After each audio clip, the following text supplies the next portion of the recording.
Okay, I think we're grooving, moving and grooving. Nice. Hi everybody. Hello. It's been a minute. Whether you're watching me live in the mornings, watching me in the afternoons, or really enjoying the ambience of your evening wherever you are in the world, I hope you're having a nice one. I know it's been a minute since I've streamed, and to be transparent, I got a little sick. And not a little sick as in like um, something to play around with. But essentially, I just got sick. So, as always, since we live in the world that we do, when you get sick and you don't feel good, you stay at home, you do what you got to do, you rule out and figure out what it is, and then you go from there. So, I don't want to downplay and diminish illness because there's so many things going on in the world, whether it's like RSV, flu, COVID, all types of things. So please don't act like when I say a little sick that I'm like downplaying the realities of what bacteria and viruses can do to people. But I am doing better now. I'm on the up and up. I'm always been a very health conscious, health thoughtful person. And of course, unlearning ableism is one of my key things. So, oh, welcome in. Hi, Nix. Welcome in. It's lovely to see you. And actually, now that you're here, I need to make sure I actually get a shout out for you going. So, give me 1 second, everybody. But welcome in. It's lovely to see you. And thank you for stopping by stream. I hope you're having a nice one today. And thank you. Yeah, I appreciate you and everybody else who's been super kind to me. Regardless of anything, even if it's like, you know, womenly matters or folks who have reproductive organs, if you get my drift. Excuse me if this sounds a little bit um, demeaning. Not demeaning, but a little gross, I guess. So trigger warning. But for those of you who have reproductive organs that give you a special visit from a very special thing and process that happens once a month. Like I'm always the type of person where I try to just take care of myself no matter what happens. So I'm very thoughtful about that and I encourage that for folks too because I just don't want to be the type of person to ever tell anybody, even if you need a mental health day. Like if you're just not feeling good, you're not feeling good physically, mentally, or whatever. So and I say reproductive organs because for me and my praxis, as folks are very aware of, it's not just many people of many genders can experience a time of the month. So that's just me and my praxis to be saying that. So yeah. Um I don't think periods are gross, but it's just something that happens. Yes, take care of yourself. Exactly. And I definitely agree with you on that one too. I know people act weird about periods and stuff as well, to be transparent, but I don't. I mean, it's just a natural part of life, and if you have a period, you have one. So I more so mean like for me, I'll go on my tangent holes and like tangents and start talking about like the science of things. And that can be very detailed and wild because I know me. I know my shenanigans. I know what I'm capable of and stuff. But I 100% agree with you, for sure. I think it's just really important to not diminish taking care of ourselves. I hope that makes sense in terms of what I'm trying to say. But yes, I took some time off. Was very needed. I appreciate everybody who's been super kind, um, super thoughtful. Really, really great about that. Um, I super appreciate. Not go off. It's your show. I appreciate you exactly. Oh no, like I always say, I am totally transparent, honest about certain topics and certain things, and other topics I'm happy to like either shut it down or really explain my ethos. But I'm really somebody who's just pro take care of yourself and just be transparent to whatever's comfortable. And of course, if it's something where folks don't want to share either, they don't have to. If they say they're not feeling good, they're not feeling good. So, but let me make sure I have your shout out, Nick, since you're here today. Um, I just want to make sure that I got it going. And I also will hit you up in a DM too in terms of for comms, cause y'all, if y'all don't know, Nick's has some really great stuff going on over at Twitch. Also does a really great job of just making graphics and doing card commissions, as well as just really supporting people in general. So I highly encourage you go check out Nix. I was able to stop by in terms of streaming the other day because as I've been away, I've been able to actually be able to just sit on my friend's streams and just rest and recover and kind of just enjoy the ambience, which is really nice. So I highly encourage just check out usual friends and people that I love and support and appreciate their awesomeness. So yeah, let me see. I think I can get this to work. I still have to like switch from Streamlabs to mix it up because of my process too. So again, thanks y'all for being patient with me. Cause yeah, I was gonna do it this month and I got sick, so that didn't happen. But I'm gonna give myself probably till the summer months because there's a lot of big things I like to share in terms of things before we get started with Final Fantasy 14 today, which is the game plan for all the fun and shenanigans as always. Um,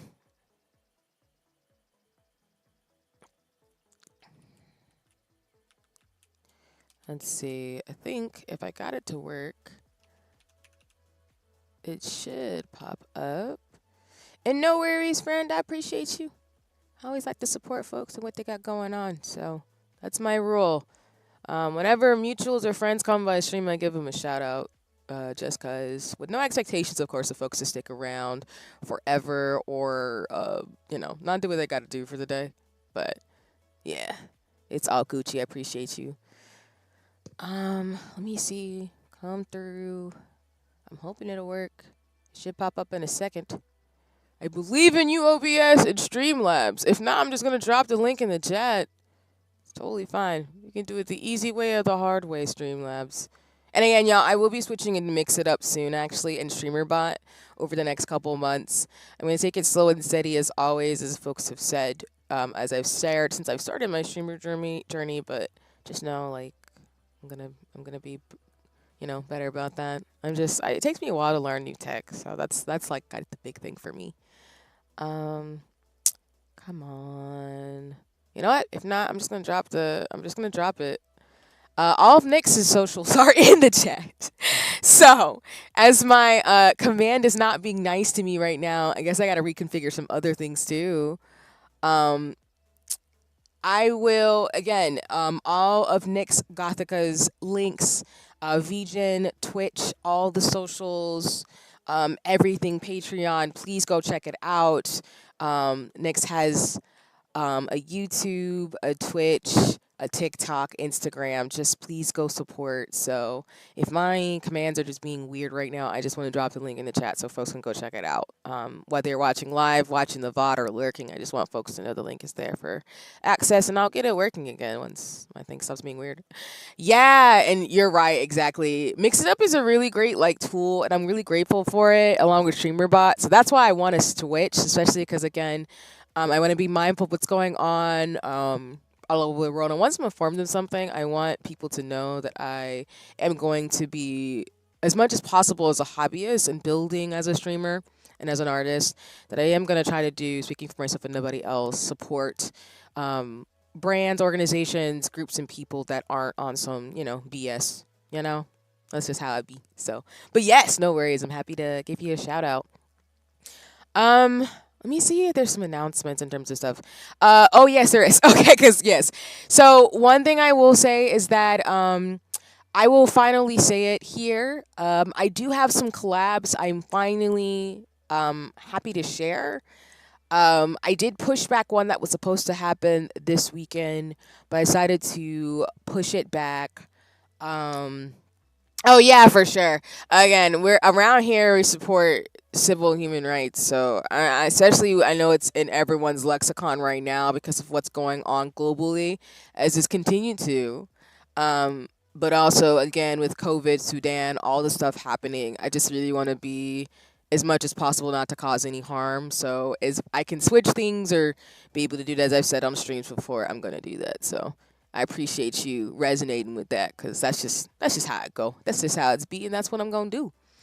But I was supposed to have to stream the collab last week, But because again, I took 2 weeks off to kind of take care, I will actually be doing a collab next weekend. I will be collabing with Winter Salts. For those of you who don't know Winter Salts, they are a super dope human being that I was able to collaborate with various others for Black in the Mix for Black History Month.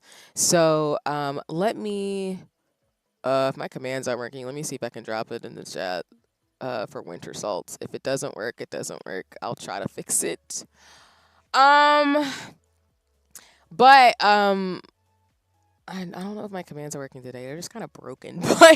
But Winter Salts is a super dope mutual and friend in the streamer space. I will actually be collaborating with them next week. We'll be doing a tier list system for anime and gaming protags and characters. So I will actually be on their Twitch next weekend to be able to just have some fun with it. Yeah, no, it's great. So I'm really excited to do that, which means I will not be streaming on Saturday the 4th. I will actually be over on Winter Salt's channel, but I will actually be streaming on Sunday instead. And then on May 18th, which I will give announcements on my schedule. So all the stuff I'm saying, I'm going to make sure I post on socials. I'm actually going to be reading and talking, well, not reading, but talking about a book that I'm currently reading with Bella, who has a mutual. And doing a book stream. So I'm really excited for that. I've been trying to be better about asking mutuals and friends to collab or just finding opportunities. I've been rejected from some opportunities, but it doesn't really bother me. Whatever's meant for me is when for me. But I'm trying to like find my niches and my rhythm in the streamer space. So I'm really excited to have those two collabs on the 4th and on the 18th. So I will be in my chibi form, my cute little collab image by Ray Chu, on both of those streams, and they will take up my Saturday slot, but I will be available and be streaming on Sunday instead. As I continue to just take care, I'm probably just gonna focus on streaming on the weekends for right now. I like I said before, if I ever get busy or something happens in life, I would say I would stream maybe once or twice a week, if not, worse, every other week or once a month. But for now, I feel comfortable just streaming like once a week right now, once or twice a week, and kind of leaving it alone as I kind of sort out other things outside of like having gotten sick. There's just a bunch of stuff I'm dealing with in terms of figuring out my cadence and things. And I'm figuring out some stuff with my family that is just, makes it easier for me to just say I can stream it like once or twice for right now each week and not try to push myself too much because I also have to balance IRL stuff. So, yeah. So I hope folks are okay with that. And we'll look forward to seeing me on the weekends. Yeah, I appreciate you, Nix. Yeah, exactly. Weekends and chill. So I think for me, I'm mainly going to be a weekend streamer. I've thought about having streams on the weekdays, and I figure to me those will probably be the days I do intermission streams or finish up games. Like I know I gotta finish Sea of Stars and other stuff, and I think I'm primarily gonna focus on RPGs like Final Fantasy 14, Princess Peach Showtime, Unicorn Overload, and those games for the rest of the year, just to make it easier on myself. And I also do want to take it slow as well because the beauty of YouTube is that there's YouTube videos. So if I want to do art streams, which I plan to do very soon, once I share my other announcement, yeah, I'll be able to keep it popping and keep things great. So those are some of the things coming up this month in terms of collabs. The other thing I want to share is, as you can see on my screen right here, I do have a bookshelf above me. So I've been struggling, and shout out to Beanie Arts and others. But I now have a bookshelf on my streams because I do want to do more book talks and stationary things in the future. So I look forward to folks seeing me talk about more books. My bookshelf will represent books that I am trying to finish reading for the year. My goal is to have 6 books per year done. But I hope y'all will enjoy those things in terms of for streaming. Shout out to Benny Arts. I need to update my card to reflect it, but Benny Arts was the one who made the bookshelf. So if you see more books stacked up on there, in terms of the widget, it just means that I'll be talking about, and I've been reading some books. I was able to get started back up while I took some time away to just kind of rest and recover. But yeah, you'll see that, as well as I still have the task list widget up, which is boop here, but I actually know that Beanie Arts is going to create a a co-working widget that I will be using going forward. So because of that, and once that comes through, I'm going to have the book widget, the co-working widget, and then I'm probably going to have my new PNG model for my art streams. Yeah, exactly. And Nick's, oh, worries. Yeah, no worries. Yeah, if you want to get into Final Fantasy 14, let me know. I'd be happy to play with you and support, as I am still a sprout. I am still very new to the game, but it's fun. I've been having a blast. I've been able to play it while I was away too, and I think it's given me a lot of like really awesome rest and relaxation, and just have some fun. So let me know. Keep me posted. I'd be happy to game with you or support and help, because I want to pay it forward for all the help I've been given as a sprout in game. In art streams, yeah. So the announcement I also have to share too is that I've been getting updates, but I can formally announce it, or want to formally announce it. I will be getting another 2D, not 2D. I will be getting another PNG model. So my 2D self is getting an outfit from, shout out to Peach Karoom. So I will still be using this model, and my second outfit that's coming to fruition. Shout out to Peach Room, as well as some updated character reference sheets and things. But I also have a 2D, sorry, not a 2D. I have my 2D model from Peach Room coming. She's designing my second outfit, which you all have seen art of. If you, I'm not going to spoil it, but I'm getting that done. So shout out to Peach Room. But I actually have a PNG model that's more of a stand-in cutout image. That Minshi, shout out to Minshi, is actually designing for me. I will not spoil too much in terms of what it looks like. I have some work in progress images, but I will be using that when I'm not using my 2D model from Peach Karoom for my art streams that I'm going to have, crochet and sewing. And I will probably be following up once those are done and I debut them to having pixel versions of all my outfits. So the one that you see today on my 2D model, I will also get a pixel version of that, and just keep moving forward.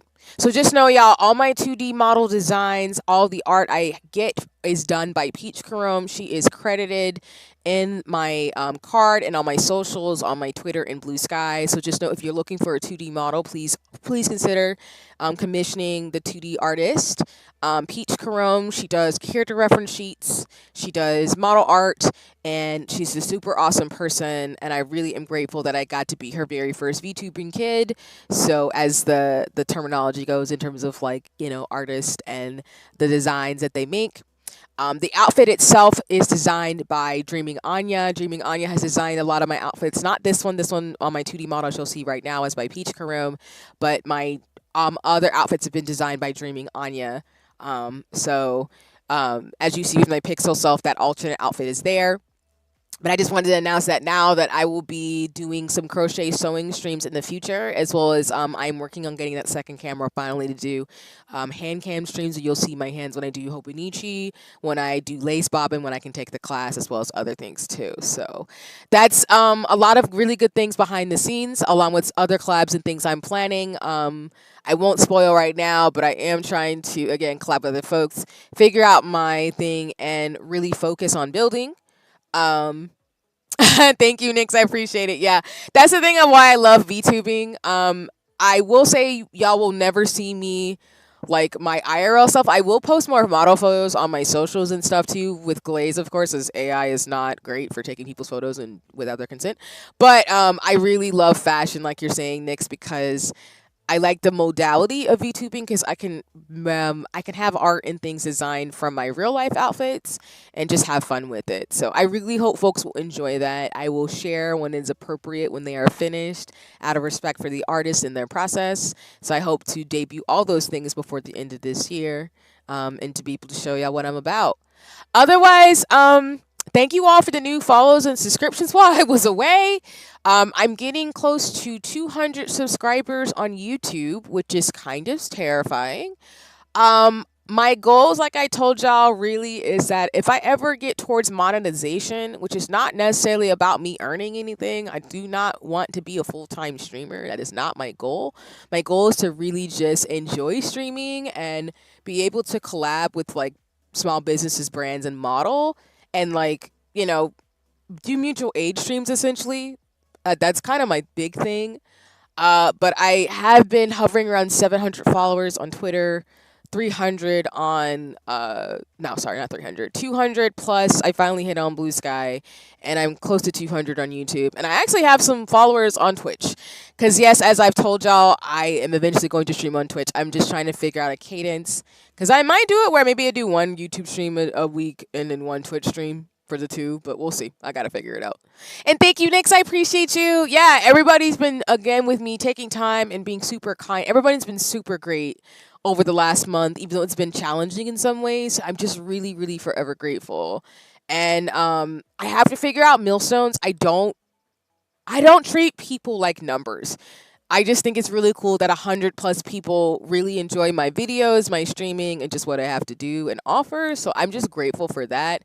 But if I do get to for YouTube monetization, I do believe right now. Ooh, sorry. Let me actually go check the analytics. Uh, I do believe that the public watch hours, I'm not there yet, but I do think for subscriptions, I'm slowly getting there. So at the rate that I've been going in terms of growth, whatever metrics there are, monetization is a possibility, and I'm not afraid of that. It's more I'm trying to figure out the best way to ensure that if I do get that, how to make sure if I can do mutual aid streams or fundraise or support people that I can. And that's kind of my big thing, because again, I'm really not trying to make money from streaming. I'm just trying to be a dork and be an art person and just meet other nerds and people who are into the same stuff that I am, and support my fellow mutuals and friends in the streamer space who are full-time or have ambitions to earn money and stuff like that, if that makes sense. So I just want to say thank y'all so much for just making me think about like the fact that I can consider that a possibility, because I really need to be thoughtful about that, because I didn't think I was happy for like 10 people following me. I'm so serious. Like I'm happy with just one person finding me fun and enjoyable and just dorky. And the OGs who've been here since the beginning of my journey know. But for those who are newer or are coming in, I'm really grateful to you. Thank you so much for considering me in terms of your time and energy. Because that's why I got VODs. If you can't watch me live, you can watch my VODs, and I always have them up. I think what I'm going to do, like I've said before in terms of things, is I'm going to probably, for the games that I finished, like No Straight Roads and stuff, I'm going to probably take those videos down and make them into videos and categorize them. So if you just want to watch a particular series from me, you can watch it there instead of it being kind of in just a live category. So I got some cleaning up to do this year. So I think that's everything at this point. I'm just really excited for what's to come. I'm going to keep building. My goal is to, again, as I will tell people who want to support me, the main way you can support me is I'm on YouTube. So that's my main home. Twitch is my second home. I was going to stream on VStream and Livespace, but unfortunately those platforms went under. So, and shout out to those folks who had those spaces and it didn't last. But I'm going to be on Twitch and YouTube, and I'm just going to keep building. And if I get big enough in terms of my platform as a hobbyist, I'm just going to use this platform to support civil and human rights, to support my mutuals and friends in the space, and just have fun and just support artists. That's kind of really the goal I have, and just show y'all my shenanigans as a hobbyist. That's pretty much it. And anything that I earn, if that ever becomes a possibility, it doesn't have to. If I don't grow any more from here, it is what it is. I'm not upset about it. I just want to focus on who watches me and my friends who love me and appreciate me, and the communities out there and the folks who I inspire. So again, it's not a thing where like people have to do anything. The best way to support me is your time. That's it. Like, I mean, that's really it. I appreciate the fan art and stuff people have given me over the last, like, over my streamer journey, or have just watched me, engaged with me, talked via DMs, send me well wishes, just all the awesomeness. But, oh, what's good? Hi, Nova. Welcome in. I hope you're having a nice one today. I'm just doing my announcements. I'm started a little earlier because I know I was going to be talking, and then I'm going to go right into Final Fantasy 14. But I hope you're having a nice one and taking care. But other than that, yeah, the best way to support me is just your time. But again, you're not obligated to do anything. I'm not making money from this. I'm just doing this for fun. So whatever I do, I put my own investment in, because I just am a dork like that. I spend a lot of time on my hobbies, essentially. And yeah, that's about it. I will, for this week, like I said, I'm going to be streaming for a couple of hours today. I'm going to take it slow because I've been taking some time off to rest and things. So we will be going for a couple of hours, maybe like 3, 4, and then we'll probably call it early. And then I do believe on my schedule, I will be streaming Spirit City Lo-Fi sessions. I've been using that as a co-working game, which there's so many cool co-working games, y'all, and like widgets and things. I also downloaded Rusty's Retirement, so I'll probably show y'all some of those things tomorrow. Um, and yeah, I think the goal is to play more Final Fantasy 14 tomorrow, but we're gonna do Spirit Swap Lo-Fi. So we're gonna start going back to our co-working sessions because I know I gotta get some stuff done and plan some things for the rest of the year. And again, I'm gonna keep taking care of myself. So me being sick gave me some things I wanted to think about in terms of things I was thinking about early this year too. So I will be streaming tomorrow afternoon, or maybe even a little bit earlier if I decide to come back on. And then from there, I will drop my schedule about the collab on the 4th, and then we'll keep it popping on the 5th. So that's kind of the cadence I got going on. And if I'm not on streaming myself, you'll probably see me in other of my friends' streams. So I'm always around somewhere, keeping it cool. But alrighty, I think that's everything on my end. What I'm gonna do now is I'm gonna move us towards Final Fantasy 14. I'm excited because while I was away, I can give y'all some updates about what the heck I was up to. I wasn't really gaming too much. Again, I really take seriously to just like nap and not stress myself out when I'm not feeling great. So that's kind of my goal. But I did play a little bit of Final Fantasy 14 while I was away. Give me 1 second, y'all. I gotta log in. For those of you who don't know, in terms of some updates as I kind of get us going for the day in regards to Final Fantasy 14. Like I've said before, I will not be speed running through the story. I am nowhere near Dawn Trail. I'm actually probably going to mute Dawn Trail because I just do not want to spoil myself, and I even have to be careful with the Final Fantasy 14 tag anyway because people tend to spoil a lot of stuff unintentionally, so I'm having to debate that, but I think I'm gonna have to. Okay, let me switch over to the gaming screen. There we go. There we go. Let me know if y'all can hear or say things okay. If not, I can adjust the sound as always. And as I say too, my captions are on the bottom of the screen, so if you ever need them for accessibility purposes, if they're being wonky, please let me know. I just want to make sure my streams for folks who are watching live, of course, are accessible, but for those who are watching the VOD, that you can actually see the dialogue and things. I'm trying to figure out for folks who collab with me how to make sure their dialogue's caught up too, because I don't want to be inaccessible, but please be patient with me as I figure that out in terms of audio and stuff. But my captions are on the bottom of the screen next to my 2D self, so that way if to be accessible as possible, because all captions are great for everybody, no matter who you are. You can have those available for you. So, whoops, let's not go into a cutscene. But yeah, so let me get to some updates for Final Fantasy 14. Besides me talking about meaning words. As you can see, I did a little bit of leveling up while I was away. I am now level 65 as a white mage. I did do some side quests. I did accidentally do one main story quest. My bad. I wasn't intending to do that, but I did accidentally do one main story quest by accident. So I can kind of give you the skinny of where we are right now, but I didn't mean to do that. But right now, I'm a white mage at level 65. I have unlocked Astral Logan, as I talked about on the last stream before I took a little break. And what else? Yeah, I did white mage, which I'm going to be doing more. I'm going to be doing more job quests today. I unlocked Astral Logan, and then I actually unlocked Gunbreaker. Y'all, I am not good at the tank classes. I tried to do some off stream. That was a mistake. I died immediately.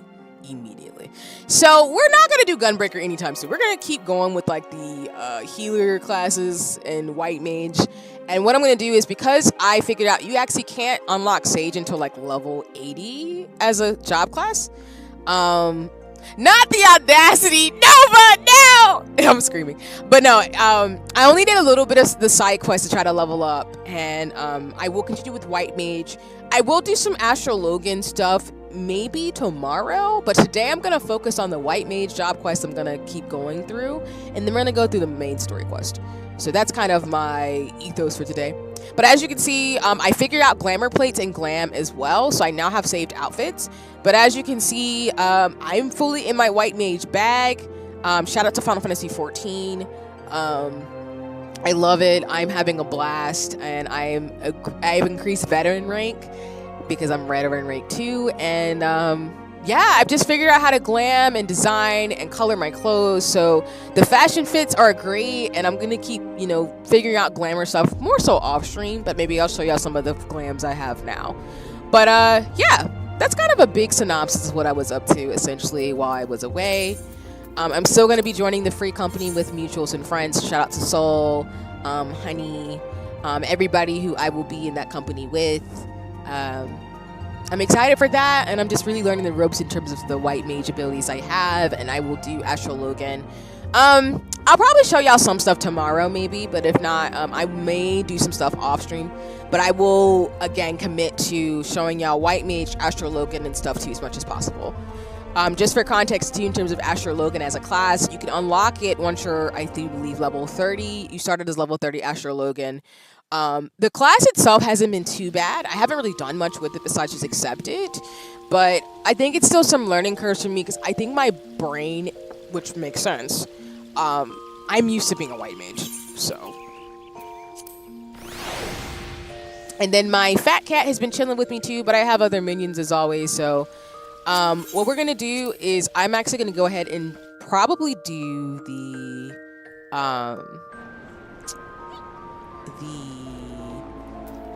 white mage job quest for today, and then we'll go over to the main story quest. I was itching to do these, y'all, but again, I committed to. I'm not gonna do any of them until, you know, I'm on stream. I said I would, and I committed to that. So I love y'all enough where I held back. Like I said, try to keep my promises, keep my commitments, and can be accountable. The only other thing I will say I did off stream is I did travel all over the place for Heavensward. So I did unlock some areas because when you do explore, you get EXP, and I just wanted to see the landscape so far. You only can do so much when you're still in the very beginnings of Heavensward, so I didn't do a lot of things, but I did unlock a lot of the areas. So I will, you know, I hope folks will enjoy seeing that as I keep progressing through the game. So I think that's everything. And y'all let me know if the sound is okay on your end too, as always. Alright.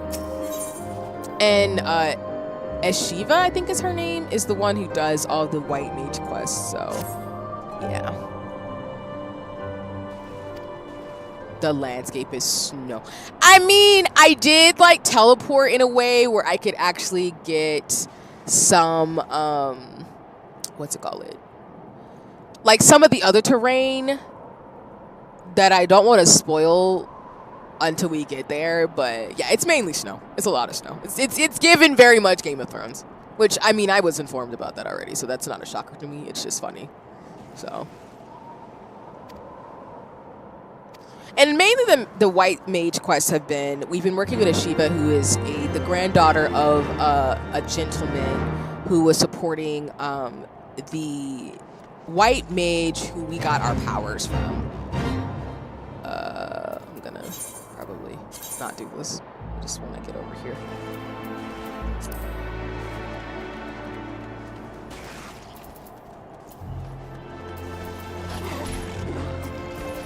Oh wait, sorry. Fair fight. Let me go to system configuration. Why is my sound so low on my end? Hold on. Oh, that would explain a lot. Sorry, y'all.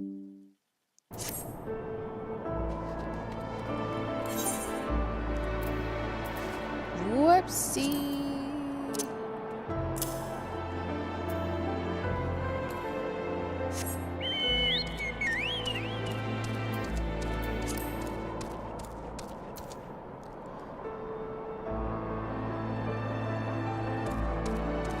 Let's see. So yeah, like I said, I've kind of explored the terrain of Heavensward. It's very much inspired by Game of Thrones. I did find that out, that a song of fire and ice is the inspiration for this expansion of Final Fantasy XIV. And even though I don't watch Game of Thrones, I remember like Googling one day being like, oh, it's definitely Game of Thrones. It's definitely Game of Thrones. And y'all just remember, I didn't watch Game of Thrones. So that's why to me it kind of made me laugh that the little I do know of Game of Thrones, I ended up pinpointing that in terms of the inspiration. So, and I like dragons and medieval stuff, so I will enjoy this arc very much, but I'm also prepared for the worst because I've heard some things. But I did, like I said, transverse most of the landscape and just kind of admire the textures and the art, because I'm the type of person where, like I think I've hinted at, I do like the behind the scenes details of just how people come up with their thing. By the way, let me know when you need assistance and I'll hop on. No worries. Thanks, Nova. I appreciate you.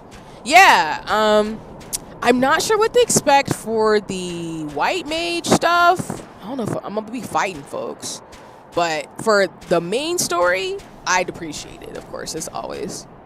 Sorry, y'all. Let me figure out. And this is the thing too. This terrain for Heavensward is different, so apologies, all, as I look lost half the time. I might have transversed some of this area, but I'm still rightfully going to get confused and mess up. That was not a good move. Let me heal myself.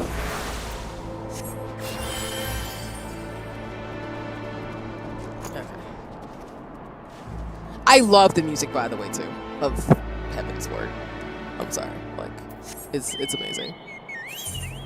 Specifically, this song, I've had it on repeat on my phone for the longest time. So.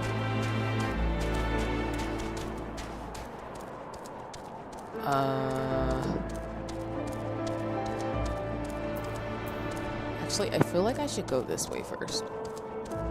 And y'all, sorry my model's eyes are still kind of finicky and weird and twitchy. I've been trying to fix my settings as I've been getting better, because I still have found a way to wear glasses when I stream.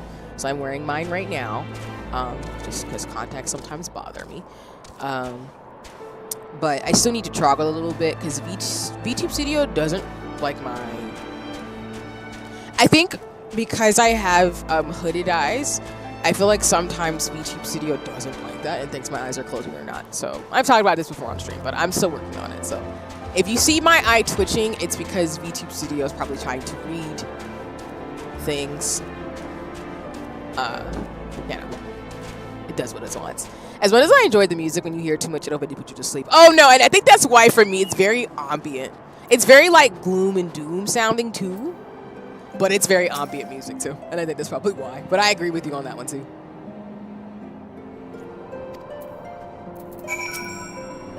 Here too? Okay. Oh, nope, not my fat cat.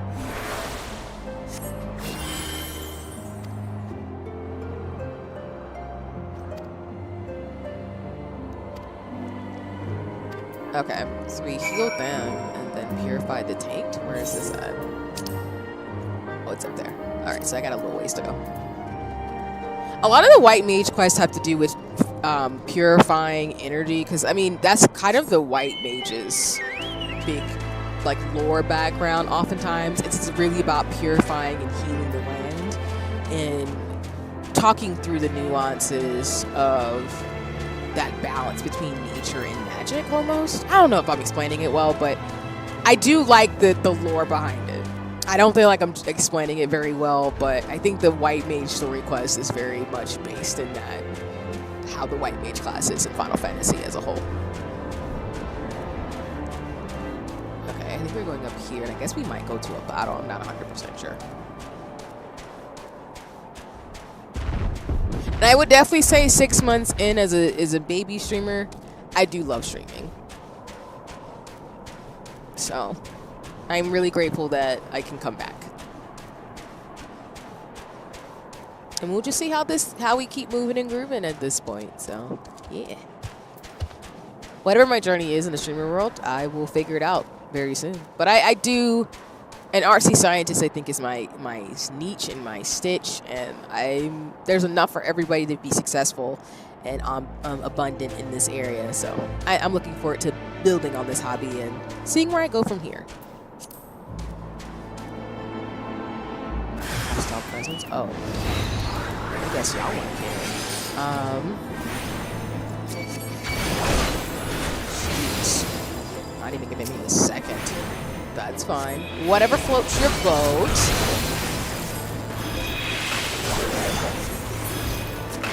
Oh, and if you're wondering, I did get Stone 4. I don't know what happened with that, where it unlocked that, but as you can see, my magic DPS abilities are getting stronger, so I can do it. I think that's why the healer classes are my favorite. And White Mage is just such a badass class once you level up. It's always been fun for me, but the idea that I can heal myself in my party and, like, you know, do what I gotta do.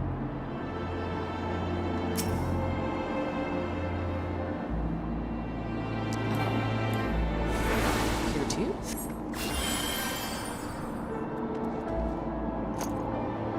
I was about to say, like, what am I supposed to do? Oh. Let me know if you want to hop into voice chat as well. Oh, no worries. No, but it's up to you. I mean, if you would like to, you can, but no pressure.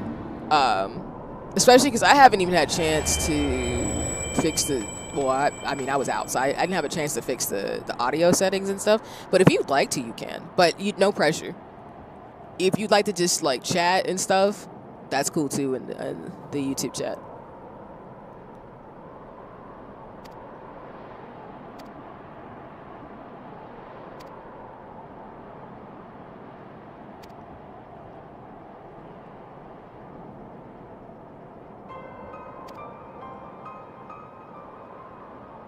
Oh, so there's somebody who's causing the tainting, I guess.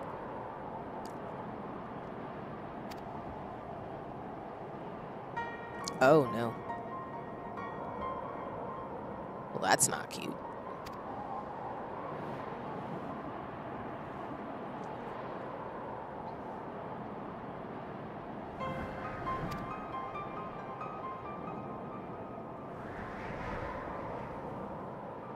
Okay, I guess we're gonna track them down to figure out why these things keep happening, which that's fair.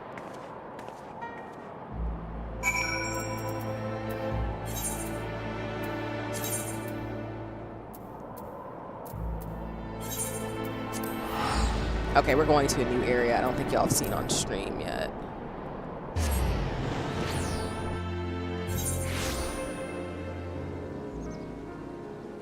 Yeah, so this area here really, and I'm not going to pronounce the names because I'm going to butcher them, but let me go to the travel teleport screen. So the main areas I've unlocked, story don't make sense by a skip, lol. I mean, I prefer not to, but I know there's options for folks to skip the story if they'd like to, and that's fair, so. But no, I think I'm good, but thank you. I know folks have, like, talked about that, and welcome in, actually, in terms of streams. I have unlocked the Sea of Clouds, which is Camp Cloudtop, Tailfeather, which is in the Forelands here, and then I've also, you know, these 3 areas are the main ones, along with these areas here. So I've only gotten 6 new locations, and I will say they're all in relatively the same areas. I haven't done a lot of story in regards to things in these areas per se, but the main story right now is in Ishgard, because again, we're still in the beginnings of what's happening. So I do want to let y'all know about that as well. Let me bow bow.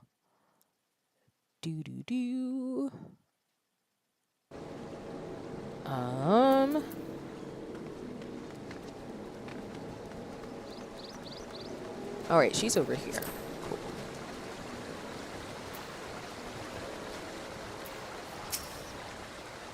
And Wholesome Fries. I can call you Wholesome, but welcome in. If I don't, for anybody who comes in, of course, and this is something that I hope folks realize, if you come into stream, let me know how you would like to be addressed, as well as your pronouns. I just want to be respectful.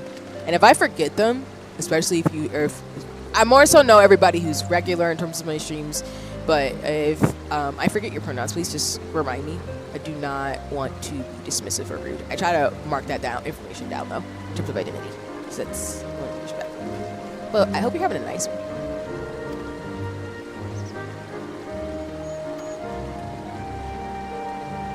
So this person, Ali, is responsible for, I guess, all these occurrences that we've been like purifying with our healer magic. A size, let's go. Yes.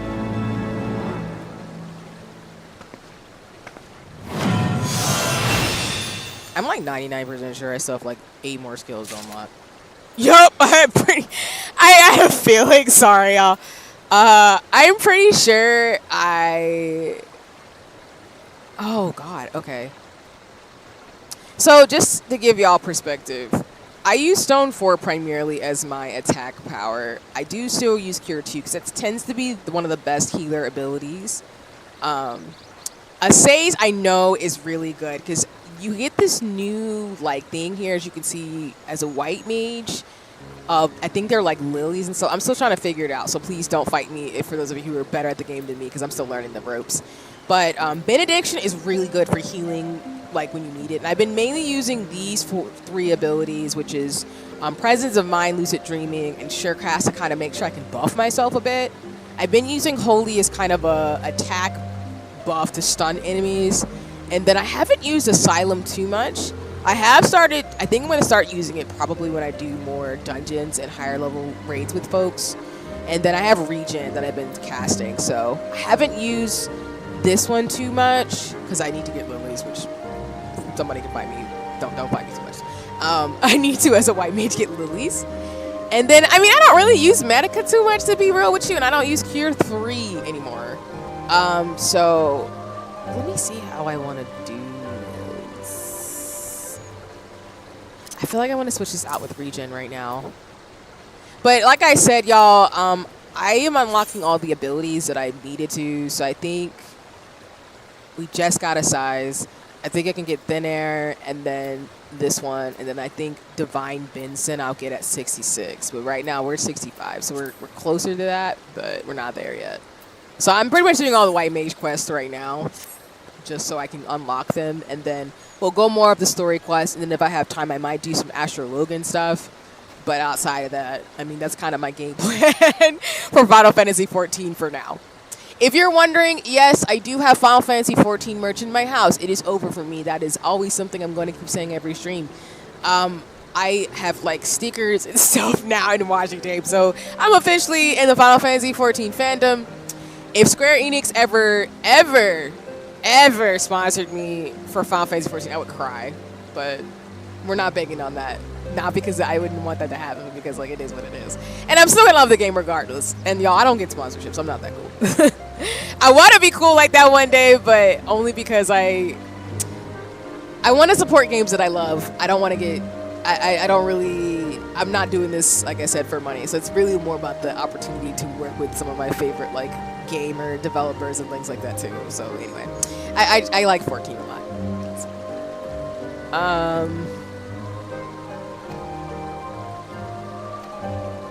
I am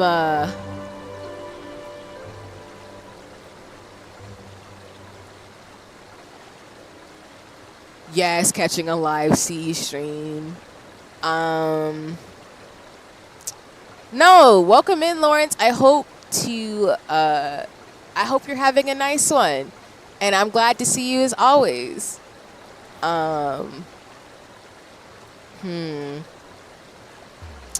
Well, I am a black person, but I do like white mage. But can you kind of elaborate? If not, I mean, I don't think I have to be a particular class, if anything, just because I'm a black person. So if you're trying to imply something, let me know.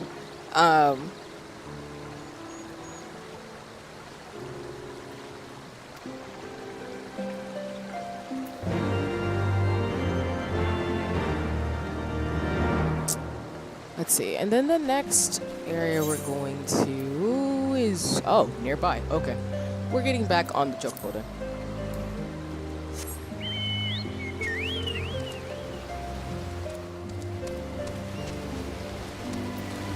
And I do know, like, there's red mage and blue mage too, so I just like the ability to heal.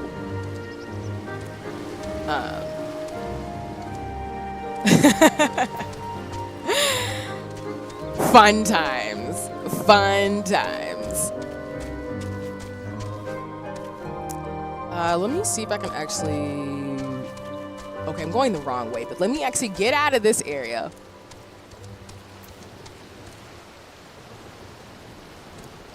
Yeah. I mean, I'm gonna be real with you, Wholesome, and I'm gonna say this on stream because I don't mind. If it was a legit thing, like in terms of black mage, like I know the different mage classes, but I actually am a black person, so I just want to make sure I clarify and not make an assumption in terms of the question. So, even though I know people, to Nova's point, can be very trolly about that type of stuff, and while I haven't had too many instances on stream where people have been problematic, I have had some, so I do not want to assume before I have to make some decisions. So, just FYI. And I do have, not to call you out in particular, but because my audience is black, brown, BIPOC folks, queer people, disabled folks, I do want to make sure my space is protected, so that's why I'm asking for clarification. That's all. Why am I not able to figure out where to go? Whoa, y'all. This is what I mean about new areas. I'm like, how do I get over this wall? Can I fly? I can't fly. Meeps. I know there's a way to go over there. I gotta be able to go over there, y'all. Let me see something. Oh, let me just teleport. That's what I mean. Like, the areas I just pointed out to y'all, you can pretty much, like, they're all in the same places. So all I've really done, as you can see on the map, and let me actually pull up the map again. I've unlocked areas where I've just walked around, but as you can see, some stuff is blocked off for me because I haven't progressed further in the story. So that's really what I did. And as you can hear the How to Train Your Dragon and Game of Thrones vibes, that's like, that's a thing. So don't be shocked. It's cool. Like, look at this. Look at this. The music, though, I mean, it's given like How to Train Your Dragon, which again, I'm a nerd about that.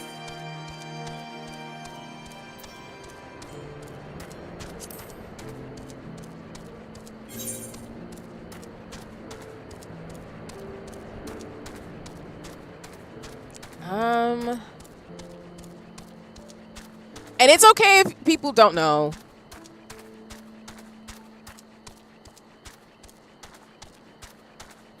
But yes, I am a black streamer. So yeah.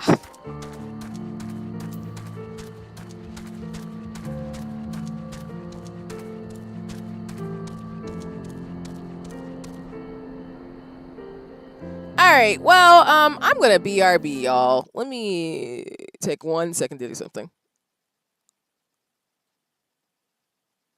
Hold on, just a second.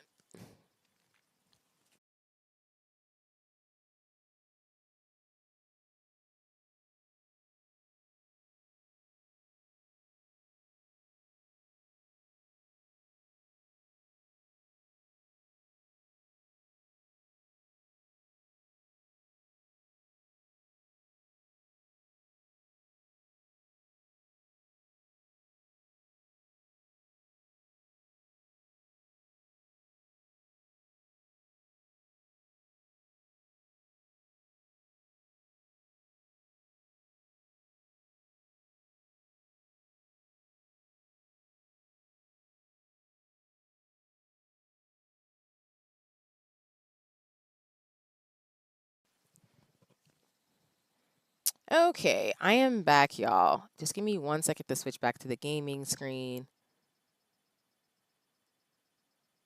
Oh, wait. Actually, hold on a second.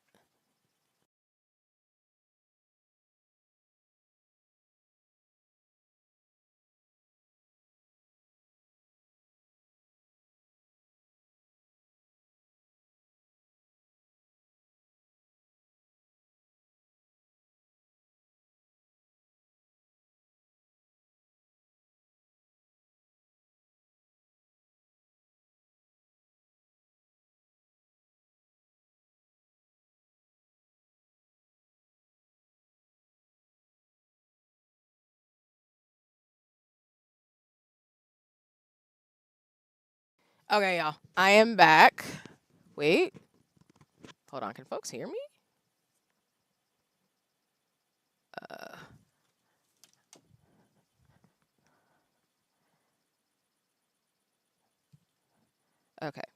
Hold on.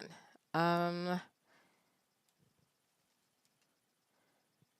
Okay, there you go. I didn't see the captions.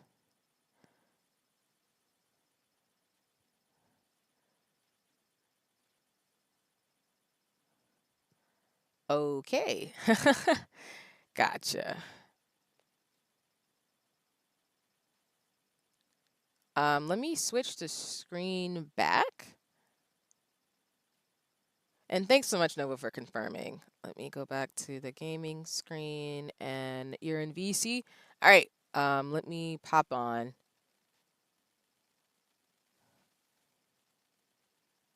Okay. Let me know if you can hear me okay.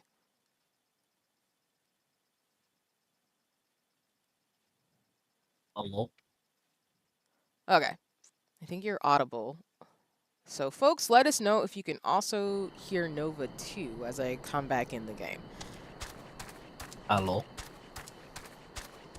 Also, I gotta figure out the tech thing. So, when folks come on, if they want a chibi image, I can have that set up. I have so many things I gotta do, but it's okay. I appreciate y'all's patience. All in due time. Yes. I'm also sitting here looking at Spring Break for a decade. I'm like, that's so real. I mean, yeah. It's so real. Oh Jesus, no. Oh well. Lawrence. Yeah, like I told y'all, I have folks of all ages watch me, but particularly shout out to the folks who they have not been in a position where they have a spring break. It's more like, do I have vacation time? Can I Shout out, take shout out, time off? Kind of vibes. shout out to the folks whose backs hurt. Oh my god, that's so funny to me. just Asian as again. But again, I think I've been having like conversations with folks who are like, yeah, I don't go to class. I just work. My back doesn't hurt too much, but I also stretch. Oh, welcome in. Oh wait, meow. That's how that goes, right? Welcome in, and let me give you a shout out. Y'all should check out Ionics as always. I'm a part of Ion Nation. It's lit. It's great. Ionics is a really dope streamer, so please go check it out on Twitch. I hope my commands are not working, so apologies, y'all, if they're not. But I can drop the Twitch links. But go follow Ionics. I'm serious. But I hope you're doing well, friend. I hope you're having a nice one. I am playing Final Fantasy 14, as you can tell, and Nova's joining me in the voice chat. We were talking about the fact that we don't get spring breaks. Yep, and I may or may not join in the FF14 shenanigans, but it's just depending on whether or not C needs help with anything. Because otherwise, I'll just kind of be lollygagging around. Yep. And my command isn't working. God darn it. My bad, everybody. Well, yeah, like I said, y'all, my commands are like, hey, you know that thing that you used to do? We're not doing it anymore because you didn't stream for 2 weeks. And I'm just like, sexy. I love when text like, I don't like you anymore. See? You have made a mistake. We will punish you The for it. errors were made. You are not allowed to rest ever. I mean, that feels like life in general. Oh, that's the wildest. But you're right. And that's No rest, just work. What? Play? No, just work. Nah, I mean capitalism is capitalism for real. So that's what that is, which I completely and 100% understand. Not that I'm a fan of it, don't get me wrong, but you right. You're not wrong ever. Oh my gosh. But no. And what's goody? Paz is here too. It's lit. Welcome in. And nah, I'm still gonna drop your shout out in the chat. I'll just use Twitch. I'll just top the Twitch link. Go hit that follow and like. Go do it right now. You don't have to, but I always shout out my friends and mutuals, so that's just how that goes. You can ask Nova. I've always done this. I've always Indeed. done this. And y'all, for those of you who do not know, Nova knows me IRL and has known me for holy shit, 15 years? Something like that. Hold on. Oh god. Uh, 15 years? yeah, because or maybe even slightly longer, Yeah. Um potentially. yeah. Yeah, Nova is IRL. We went to school together, high school, long time ago. But yeah, we're Yeah. that's just how that goes. At 15 years. Yep. So really awesome. Yeah, classmates, childhood friends, that type of thing. Yeah, I know y'all have met Bunny, who she's known me since I was 15. But yeah, Nova knows me from high school, and I like he said before on previous streams, I'm not that much different. I don't think. Nah. Well, at least I haven't gotten any kind of different vibes. Nah, I'm pretty much the same. I think I just got hit by a puberty break, like I joke about a lot on stream. And Thinking welcome about in, that. Pass. I hope you're doing well. My commands aren't working for things, so I apologize. For folks who are getting shout outs, they're not working. I gotta figure out getting more mods to help me too, because right now it's me and my sib. So I just all the things are going wrong right now in terms of shout outs. But I hope you're having a nice one. It's lovely to see you. Even with my shenanigans.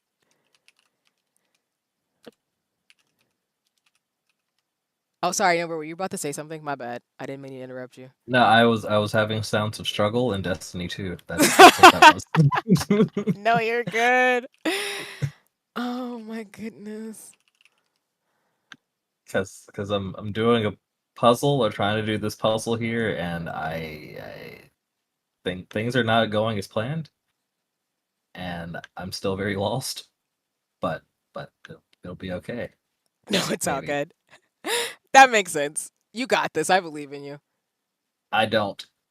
No, why? I'm screaming. Yeah, my shoutouts are not working today. I don't even know why that happened. Let me grab, because I always have folks' links anyway. Why is this happening? Oh. What? This is a shooting game, not a puzzle game. What is happening? Screaming. Oh no. I'm gonna drop Has your Insta so folks can check out the link. I hope that works. And y'all, apologies, I'll fix it later. But yes, as I was saying, even though I know Ionix is in the chat, like don't perceive me, please go support friends. First of all, as I move forward,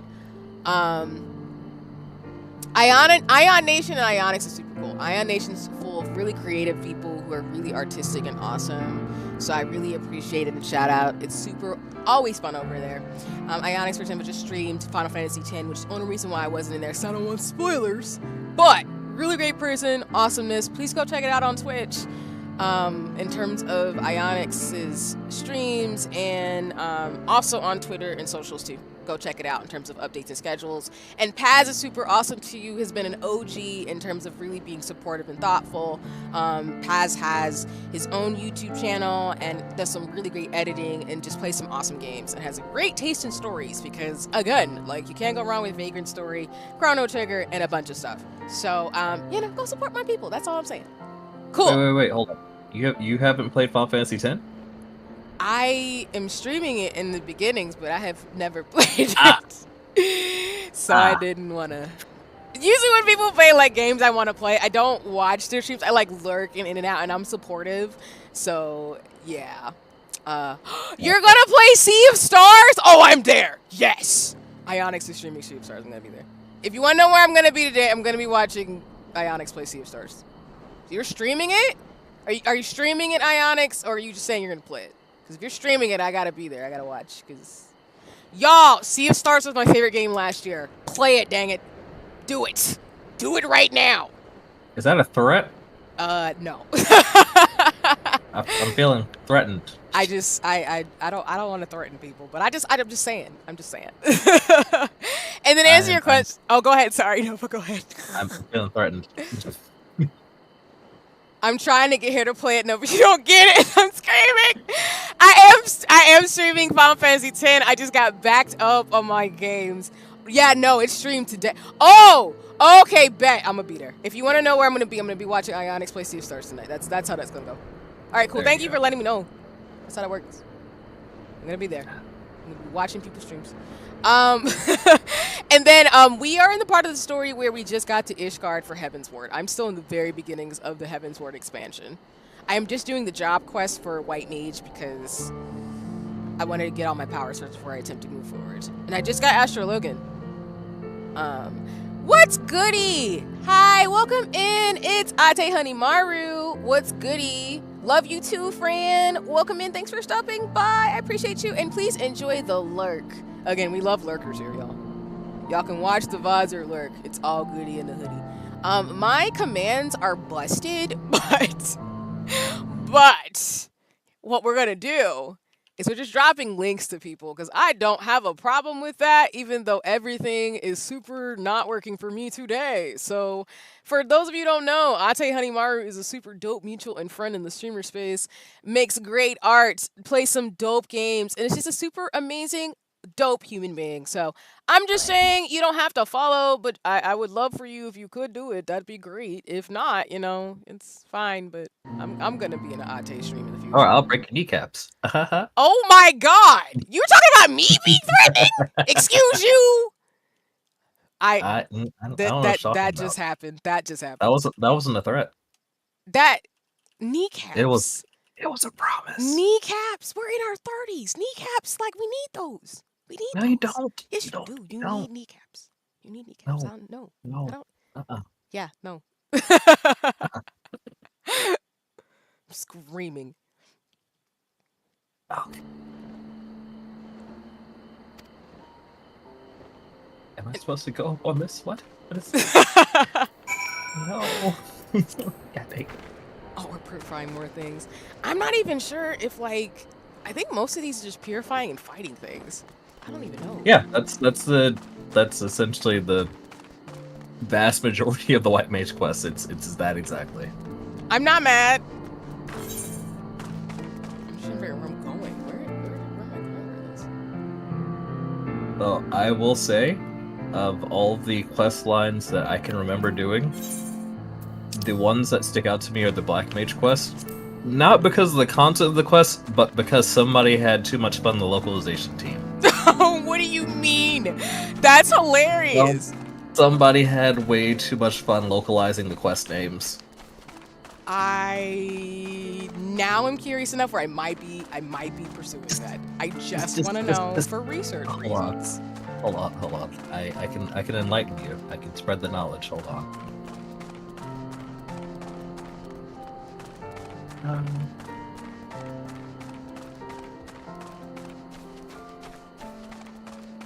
Okay, all right, here we go.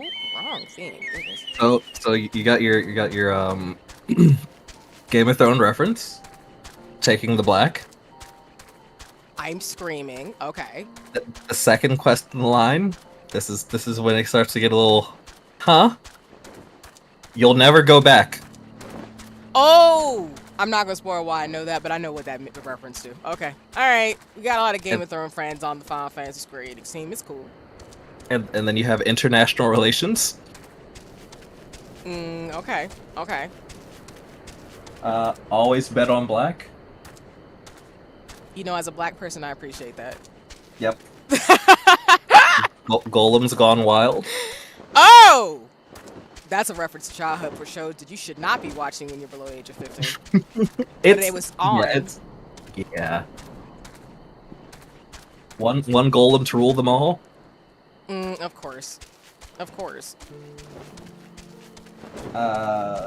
me see. Black Squawk Down.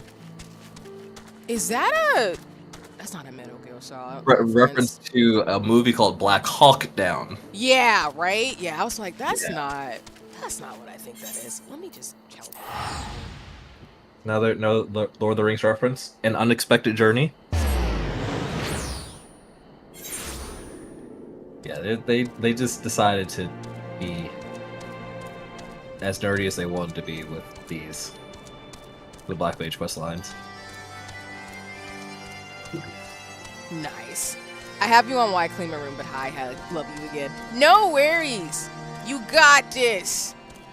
You're gonna get your room clean, and I appreciate you lurking and hearing me talk full of my shenanigans with Nova here, who, again, I think someone did ask, I don't know which stream, they were like, what are some embarrassing sea stories from high school? And I'm like, I mean, you feel like you've shared anything that could be embarrassing already, maybe.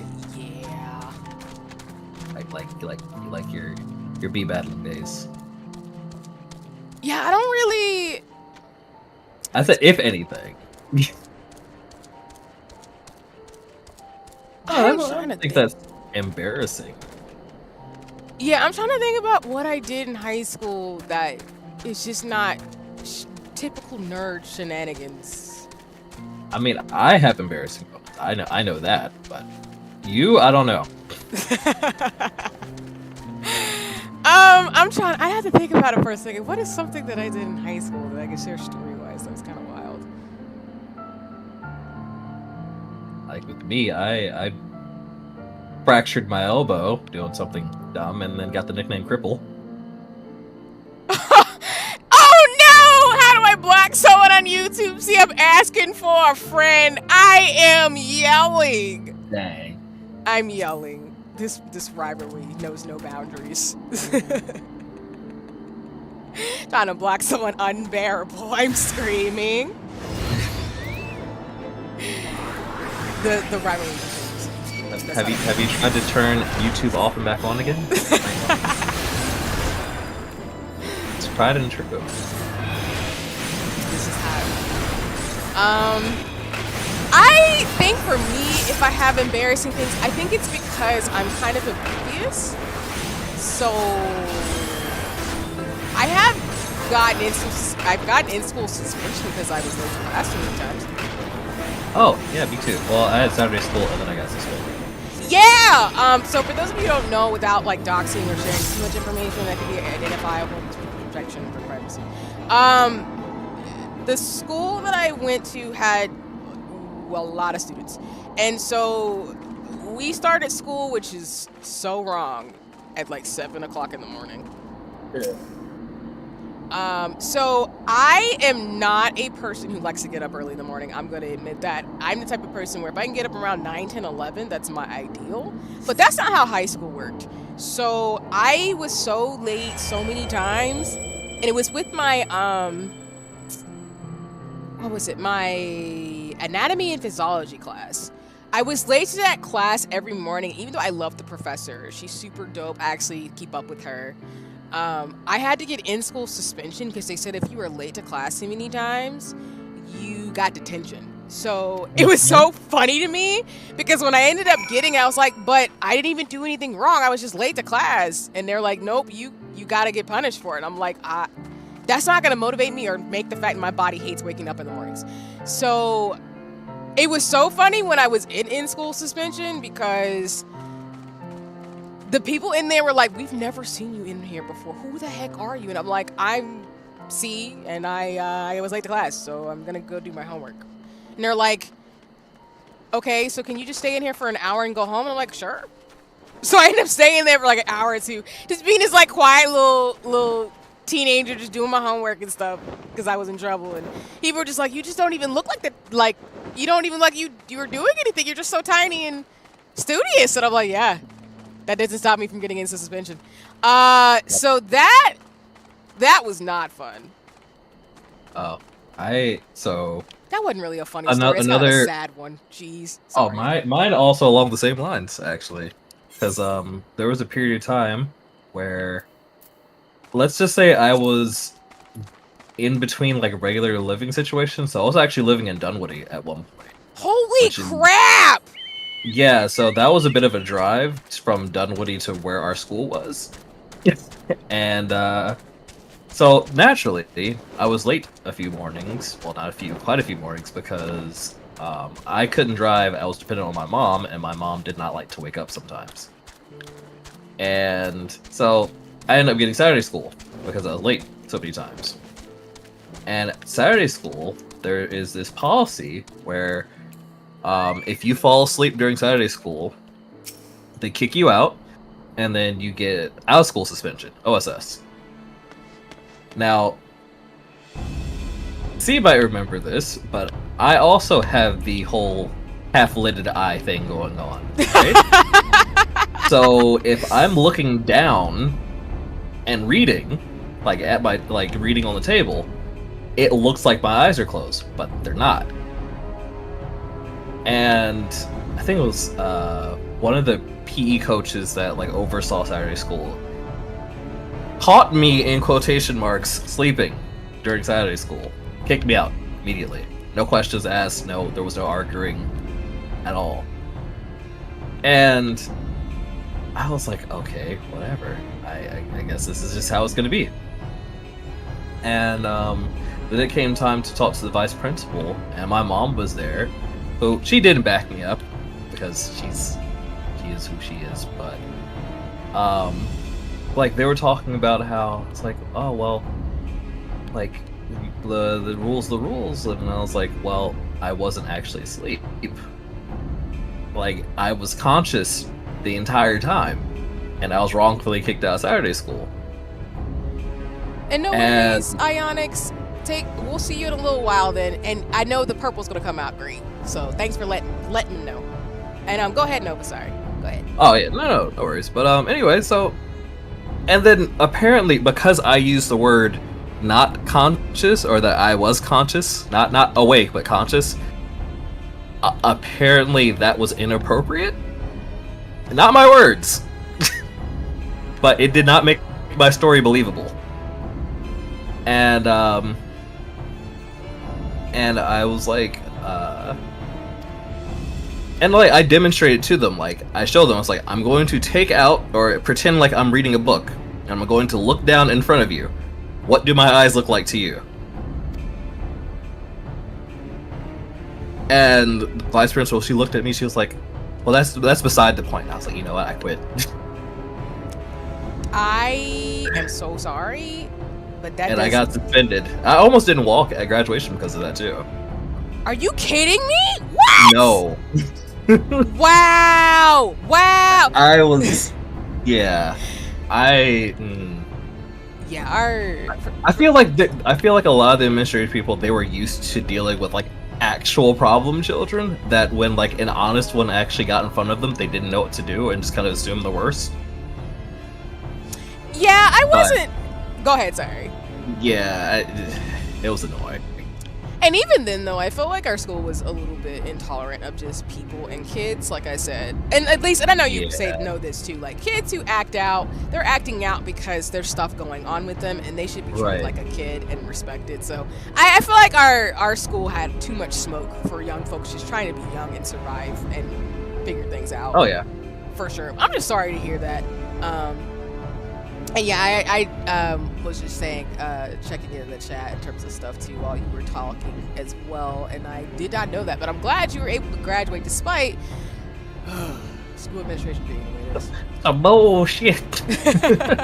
Yeah, because Ionics was saying that he's dyeing his hair purple, so I think that was really cool. And the allegations in terms of not showering, which I'm not spreading that slander. I know Ionics takes showers. I know. As a friend, I know. So, but it's a joke, a running joke. Who sounds like a bad person? I mean, Ion Nation comes for Ionics all the time. I don't, because of course I appreciate my friends and stuff, but I just know it's a joke because that's things. I sound like a bad person. I mean, I know some people don't. Like a bad person? I don't know. I mean, I know some folks don't like me, but I mean, I think I'm just me. That's all. People have to make their own judgments whether or not they think I'm good or bad, and that's just a thing about it. So, if I was bad, would I go down the evil path in every game, given an opportunity? Yes, I would. I'm screaming. I mean, some folks like to be the anti-hero like Deadpool, so I'm not even mad about it. I'm usually the Jedi route by default. I just always have to do the Jedi route. I feel like because I am so nice, I tend to gravitate to like the evil stuff to just get my to get it out of my system. I'm screaming.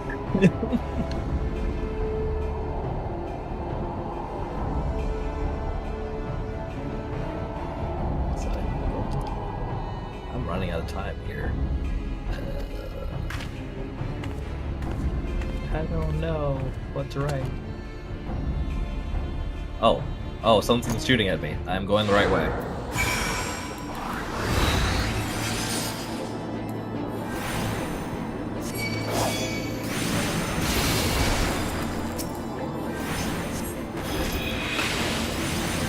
Whoops.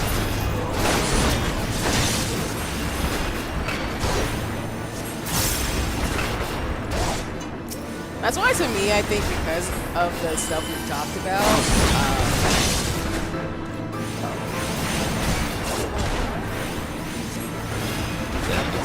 like my thing is being pushed for some reason.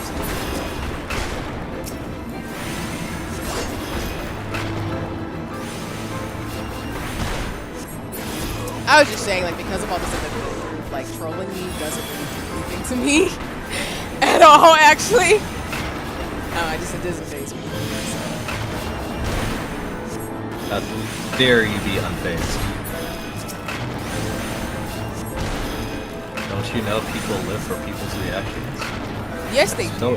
It's so inconsiderate that you're not giving them what they want. Exactly. Like, believe me, I really, really do not live my life to react to things that are supposed to rouse me. I don't have time for that, respectfully. So, if you're looking for that, you're barking up the wrong tree, preferably.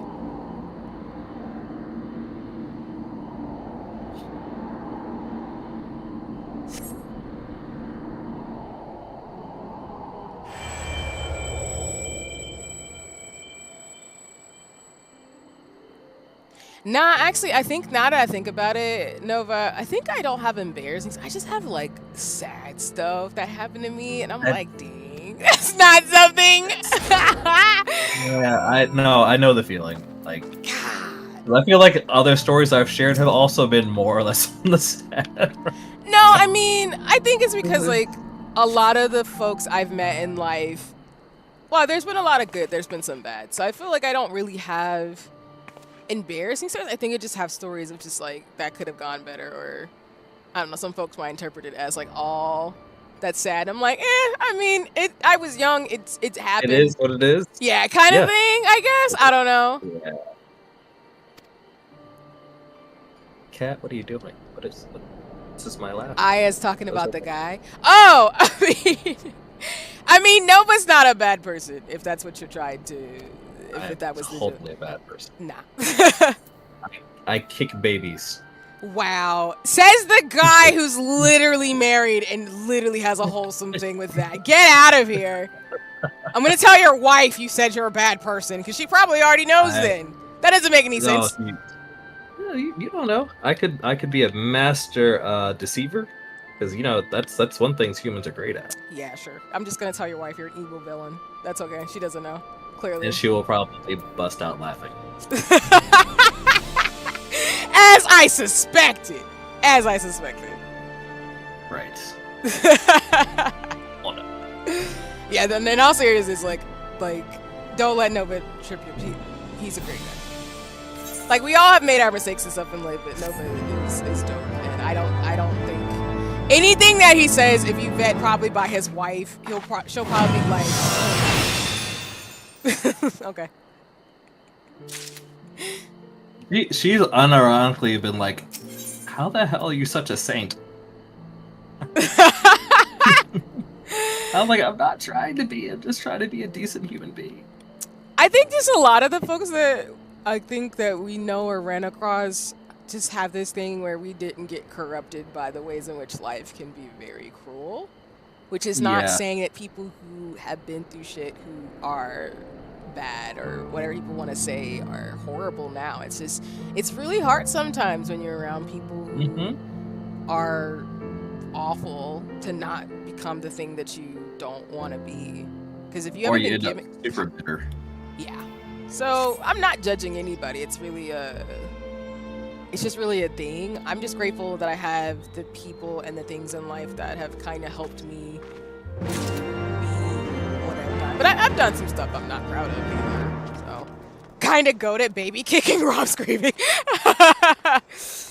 Yeah, I do Jedi right only. If we're gonna talk anti-hero, you have to talk to Nova about that. So.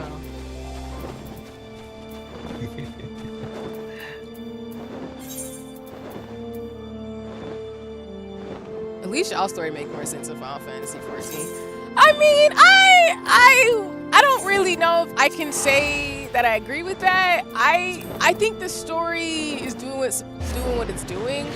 But I feel like I don't have a good assessment until I get through more of the expansions. I feel like it makes sense to me and I like it. It's just long. And I think if you don't like long RPG like stories, you're just not gonna like Final Fantasy 14. Or any Final Fantasy for that matter. And I know for me, I tend to like RPGs with very long stories. So. Oh yeah. Back in my day, Final Fantasy games were on 3 or 4 discs. And we liked it. Again, just aging us on this stream, but it's okay. I don't mind it. I don't mind it. Ow! Why did I not jump? That was not what I wanted to do. Let me get this going. It is a very long story though. Like, jeez. Oh yeah. I mean, I think I get why this game is so critically acclaimed because the story is really good. It's just if you're not into very long,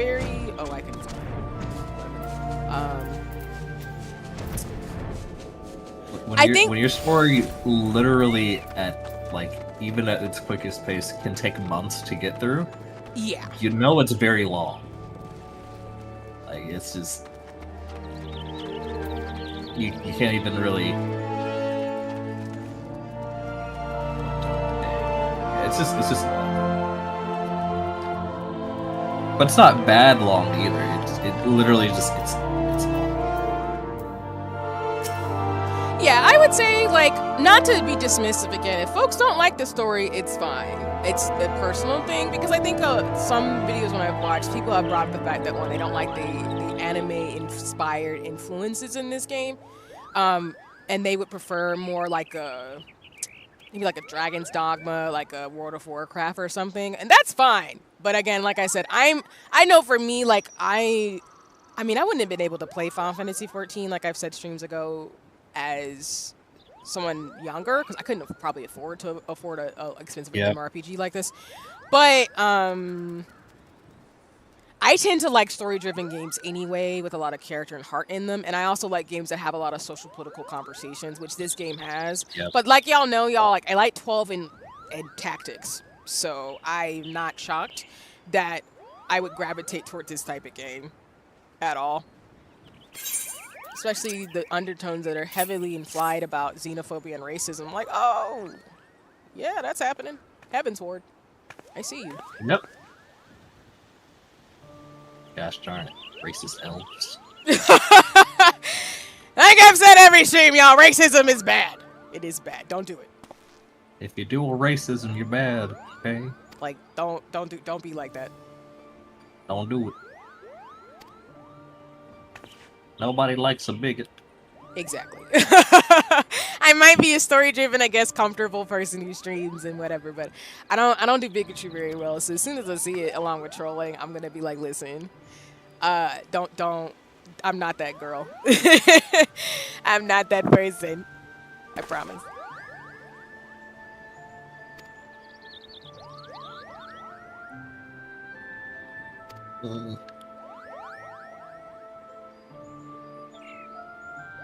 I'm not the biggest fan of Western high fantasy, but I feel recent it's been changing for me. No, that's real, and I can respect that.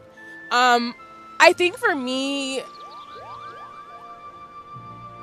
I would love to know, Ionix, from your end, like if there's particular stories or reasons, but you don't have to elaborate, of course. You know, like I say in every stream with anybody, like just explain as much details as you want. But I'd love to know how it's been changing for you. I think for me, it's been I feel like I like fantasy that is reminiscent of the actual cultures I wouldn't normally get to hear about, that isn't the typical European fantasy. So I think that's why I've been a fan of it, in the sense of like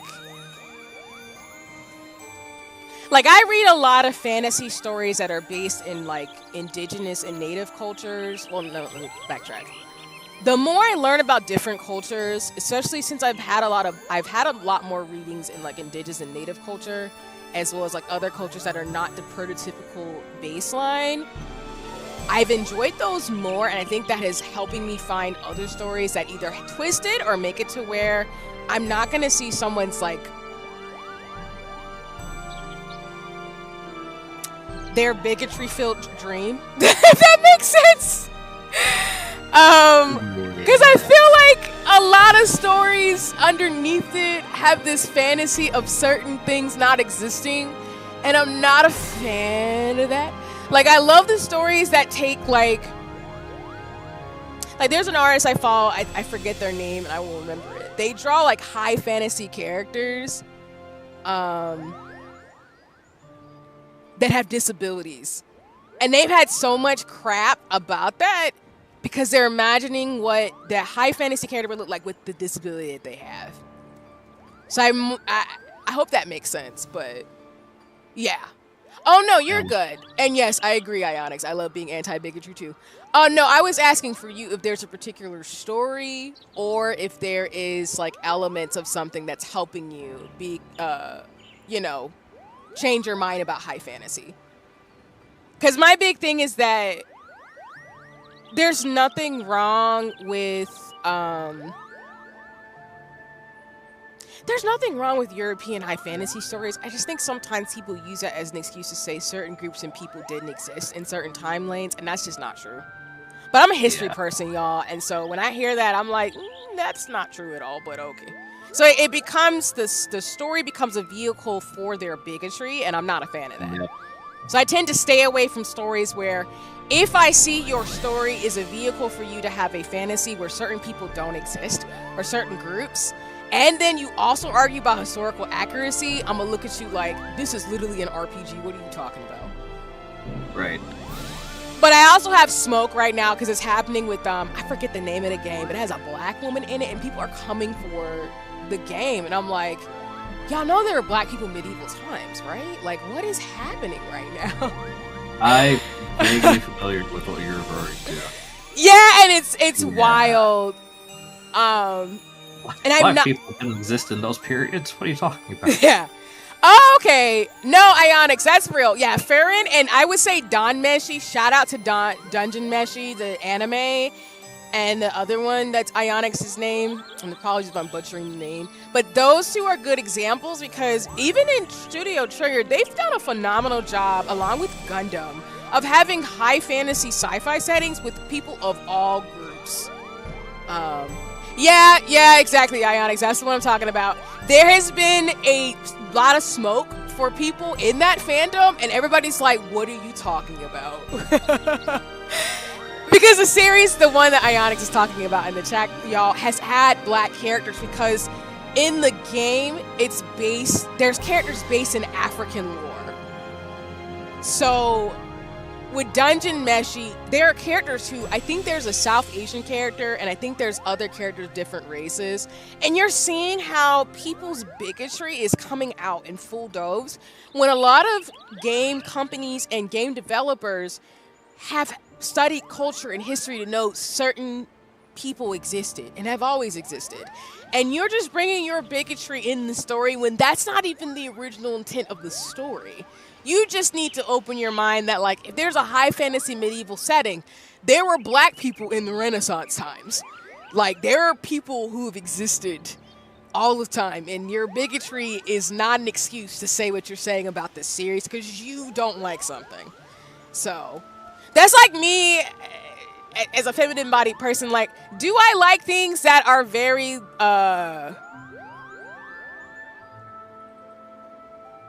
and I guess I'm gonna use this example. I am anti Loli and Shotokan because I'm a petite person. That's one of the reasons. That's not the only reason. But for those of you who don't already know, and I've said this already, I am anti-lolicon or shotacon. So if you like that stuff, I am not the creator for you. I don't like any of that stuff. But one of the reasons why I don't like it, among the many reasons I don't like that stuff, is because a lot of people have used lolicon and shotacon to be fucking weird, excuse my language, with petite people like me, and it is weirdly uncomfortable. And you can ask Nova, I am short. I am short. I am tiny. Short. I'm shorty. Like a whole 5'2". I'm not even 5. I'm 5 foot. Like I'm a short person. Damn. But I gave you 2 inches. You gave me 2 inches actually. Sorry. Thank you for the height though. I appreciate it. I'm not getting that height in this lifetime. Yeah, cultural dialogue blows at exactly. And yes, honey, we talking about Dungeon Meshi. But shout out to Dungeon Meshi for Fearing. If you haven't seen those shows, they're really great. I need to watch both. But I love Dungeon Meshi. But y'all, the culture wars with that is so weird being a petite person, seeing people justify lolicon and shotacon in my face. And then you would be creeped out to know the interactions I have had with people who are weird because they like lolly and shotacon. And I'm like, I'm an adult. I don't know who you think you're talking to, but I'm an adult. And the fact you said that to me, I'm going to have to I'm going to go off on you. I'm going to fight you right now. I'm going to fight you right now in Minecraft, for legal reasons. But I just, y'all. Call the police. Like, legit, I am not. No. And people don't understand that because they think, oh, it's just a certain thing. But I'm legitimately not playing as a petite woman how people are weird as hell around short people. Like, I am an adult. I am not a child. And that is why lolly and shotacon bothers the hell out of me. Because it's some people imposing their weird bigotry or whatever they got going on onto you. And I'm like, sir, I'm a 90s kid. I pay taxes. If you do some weird shit to me and I'm short, I don't want you to be around anybody under the age of 18 or I'm going to fight you in Minecraft. Sorry for the rant, but that's like that and the other stuff too in terms of like the fantasy element. I know I'm asking Ionix in terms of like, and anyone else in the chat about like why you like high fantasy and stuff, because I know the people who I interact with and friends and mutuals and people who watch me, but like okay, I have to step out the shower now to get the dye out. I'll be back if you're still streaming. No worries. Appreciate you, Ionix. If you come back, that's great. If not, thank you for stopping by streaming as long as you could. And I appreciate it. And yes, Dungeon Meshi and Fearing are great. So again, as always, badass taste. But yes, I know the hair is gonna come out great. So I'm looking forward to, updates in terms of the hair being awesome. And honey, yeah, but truly the way fandoms let things infect the media. Yeah, it's really awkward. 'Cause I feel bad. I mean, as somebody who consumes like nerd stuff, I feel bad at the way it impacts me, but I feel really bad more so for the game developers and designers and stuff who make anime and gaming because they get so much shit from people when that wasn't even their intention. And I'm like, that's not right to put that on them and just be creepy about it because then that makes them not want to do their job and what they wanted to do, and that makes me sad. But anyway, I can go on rants all day. That's just how I go when I talk about social issues, y'all, when it comes to my favorite shows and things. And I don't appreciate it because it's like, you don't have to be weird. And I appreciate Studio Trigger a lot of studios. And even like, I saw the interview by Yutari Hikaru, who goes by they, them pronouns. When they were talking about them as a non-binary person, I appreciated that because they were having genuine, honest dialogue about these things. And that, again, opens the door for conversations and dialogue and also helps to what Ionix was saying, people see things in a different flavor because people are willing to do it in a way where it's inclusive and thoughtful. And it makes it a lot more fun to have fandoms where we come from all walks of life. And it doesn't have to be something to where, it's I know the code word now for it is woke, but I'm like, be quiet. Just stop. Like, but it's cultural stuff, I y'all. completely missed that Utada came out as non-binary. Yeah. 2 years ago. I completely missed that. Yeah, for those of you who don't know, Yutari Hikaru is a really awesome J-pop singer, is a legend. They are non-binary. They use they, them pronouns. And it was so funny, I think, in the interview, I think they had mentioned that folks were like, oh, well, if they're they, them, like, are they queer? And Yutari was like, yeah. What was your first indication? And I'm like, Oh, they have a whole ass NPR article about them too about it. yeah. And I'm like, y'all, Iki is the baddest. We respect our non-binary friends and There we singers go. and musicians. So don't get it twisted. So, but again, y'all, as a streamer and as a person, y'all should know for me, like I'm all about inclusivity and things like that too. So I'm not for the foolishness, because I'm like, y'all are wilding out here.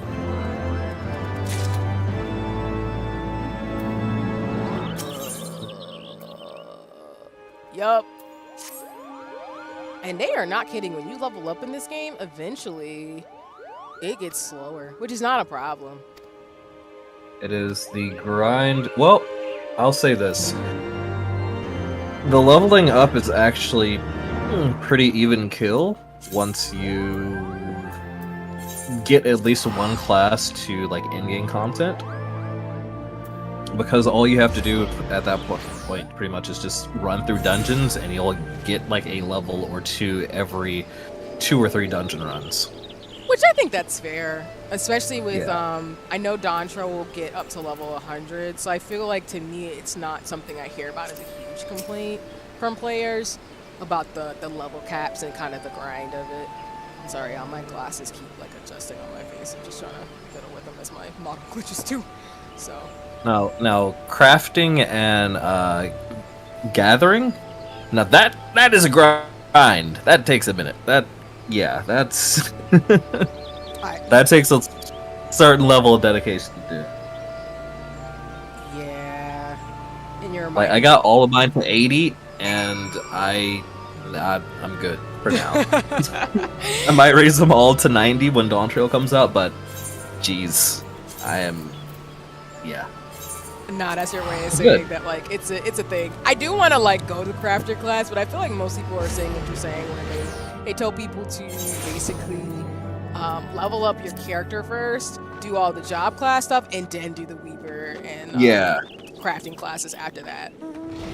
Yeah, because you can get into some pretty dangerous areas too, before like in pursuit of certain materials, but it's also the case that like you won't even necessarily have access to the good stuff until you reach a certain point in the story anyway. So you might as well just complete, whatever part of the story you're on, and then go back and craft or gather after you're done with that.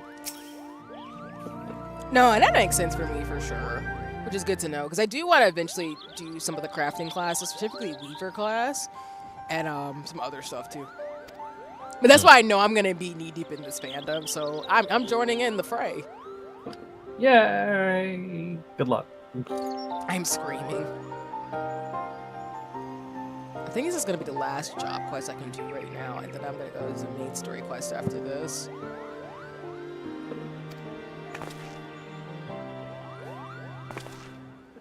Ooh, I am tired. Was this week too wild for you, if you don't mind me asking? Or it's just, the resting vibes of the weekends? Well, actually, last week was my vacation week, but it culminated because it was half vacation, half going down to support a friend for their wedding. Oh, I see. And I was a groomsman because they were both brides, but I was in the wedding party. Oh, okay. And yeah. And to correct it, to make sure I'm hearing this right, you're a groomsman to the 2 brides who are getting married. Well, to one of them anyway. Oh, okay, gotcha. Or bridesman, something. I don't know. Anyway, yeah. No worries. I know like people have different what is it? They have different names for folks. I know like if it's like what's it called? I know I've been to The reason why I'm asking is I know people have different names for like their bridal party depending on the makeup of the wedding is all I'm asking. So Right. sorry, yeah. I'm still not sure what the proper term is. That's just what we went with. But yeah, it was at the beach.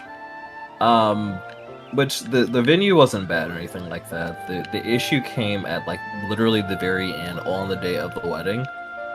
And Allison was actually the maid of honor. Aww. One of the maids of honor. But it became very apparent that not a whole lot had been planned about the day of, and it was a mess. Oh. It was such a mess. Oh no. Yeah. Like it ended up starting 2 hours late. Alice and I had to like run around and try to get things taken care of and organized, and yeah. Oh. I am. And then even for the reception, it was a mess. It was definitely an experience. Gotcha. I know weddings can take a lot of things too, but I'm assuming it worked out in the end though. Eventually, yeah. It's one of those things where I'm like, I don't think I would mind being compensated for my time in this one specific instance. It was that bad. Gotcha. I did all this for free. Shenanigans. But no. Yeah, it was definitely some shenanigans. But the beach itself was great, though. It was a place in South Carolina that wasn't.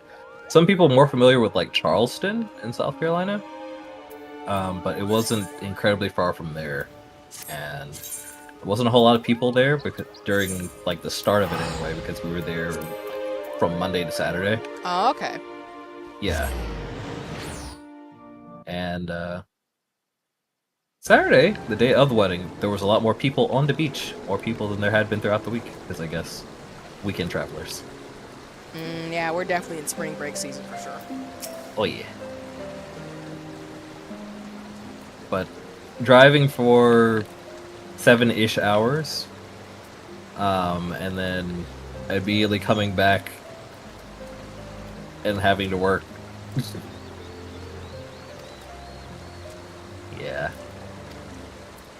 Nope. I don't feel like properly rested yet. No, that's real. That is so real, and I totally get that.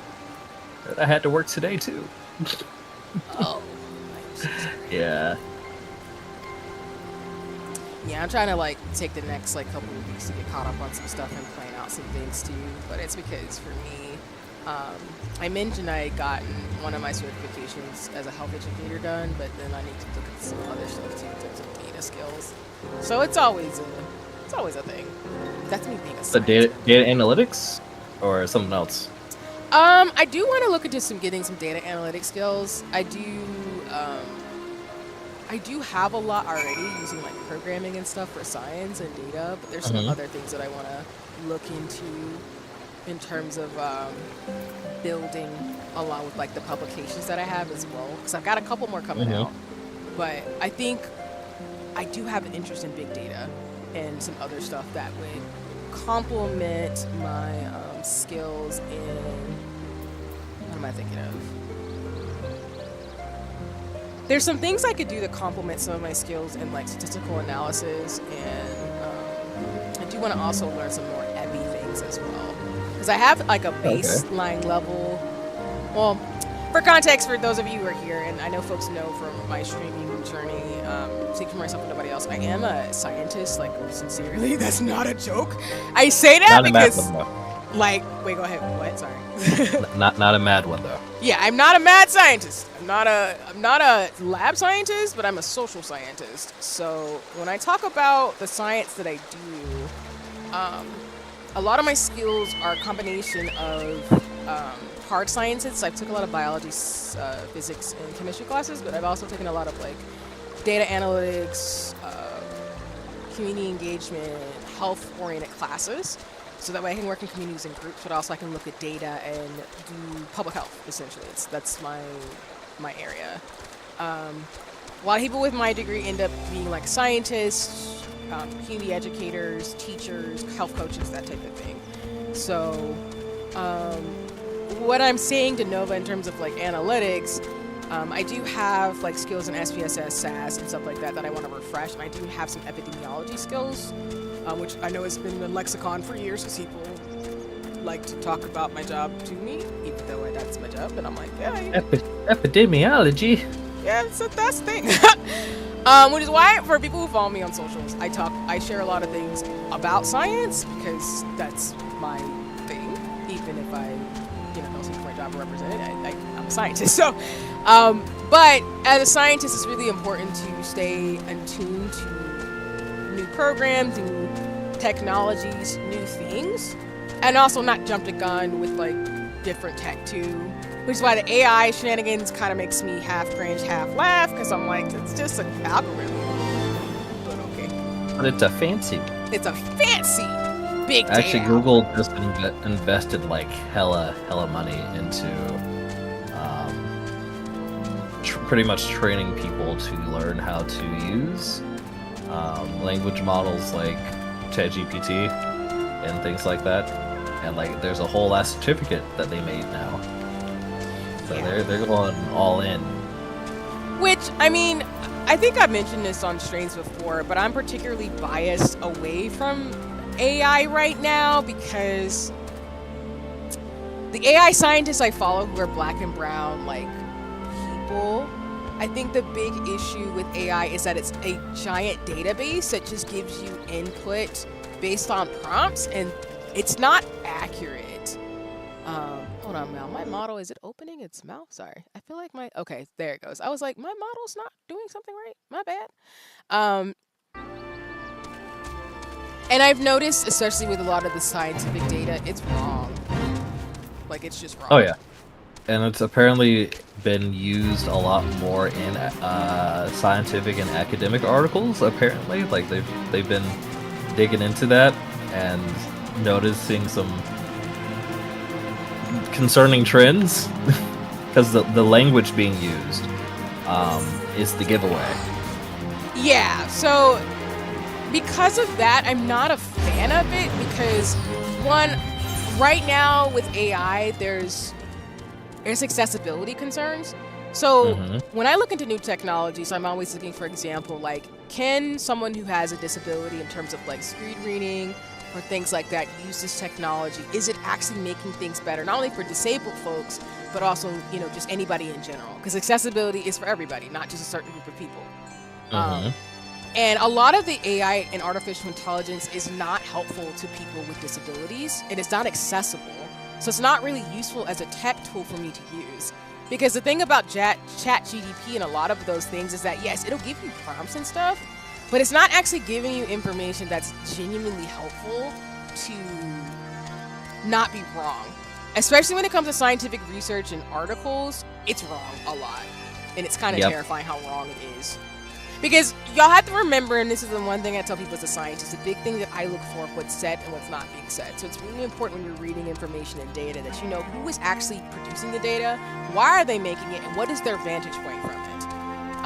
And so the thing about AI is that it's not good right now of sifting through a lot of that information. It's just a giant database that gives you information based off some prompts. That's not helping you understand if this article is legitimate or not, or if it actually has any substantial credibility to be able to give you a solution that's going to give you what you need. Now, I feel like AI is going to be more of a thing like Excel. Because when Excel came out long time ago, a lot of accountants were worried that Excel would take their jobs, but all Excel really did was just make things easier for them to be able to do their jobs. So I can see some of the ramifications of new technology that uses AI to support certain things, but the reason why I'm not all in with some of the other stuff, it's just kind of like, this is not helpful to the average person. It's just, like the AI photo prompts, like it's just not really helpful. You're just training technology to do something for free that's not going to give you the product that you think it's going to give you. Yep. But y'all, I don't do trends, and especially science ones, because there's a lot of legitimate criticism of it from actual AI scientists that I follow, and they're just sitting here like, I know it's in the lexicon because it's mainstream, but that does not mean that what we've talked about nullifies anything that we said about why it's still too early to say, oh, we can just use ChatGPT to make diagnoses for doctors. And I'm like, oh, we're doing that already? Yep. That's... But there is still definitely some fascinating stuff going on, but they even like some of the creators don't understand how it's able to do it. Like I came across this one situation where it was using AI to study CT scans for like chest X-rays, and it was accurately figuring out which of those subjects had like heart issues or like actual cardiac issues, but like, and it was predicting it at like a rate of like, I think it was like 85% of the time. And the problem was though is that they weren't sure how it was doing it. Like, it was doing it, but they didn't understand how. And it's like you created something that it's producing information that's useful, but since you don't know how to do it, like that's a bit of a problem. Yeah, and that's really the big thing about AI and tech is that the thing I always ask as a scientist is that I can get data, I can do research, but what's the benefit? And I don't mean benefit for me, I more so mean like, what can you use the data for to be able to make the world a better place? And sometimes I feel like people like to do research and do stuff because they can and not because they are seeing the ethical ramifications of what the heck they're doing. And that's kind of where I'm a pause a little bit on AI stuff. But outside like data analytics and analyzing things and using machines to do big data, that's different. Because SPSS, SAS, those types of skills, if for folks who are more tech and science thinking or want to go that route, those are always skills to get because you're going to need someone to actually program these things to work in a particular way. I just think sometimes, even with that though, that's not a perfect system either. But I mean, there's always ethical considerations. They can do things and say things and make inferences about people or groups or communities or tech. And I'm like, that's... More people need decent philosophy classes. That, shout out to the humanities. AI would allow us to focus on other things like the deep sea and outer space.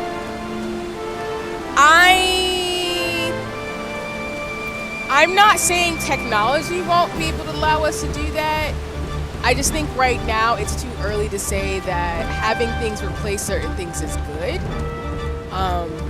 But I'm not, again, I'm a big fan of science is always going to move in a way for the folks who make it to benefit the masses in a way that's going to move us forward to a future. But I'm always going towards the Star Trek future. I'm not going towards the I want to make something efficient for myself, especially if not everyone has access and there's costs for folks who don't have the ability to use those things. Overall, I don't understand the appeal of generative AI with concerns of its power uses. I don't know a lot about it, and besides the opinions I have about AI, I don't get why it can be back with concerns of its energy. Yeah, exactly. And that's what you're saying, honey, is a big critique from a lot of AI scientists. Generative AI and AI itself uses a lot of energy, and a lot of that energy is coming from global south countries. So is it ethical to say that it allows us to do other things if it's taking energy and contributing to global warming in a way where it's harming certain communities while others benefit? That's the... Oh. Thanks for letting me know. Let me adjust the sound.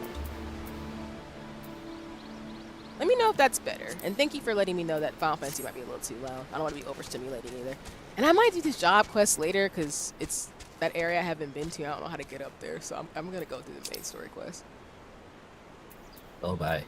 Main story. But, we don't have the infrastructure right now to have these questions either because at least... I will only speak to a U.S. context. We don't have the infrastructure to support a lot of AI infrastructure. We just don't. We run on solar, coal and oil, and that's not going to help us program new technologies. If we use, to your point, Wholesome, if we had more solar power, I would be a little bit more. But even then, to Ate's point, Ate Hanimaru's point in the chat, a lot of AI uses too much energy that is not good for the environment, which means that it's not a sustainable source for us to even consider right now. And I think big tech companies try to spin it, but as a scientist, you can't spin the block on a scientist. So when I hear it, I'd be like, You can. You can on some folks, but a lot of like the data science folks run in similar circles, and or they produce research, and it just, I think right now it's a sexy new thing in its mainstream because I don't want to say it's TikTok, but I think because TikTok uses an algorithm, I think that's why it proliferated a lot over the last couple of years, along with like new technologies for like medicines and tech and bodies and humans and animals. But I think we're not there yet where I can say that some of the ways we use things are viable solutions without it, the human and the organism cost benefits. But I'm also biased because climate change is real, and the climate change scientists keep it 100% real. We don't have the infrastructure to do these things without there being very grave consequences for humans and animals alike. I see some creatives use ChatGPT while denouncing AI art, and I really don't get that. Yeah, again, I think it's my opinion, and this is just me, y'all, and again, everybody has the right to feel the way they do. I just know for me as a scientist, I don't use AI products whatsoever. I don't use ChatGPT. I don't use generative AI. I've never done those trends. I stay away from them. I understand how they work to the degree that I do. I do have to study these things because with algorithms and data systems, I have to know how these things work because they're going to impact my field and work. But I am disappointed when I see people think that ChatGPT is going to replace actual scientific inquiry and research. Because what happens is you get junk science. Yeah. And the worst I've seen with AI is I've seen actual scientists publish inaccurate biology images of animals and use AI as an excuse. And that's not okay, because what you're doing is you're taking the work of something that's not true and you're spreading it in actual academic journals. And I'm not saying we should gatekeep academia either, but when you have stuff like that in the world, that's dangerous. And of course, I think that article got redacted, but that's what I mean about like, oh, welcome in, Kotsu. It's lovely to see you. I hope you're having a nice one. Let me see if the shout out for Kotsu will work. If not, I'll drop a Twitch link because my commands aren't working, Kotsu. So whenever folks come in and I can give shout outs, I haven't been able to, but I try. I'm just grabbing about AI stuff because I have my thoughts on it. You have thoughts? I mean, people sometimes don't want to hear this from scientists, but and it's again like you're just a naysayer. And people are like, "Oh, you hate new tech." I'm like, "No, man. Like we used to use like even in my lifetime going to school and studying these things, there are new SAS programs. Like when I was in grad school, most people use SPSS and SAS when it comes to health data and data analytics in a way. And when I was coming out, it was now SAS. That's a program that people often use. The eye twitching as you were talking about was really fitting. I'm screaming. I know my motto is twitching as I'm talking. And also, y'all, go check out Kotsu. Kotsu's a really awesome streamer and mutual in the space. Really appreciate them. Why did it do that? That's not the link I wanted. This is not the link you're looking for. It's not the link I wanted at all. That's not the link I wanted to share at all. It's just we're having a ball right now. Fine, Twitch. Fine. I'll YouTube. I'll do it the way you want me to. I know. It's fine. It's whatever. Bow down to Google. ABC. And to your point, Wholesome, again, I'm not saying that we will not get new technologies that might not use AI in a way that is ethical and thoughtful. I'm just saying right now that we're not there yet. Right now, a lot of the AI is a disguised giant algorithm database that just gives you prompts based off the data that it uses. And AI right now is in lawsuits because a lot of people's data was used without their consent. And that's not a good thing. Like, an artist should not find out, or a scientist find out, their whole database has been put in a system without their consent. And a computer is pretty much taking from that database and saying, here's what's actually a thing. Because it's like, one, it's not based in truth, and two, it's based in just a database of information. But again, I am not foolhardy as a scientist. I'm very much not the mad scientist type of person. I'm very much of the precautionary principle, which basically is the more preventative we can be, the better off we will be. But that's how I live my life, and that's how I was trained as a scientist. You can do stuff that you can do with data and information, but you need to be very thoughtful about how you're using that data and why you're using that data. If you're not doing anything good for humans or animals or people, then you probably shouldn't be doing what you're doing, because that can lead to very dangerous things, as every sci-fi movie has said. And I've seen that happen. I've seen that happen where people have taken data and have made conjectures and have said some things about people in groups that I'm like, that's not the conclusion you should have got from that paper, but that's what you're going to say, and that's not okay. But anyway, I won't. Speaking for myself, representing myself too. Speaking for myself and nobody else is always. That's why I say, because I've seen people do it. I've seen people use science in the worst possible ways. And it's terrifying, but it happens. And I really mean that, not to scare anybody, but I've seen people use science to justify some wild stuff. And of course, history says that too, but I've seen it in little ways where I'm like, I didn't know you were going to do that. That's terrifying. Hey man, did you know that the size of one's cranium is different, and therefore some people are subhuman as a result? Oh, I love biological racism. I love biological racism. That's such a fascinating field. In hindsight, like, dear lord, but like on its face during its time, it's like, why? What? For those of you who don't know, there was a science that developed out of the fact who basically tried to say about certain groups of people based on their head size and their head shape and their phenotypes. It's changed now, where a lot of those types of things I hear more so from featureism, which is a type of discrimination based off people not having Eurocentric features or having certain features that are deemed as pretty or nice. But yeah, that realm of science, I'm like, oh god, when I study that, I'm like, that's disturbing. But okay. Science in quotation marks, because they were definitely using the scientific method, kind of, but no. Yeah. And of course, I'll probably put a trigger warning too when I update the description of this, of the topics we're talking about. But to Nova's point, like, I agree, that's not science, it's junk science. But people, like you're saying, have justified their arguments for their methods, and it's like, that's just racism. Mm-hmm. That's not science. Like, that's just racism. You're not even trying to hide it. Like, wow. Like, you decided to do that. That was a choice. Mm-hmm. Not a good one either.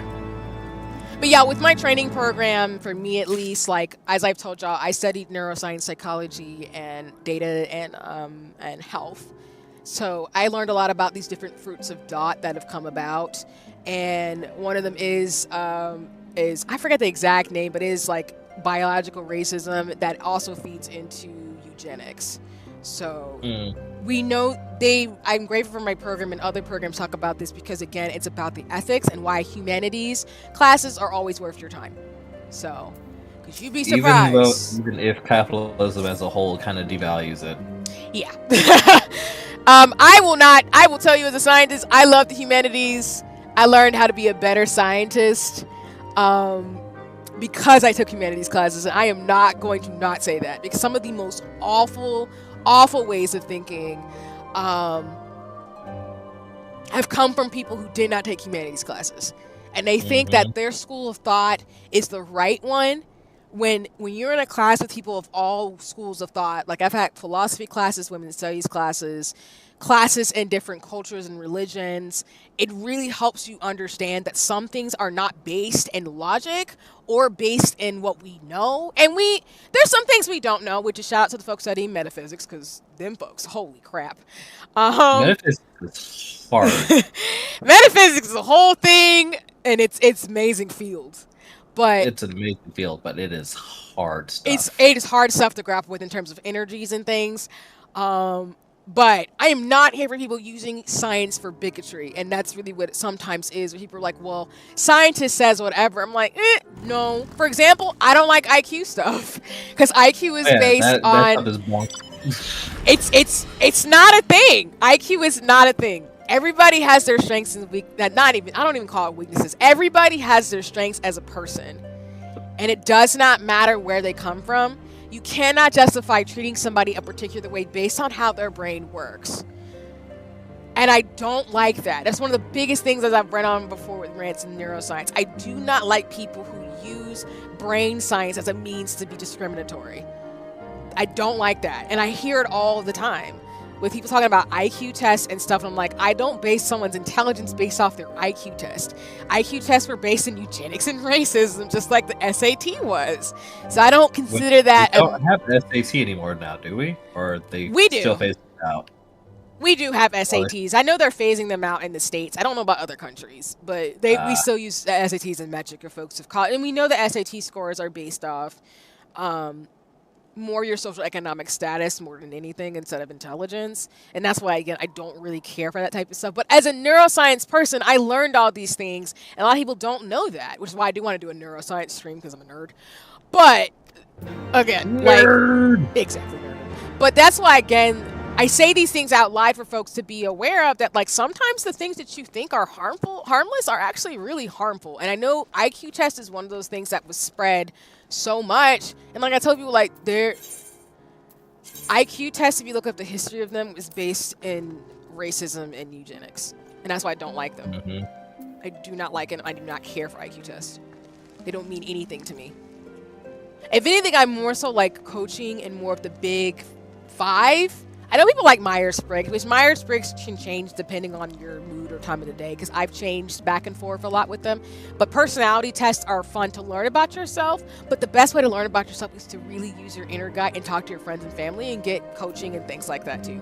It's not a one-to-one thing, but I am trained in behavioral science, where behavioral science is not the Freudian thinking. It's more of your behavior is influenced by your world, your environment, your cultures, your mannerism, your ancestry. So that's how my scientific thinking is formulated, along with data and information about how laws and policies impact people and communities. So that's why when I talk about things, no, I'm talking about it from the sense of collectively and the vantage point that I can talk about. But that's why as a scientist, I work with a lot of different scientists because I have to. I can't make conjectures based off my own lived experiences. I can to a degree. I'm black, for example. So I can make some conjectures about racism. But I still always look at history and data and information from folks to share with y'all on stream what I am talking about. And let me see. Can I be your... You're black. I'm screaming! Yes! I am black. I am a thing. That is a thing. I am a black woman. I'm screaming. Can I be your mad scientist, Peril? I mean, we already have the same birthday. Technically, Kotsu, I mean, I think that works. I think that works. I remember reading this in college. I know ideas, and it really unlocked my understanding of things from then on. Science back then was so junk anyway. Yeah, don't get me wrong. There's some great science that's been done, unfortunately, to people in communities without their consent too, which I do want to name that on this stream. I do want to be transparent. And yeah, Coach, like you said, not even trying to hide it, which is wild. Some people legit do not hide their bigotry behind their science. They will tell you in your face that they do not like certain groups of people and they're scientists, and it's scary, but they exist. Mm-hmm. They're not great. I will say that. And if you see people, run. Don't run. Don't do that. Don't do that. See, again, I love you so much because I do really enjoy these conversations, and that you and Nova are just being frank about. Oh, thank you. I love you too. I appreciate that. And thank you for listening, because I know, again, I mean, Nova knows I'm a nerd, so I've been like this, like I keep saying, I've said all. You're quiet, nerd. I do it. I run around with books. Be the mad scientist that create a monster unite the human race. So Godzilla. Godzilla. Actually, Godzilla unites people. That's like hype. Gojira! But not Mothra. Mothra didn't like. Well, I mean, my mom likes Mothra. I'm just thinking of Godzilla. I'm thinking of Kaiju number 8. I was a Rodan and Mecha Godzilla kind of person. Nice. I grew up in a Godzilla household, so the Godzilla is a thing. My mama got a plush and everything. She got a little baby Godzilla. That's how serious it is. Talk your shit, speak your truth. Yeah. But yeah, like I said, it's not to, again, I appreciate everybody in the chat. It's not to say, you don't have to agree with me or not. It's just the way that I move in the world. And I just think science for the people is always my ethos. Taking for myself and nobody else. I've always been like that. Actually, agree or I'll break your kneecaps. I'm screaming. That was...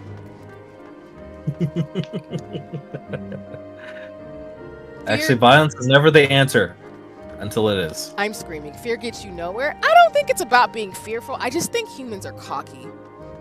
We play too damn much. And hubris also gets in the way of things. Hubris, and I think that's what I'm trying to basically say. I don't think I'm afraid, because it's similar to with what's happened with like bird flu, COVID, RSV, and whatever. Again, I don't believe in being afraid. I think it's about knowing that community will always come through and that things will work out the way they need. But humans have too much damn hubris. And as an adult, I just have to be blunt. Like, some people I've met or some things in history tell us that humans have too much hubris sometimes. We play too much. And when we get the consequences of that, then people get upset. And but then I also tell people, like, was it worth it? Like, was it worth producing this article that says something that's racist? Or was it worth it to do this particular thing because it makes you look good, but then you're hurting other people? That's kind of how my ethos is as a scientist. But again, I just think people have too much hubris. And that's why I've taken a combination of scientific and humanities inquiry, because I want to be able to contribute in a way that does science for the good and for the people. Like, we can have fun and games, and video games are going to have different ethos. And that's why I tend to play the games I do, because they speak to how people have too much hubris sometimes. And they just think like, oh, because I don't have that lived experience, it's not going to impact me. I'm like, yeah, it probably will. It's not an if, it's a when. Yep.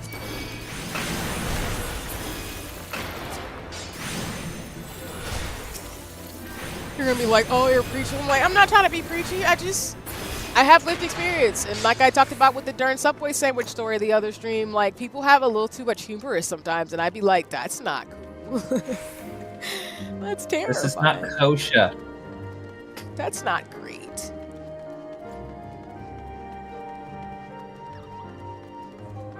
But I've had some very interesting experiences so far in life, so I'm also speaking to some of those lived experiences as well.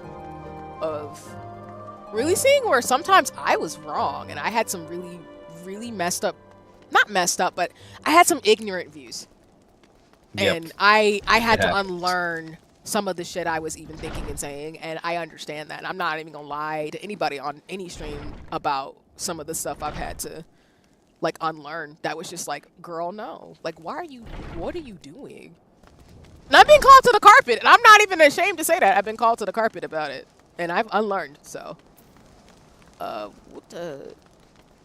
Okay, I'm supposed to go here, but where is it? If you're not learning as you get older in life, what are you doing? And that's the big thing, I think, that what happens to people. Like, granted, some people don't ever want to learn, and that's their prerogative, I guess, which is sad. But there are some ignorant people out here who are adults, and I just don't want to be an ignorant adult. I just don't. Likewise. Like, and like being able to admit that you're wrong about something, like that's 10 out of 10 life skill. That's something that needs to become more common.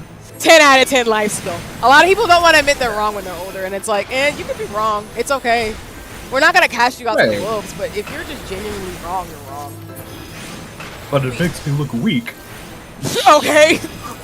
I know that's the big thing. Harry, we're like, oh, it makes me look bad. I'm like, okay, but you did fuck up already. Excuse my language, so own it. It's okay. You're already looking bad. You might as well like not dig yourself a deeper hole. Yeah, don't double down. Just own it and move on. It's okay, and be held accountable. Especially if you genuinely hurt somebody, own it and be accountable. That's it. But I say that way too much on socials because I know there's been so much like drama and stuff sometimes, and I'd be like, nope, that wasn't it at all. It's not worth it, I promise you. They always have these darn destination spots in this game in places that I'm just like, I'm not gonna find this. And I tell people too when it comes to science, like if there's some stuff you don't know, you know, there are science streamers like me, people who do PhDs, who are whole like data scientists and stuff, who keep it real with you. I ain't got no reason to lie to you at all about it. I just think like right now, AI and other stuff in tech is just very novel, and it's going to be great as time goes on and we develop new technologies and stuff. But I also think some people are a little too, they don't know what they're talking about. But I'm always the type of person too where I rather ask experts too and people with lived experience before I try to make conjectures either. Otherwise, I'm gonna be like, I don't know about this topic, so I'm not gonna tell you how I feel about it because I'm not informed enough. Not saying anybody here's like, I'm just saying. That's another thing that people need to learn how to do more. Admit that you don't know enough about something. Yeah. In order to speak about it. Yeah. Hi, Soul. Welcome in. For those of you who don't know, Soul is a mutual adult friend in the space, and I'm gonna be part of the free company with Soul. It's gonna be awesome. But y'all should go follow, subscribe, and go check out the VGen. Go do the thing. And sorry that my shoutouts are not doing great. I'm trying to drop everybody's socials while I fix it from Streamlabs because right now it's not being nice to me. But I'm playing Final Fantasy 14 and enjoying, you know, conversations with Nova and you know, doing the thing. It's lit. Yeah. But welcome in. We're just talking about science, and we moved to how adulting, a great life skill, is to not. Like, just admit when you're fucking wrong. Excuse my language. I just admit when you're wrong. It's really okay. Like, people who love you genuinely be like, hey, I love you, but don't do what you just did ever the fuck again. Just don't do that. Please. A rainbow road of feeling? Let's go. Because, like, I just think some people... Our society, at least speaking in the U.S. context, we thrive off punishment. We don't thrive off of actual accountability. And I think that's why people double down in being wrong. Yeah. We are way too quick to punish people. And punish them forever. And I'm not... You mean like the Judeo-Christian concept of hell? Kind of Because, like... And the caveat I'll say for this conversation is it is different from people who are actually doing genuinely awful, horrible things over and over and over and over and over again, have no remorse. I'm talking about, like, if you make a mistake, like, I don't know, you say some racist thing. I'm not in the camp of punishing you forever. I'm more in the camp of, hey, do better. Yeah, I'm in the camp of, if you say some racist stuff, I'm going to be like, hey, as a black person, I need you to know that was anti-black as crap. And I'm not saying this to you because I hate your guts. I'm saying this to you because I think you are capable of being a better person. And you can unlearn this, and I want you to do better. And I might be annoyed with you in that moment, but I don't have the patience or the time to hate people because I don't have that type of energy. Because being a black person in the way that it is in the world, and nobody can tell you, you don't have time to be worrying about every single racist thing that happens to you. It's a waste of time. And you're just... Oh, yeah. At least I'm speaking to, like, interpersonal racism. I'm not talking about systemic racism.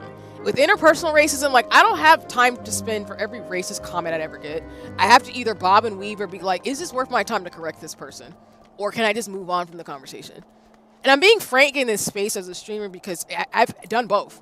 I've had decisions where I'm like, let me check this person and call you in because that wasn't okay. To, I don't have the time because you're clearly wanting to be a bigot and I just don't have the energy to correct you being in your bigotry bag right now. I'm just not gonna give you my time. That's why I tell y'all, like, trolling does not bother me because I don't have the time to deal with it. I get if it's like jokes about me being short and stuff that I allow based on consent, but there's a difference between that and people who play too much. And it's like, I'm not gonna hold something that you said if you genuinely are remorseful and have learned why that's wrong against you. But I know people are really more in this moralistic good or bad, and I don't believe that. I think humans just have the capacity to do things that can be good or bad. And I Yep. can't make that judgment call. I mean, granted, I'm not hanging around white supremacists and Nazis, so I just want y'all to know that I don't do that. But I mean, that's just me being frank on this stream about that. So Hey, Frank, I thought you were C. I had to lie about my age to get into a guild, but got kicked because I forgot to mute during the. Oh. Well, I mean, I hope you can find guilds where you don't have to lie and you can be your full self, you know. But I hope getting kicked wasn't too bad in terms of people being mean. I don't like meanness. You're But not yeah. a mean girl. Nah, if anything, I had more mean girls on me. It's yeah, and I mean more so like, you know, being hard and stuff like that. Because internalized misogyny can be a thing. It sucks. Oh, it 100% is a thing. And it's terrible. I blame the patriarchy. Always blame the patriarchy.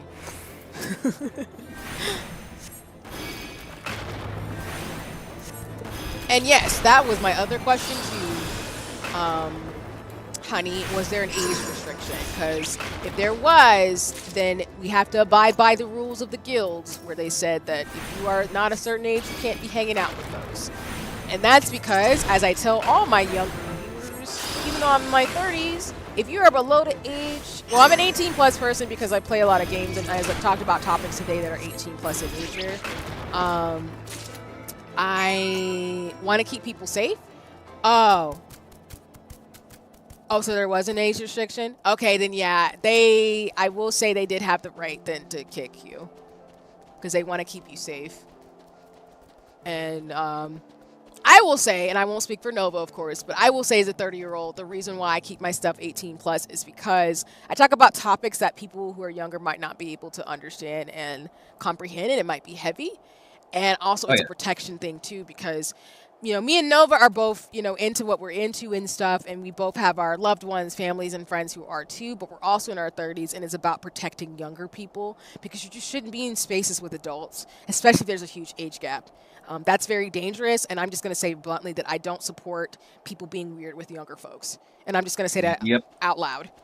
So that's why we're talking about these topics, but it's just know, like, if there are age restrictions and stuff, please honor those from different groups and people. There's a reason. There's a reason for that, to protect you, and I know a lot of young folks who I've talked to are like, oh, but I'm mature. I'm like, no, you were not. No. I was one of those kids. Because I had gone through some stuff in life, actually, at some point, and I felt that I was more mature than what I was. And, you know, I mean, fair, I was mature for my age, I would say. But there were still definitely some things I did not understand about the world that life experience taught me later. But there is for sure a reason for age restrictions and that kind of thing, and minding your lane as someone that's younger. Because you could be exposed to some things that you have no business being exposed to, and then you'll be dealing with that for years to come in some cases. Yeah.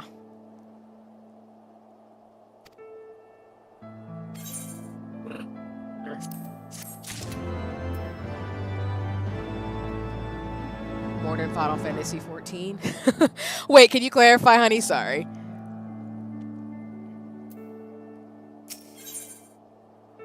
You just get to a certain. Oh, go ahead. Sorry.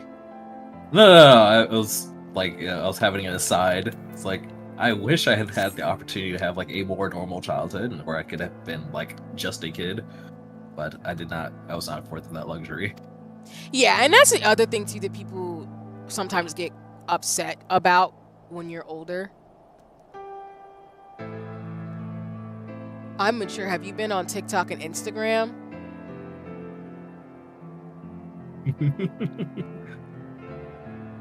And responsible, Also, wholesome.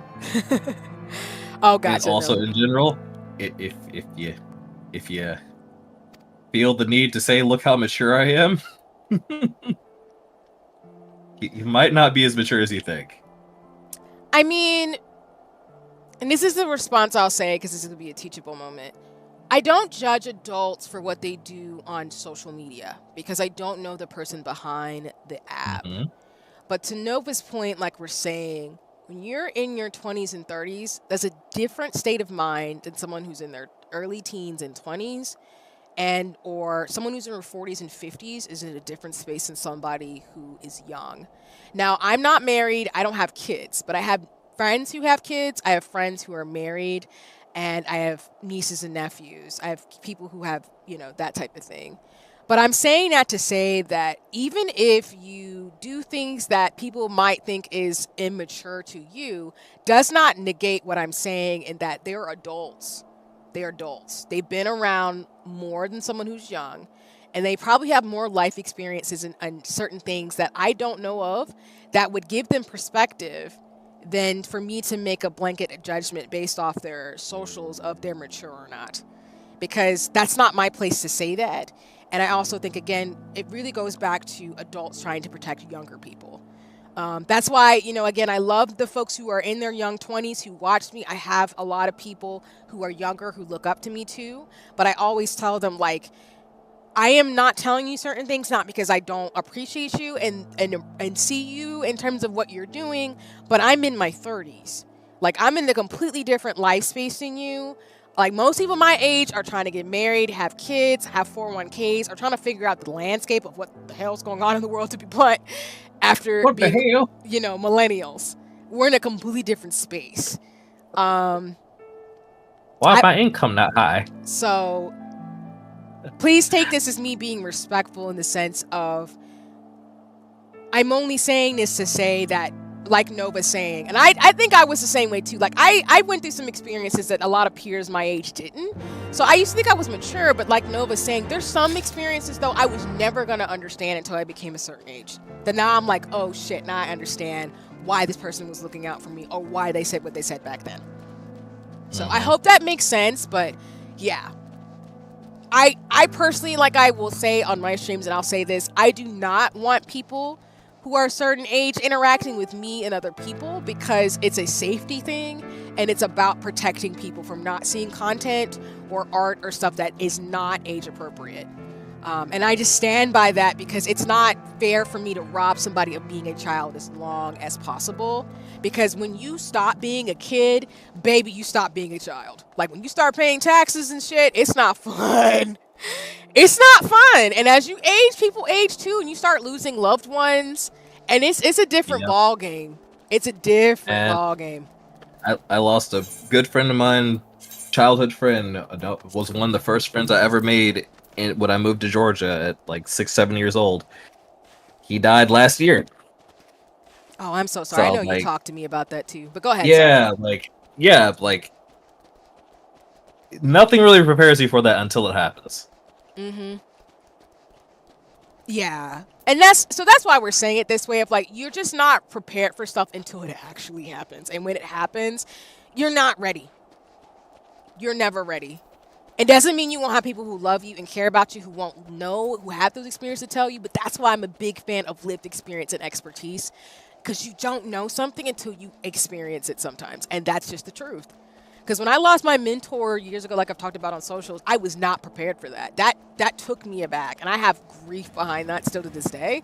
But you're never prepared for losing somebody you love until it happens, and that can change to who it is. Because I've had friends or people I know who've lost their parents, siblings, all types of stuff, and you're just never prepared for life, and that's what ages you, and it's the truth.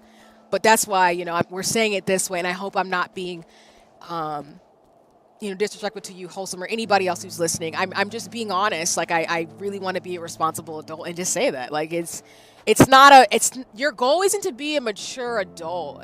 The goal is to just not make the world worse as an adult, and to actually like well-adjusted adult. Yeah, exactly. Like own your own shit, own your stuff, and know that like some things are systemic that have nothing to do with you, and that's okay.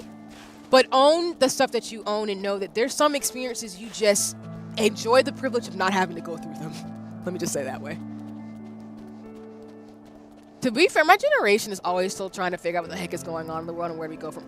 So that's another thing, and I know I'm going a lot of rants today, and it's probably because I'm back to streaming. But I would say for Gen Z, you all got... So me and Nova are millennials. I think for millennials, we constantly live in a state of shit's just always going to change. Like, I feel like every 5 to 10 years, something changes. Because at least I feel like millennials, young millennials, or they call us millennials sometimes depending on the US context, sometimes we are the generation that we lived in a time when we didn't have technology the way we did. So when I was growing up, you weren't on a computer like you didn't have smartphones and stuff, but I can go rants on that, like back in my day, kind of stuff. Yeah. So, and as me and Nova are talking about high school, I mean, we still didn't have like smartphones and stuff. Like that wasn't really a thing until you were either had a sibling or had the means to do it. But I think the thing about it, though, my day, each text was 10 cents. Exactly. Oh my God, I remember when text messages used to cost like $1 or something for like a lot of them. It was wild. But I think for Gen Z, y'all grew up not only seeing how millennials went through stuff, but at least in the U.S. context, y'all grew up with COVID, and y'all are continuing to grow up with COVID and infectious disease, climate change, and everything that's happening. So I think there's a sense of confusion because your adulthood is colored by so much tragedy, and that's hard. As a millennial, I feel like millennials kind of we relate, which is why I ain't got no smoke for Gen Z. I don't get the generational wars. But I think a lot of the times people forget that when you're young, seeing the world fall apart as it has, because we're not through this pandemic. And for those of you who know, I'm a co-cautious person, so I'm not going to mince words with that. Until WHO says we're out of the pandemic, we're still in a pandemic. It doesn't matter how people see it. They can say whatever they want and stuff like that. We're just out of the emergency phase. And right now we're in the transition of what happens during pandemics historically, which is we as a society, as people, have to figure out what that means for us. So I think for Gen Z, I love how the music is kind of pathetic fallacy right now in terms of me and my dramatic conversation right now, and it's really heavy. My bad. I think that's funny. Sorry. Anyway, I think for like what's going on right now across the states, I'm not surprised. The people who are making their voices heard right now are the generation of folks who lost a lot of millstones to COVID. And I cannot act like I know how that feels.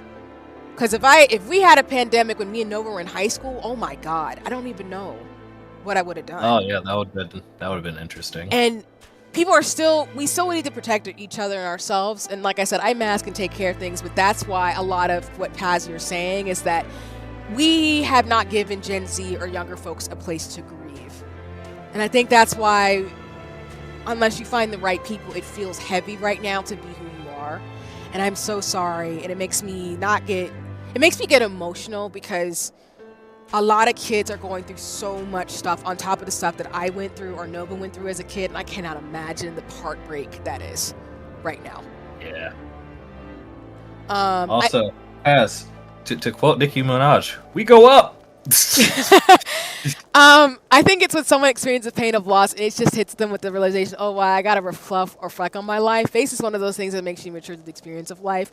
I just feel bad for mid to late Gen Z and Gen Alpha, but they would have now figured out what's going on with the world. Why did the previous generations of people that have failed us?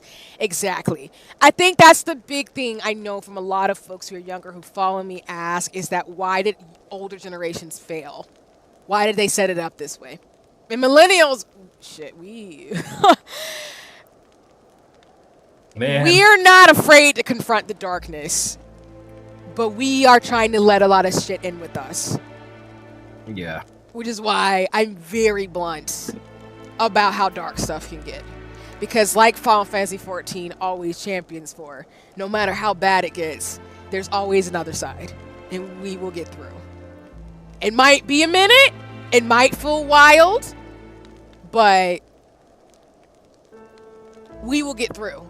And those of us who are millennials, which is 30 to 45, at least in the context, we are slowly growing up and realizing that we have to be the change that we see, which we've always known that because we've been through so much wild stuff in our lifetime. But that's why in any positions of power and privilege I use them to the fullest degree, because I've seen the impact of what happens when people don't say anything or do anything. Yep. And any 'Cause millennial, go ahead. Sorry. because we're still dealing with, you know, the ramifications of people in the previous generations. We're still dealing with stuff from boomers. We're still dealing with like stuff from our parents' generation of things that they set up or were a part of, and we're having to wrestle with that, and also think about our own futures, and also trying to heal from all the other mess that we went through as well. And there haven't been too many generations before that have decided to take on so much. But like it's gonna be a long while before I think things get perceivably better. Like things have improved, sure, because you can see the current generation of parents, how they're actively not trying to make the same kinds of mistakes that, you know, they've seen their families make over the years with parenting, and trying to mitigate, you know, more trauma to the best of their ability, and like actually taking a care about, you know, mental health and things like that. That's not something that happened before in a lot of families. Exactly. And so like we're trying our best here, and definitely not working with a full stack of cards. That's for sure. Yep. And no, but you pretty much named it completely. That's literally, to me, all the millennials I know, we're just kind of like, we have to make sure none of this stuff happens with us. And if we get any type of power and privilege, we use it to help. So that way, even if I can't have it, no one below me is going to deal with the stuff I deal with, period. Right. And that's just it. That's all I can do. And it's a burden to do it, but I'd rather do it. I'd rather be the one to do it. If no one else is going to do it, I'm going to do it. But that's very much a millennial thing that I notice about a lot of my peers. At least the ones who are socially responsible. Yep. So, like, I graduated in the first year of the pandemic. My family had people go outside, except for my parents had to go get groceries at universities. And I and many others kept hearing news about lots of people passing away from the virus. Yeah. Exactly. And that's why, like, you know, seeing what's going on, where people are saying it parallels a lot of what's happened in the past, I'm like, yeah. But that's why, again, when something happens, you got to make sure you don't repeat it. And once you live through it, you have to be the one to make sure you don't repeat the crap. Which is why, like, I tell people, like, to this day, people are like, oh, why do you do stuff? Even though people get viciously angry at me, I'm like, I wear a mask. I still take precautions because it's not fair for me to assume someone's health status. And a lot of people are disabled now because of the last 5 years. So I'm going to be the responsible adult in the room, even if people make fun of me and be rude about it, to not assume. But I made that choice, like Nova's saying, to sacrifice stuff and within my power, because it's not fair for me, especially as a mostly able-bodied person, to make that choice for somebody else who didn't ask. But again, I don't mind. I mean, I've had people look at me like I'm wilding for wearing N95s to this day, and I'm like, I don't care.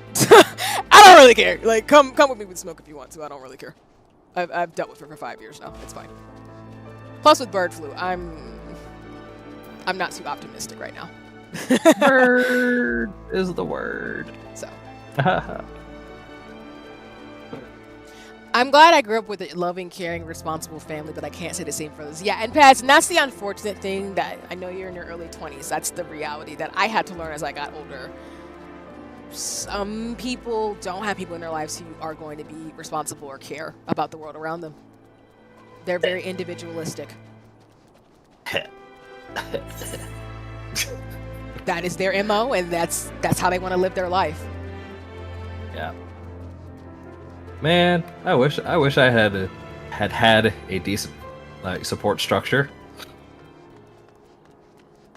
I will definitely say, like, I'm very privileged in that my family and the people who were in my life gave me that structure, so that when I did go through the hardships I've gone so far in life, I can always go back to that and know that there's at least a few people I can look out to in my immediate family. But I also know that having parents is a privilege, and having siblings is a privilege who do care about you. And I want people to know that is very much, if you have that, please hold on to that. I still go with my mask when I go to like a collective taxi or a bus. I'm already checking myself. No, you're good. I'm gonna be real with y'all. I wear a mask everywhere. Whenever I leave my house, I'm masked. I wear N95 without my fits. I do fashion stuff now, but I'm so serious. And if I can do something online, I will do it. If not, you know, everybody around me wears masks. That's just how that goes. So. All my mutuals and a lot of friends in the streamer space too, shout out to them, like Cafe and others, they also mask everywhere they go. They avoid large gatherings and stuff too as much as possible. And if they do go to anything that's a little risky, they make sure they test and do what they have to do. But that's just the future that I want to build towards. And it's just nothing for me to feel ashamed or not admit on stream at all that I still do. I don't have a problem.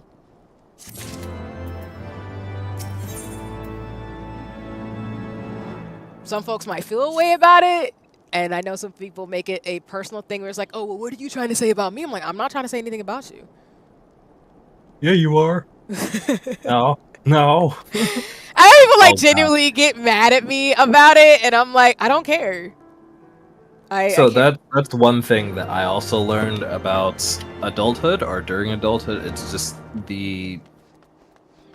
how prevalent it is, how much people can and will assume about what you were saying or doing without even asking you a question.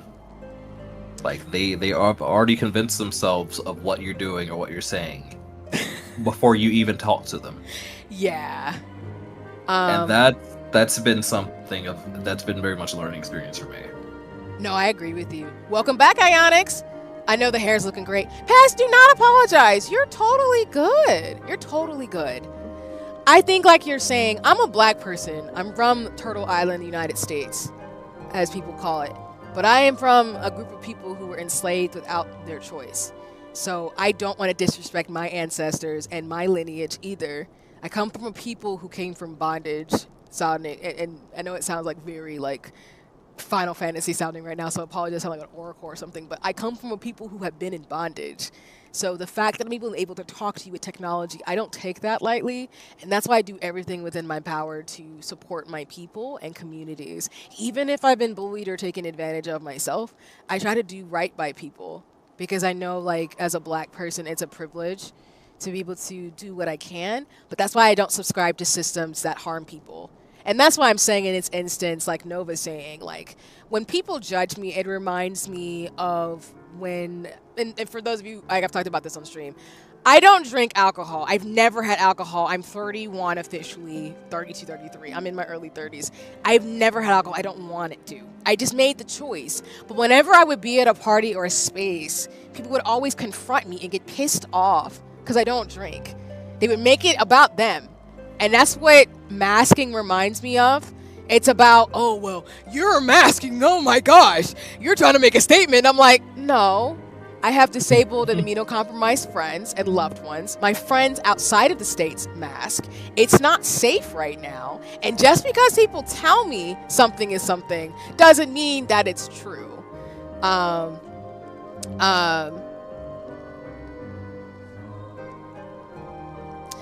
Now, Wholesome, I do want to say to you, like, I know it was a joke and I played it off, but I would greatly appreciate, now that you said that, so thank you for confirming with me, I would appreciate you not making racist jokes like that.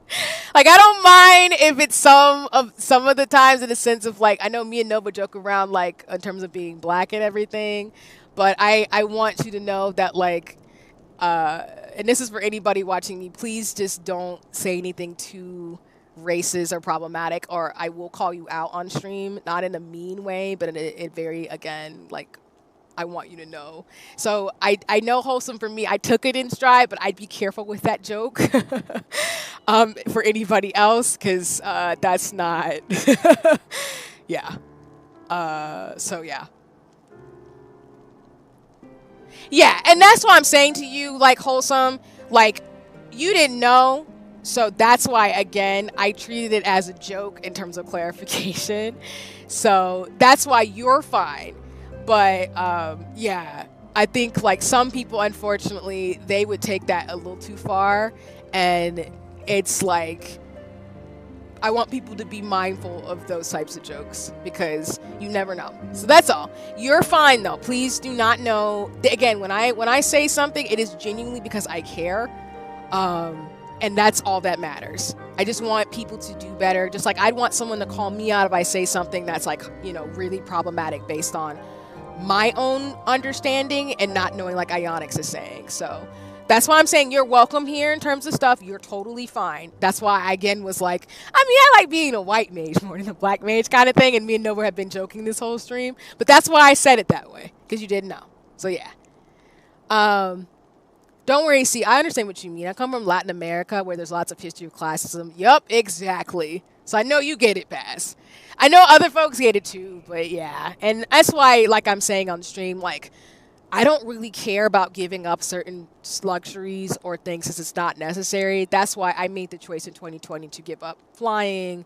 I gave up eating in restaurants. I gave up a lot of stuff for COVID, and I will continue to because I have loved ones who are disabled and immunocompromised who also have long COVID, and I would be disrespecting them if I did things that they can't do because it's not fair, if that makes sense. I hope that makes sense.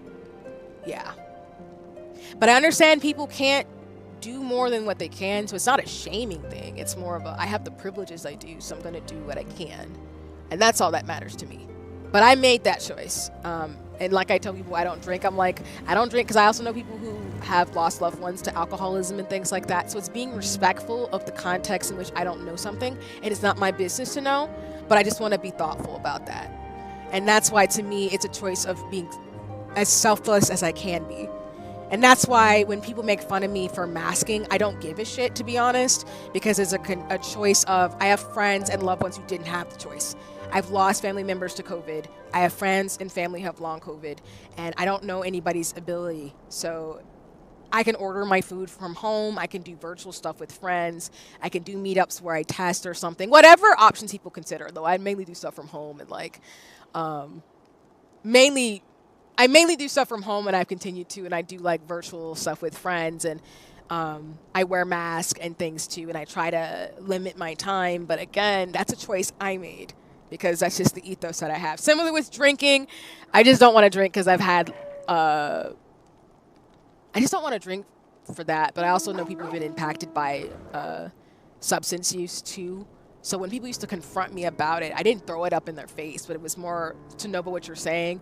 I'm used to people confronting me and saying, "Oh, you're saying something about my morals and ethics. I didn't ask you to do that." I'm like, I didn't even say anything. I didn't say anything. I'm just here. I'm just existing. What? But then as I got older, I realized that when people see you, sometimes it is a reflection of them, and they get pissed off because you make them feel some type of way. And as a black woman, I don't care if you feel some type of way about me. I have to be me. I have to live in this world. It ain't gonna bother me. But what you're not gonna do, especially if it's a younger person, you are not going to do that to somebody who's younger. Because if I see you doing it to somebody who's younger, all bets is off. Or somebody who has, not in a savior complex way, but I've popped off on people before, and I will admit that. Like, I've gone off on people for being disrespectful to people based on their identities. And I've said, hey, I have this privilege, and you're not gonna do this in front of me. I don't give a crap what you're doing. I don't give a crap what brands or whatever thing you care about in this space. I'm going off on you because this person is sick of it, and I'm sick of you doing it. Not that I would like let people do it for a long time, but I've had to pop off on people because they're doing some stuff that I saw, and I remember the visceral anger I had one time, and I just went off on them, and I apologized and said, hey, I hope I didn't make you feel weird or something. And they were like, nah, actually, I really appreciated that you popped off on them about it. Like, that was really kind of you. And it's not for me to get kudos or anything for the bare minimum, but I don't play that stuff is all I'm saying.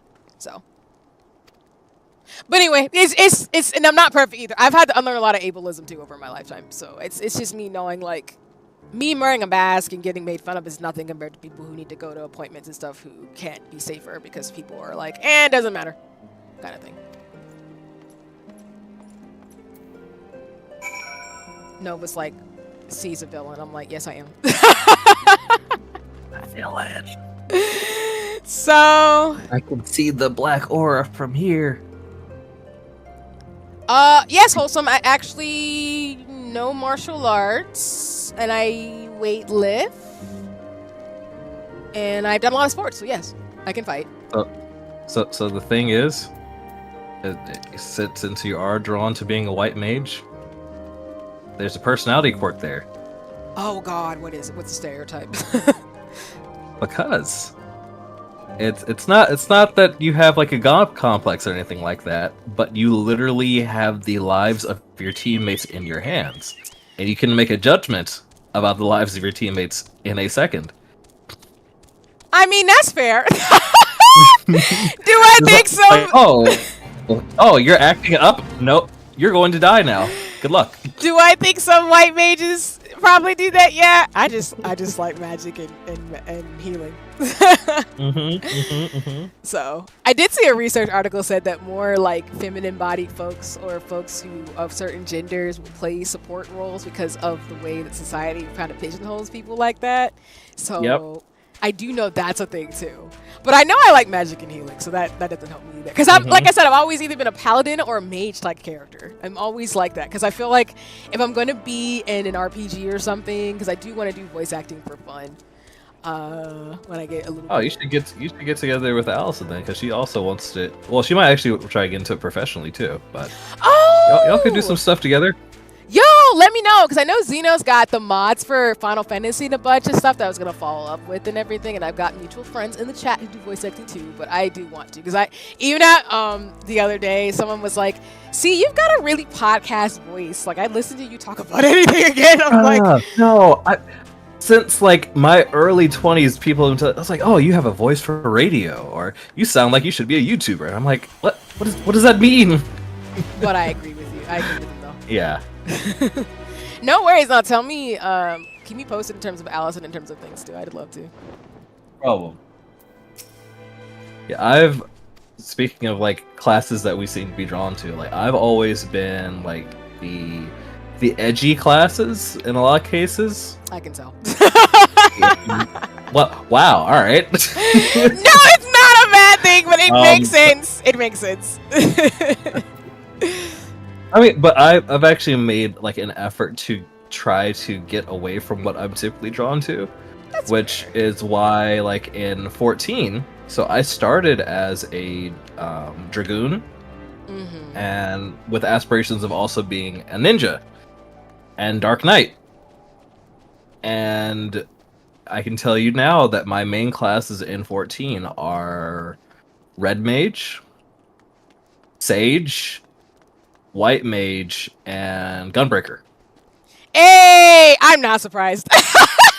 I'm not. No, because I mean, I'll be with y'all on stream. Like, Nova's the type of person where he's not gonna play a class that's like evil.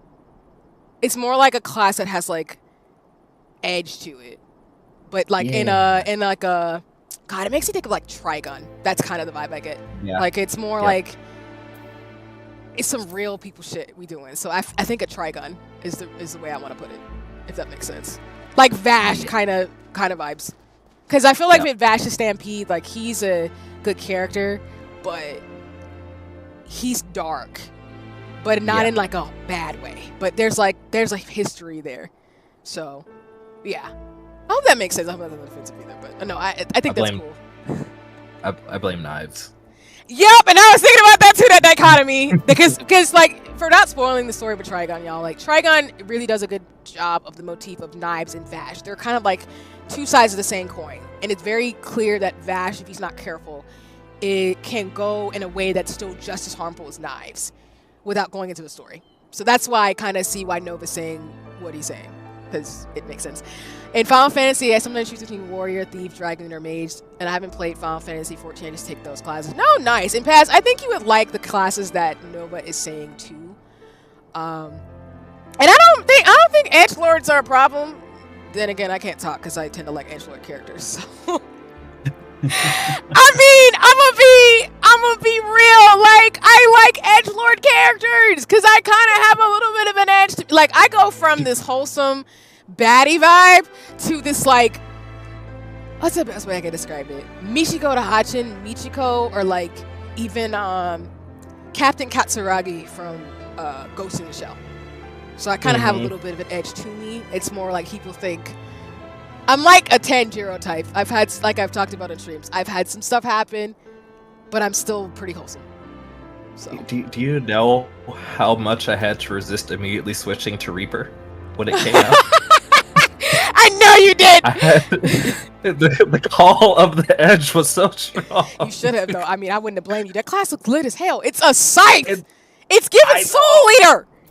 Yes! And freaking... And dot hack Haseo. Exactly. Reaper class. Exactly. Yeah. Exactly. Again, you can't go wrong with that. Yeah, I So know. you're not but wrong. I was like, no. Resist. You come so far. No, it's all good. I totally get you. Nah, and then I'm catching up in the chat. Edgy classes for enjoyer. Nah, free my boy. No, I'm not putting this man out. I can't do that. I get it. I totally get it. And yes, so I love my melee classes. Forever and always, exactly. And most people I know play Final Fantasy 14 are melee. They're like they're gun breakers, they're tanks. They know how to heavy it. And I'm like, they're edgelord classes. And I'm like, I'm not mad. I'm gonna be the healer to understand because I love Gunbreaker. Gunbreaker is a badass class, even though I need to practice because I suck at it right now. It is one of the highest. Well, at one point, I'm not sure as a result of new patches because I haven't kept up at all. But at one point, Gunbreakers were like second highest DPS as a tank, second to Warriors. Because it went Warrior, Gunbreaker, Paladin, and Dark Knight. That totally tracks and makes sense to me. Yeah. Because I feel like to me, if I was going to become another tank class outside of Gunbreaker, I would probably do Paladin or Dark Knight. I think Dark Knight and Paladin would be a lot of fun. But again, I think it's because like with the Paladin class in D&D, like if you break your oath, it's a really cool like set of story elements to it, and I think that's why I like it in Final Fantasy 14. Also, Warrior is definitely the class for people that if you do want to play tank and you don't want to have to worry about your team too much, because you just do what you want and then heal yourself. You don't even necessarily need a healer after a certain point. It's actually kind of insane. Which I can dig it. Yeah, Warriors are they're team players and they're not at the same time. No, it's okay. If you got all that damage, you don't need a healer. Go for it. I ain't even mad. Yeah. Wait, what do you mean? I can see it. No, Right. Again, I know Nova, so it's not like it's that like a lot of my friends have edge to them because they've been through some shit. So even my best friend from high school, Bunny, I know she wants to be, because I'm going to get her to play Final Fantasy 14 eventually.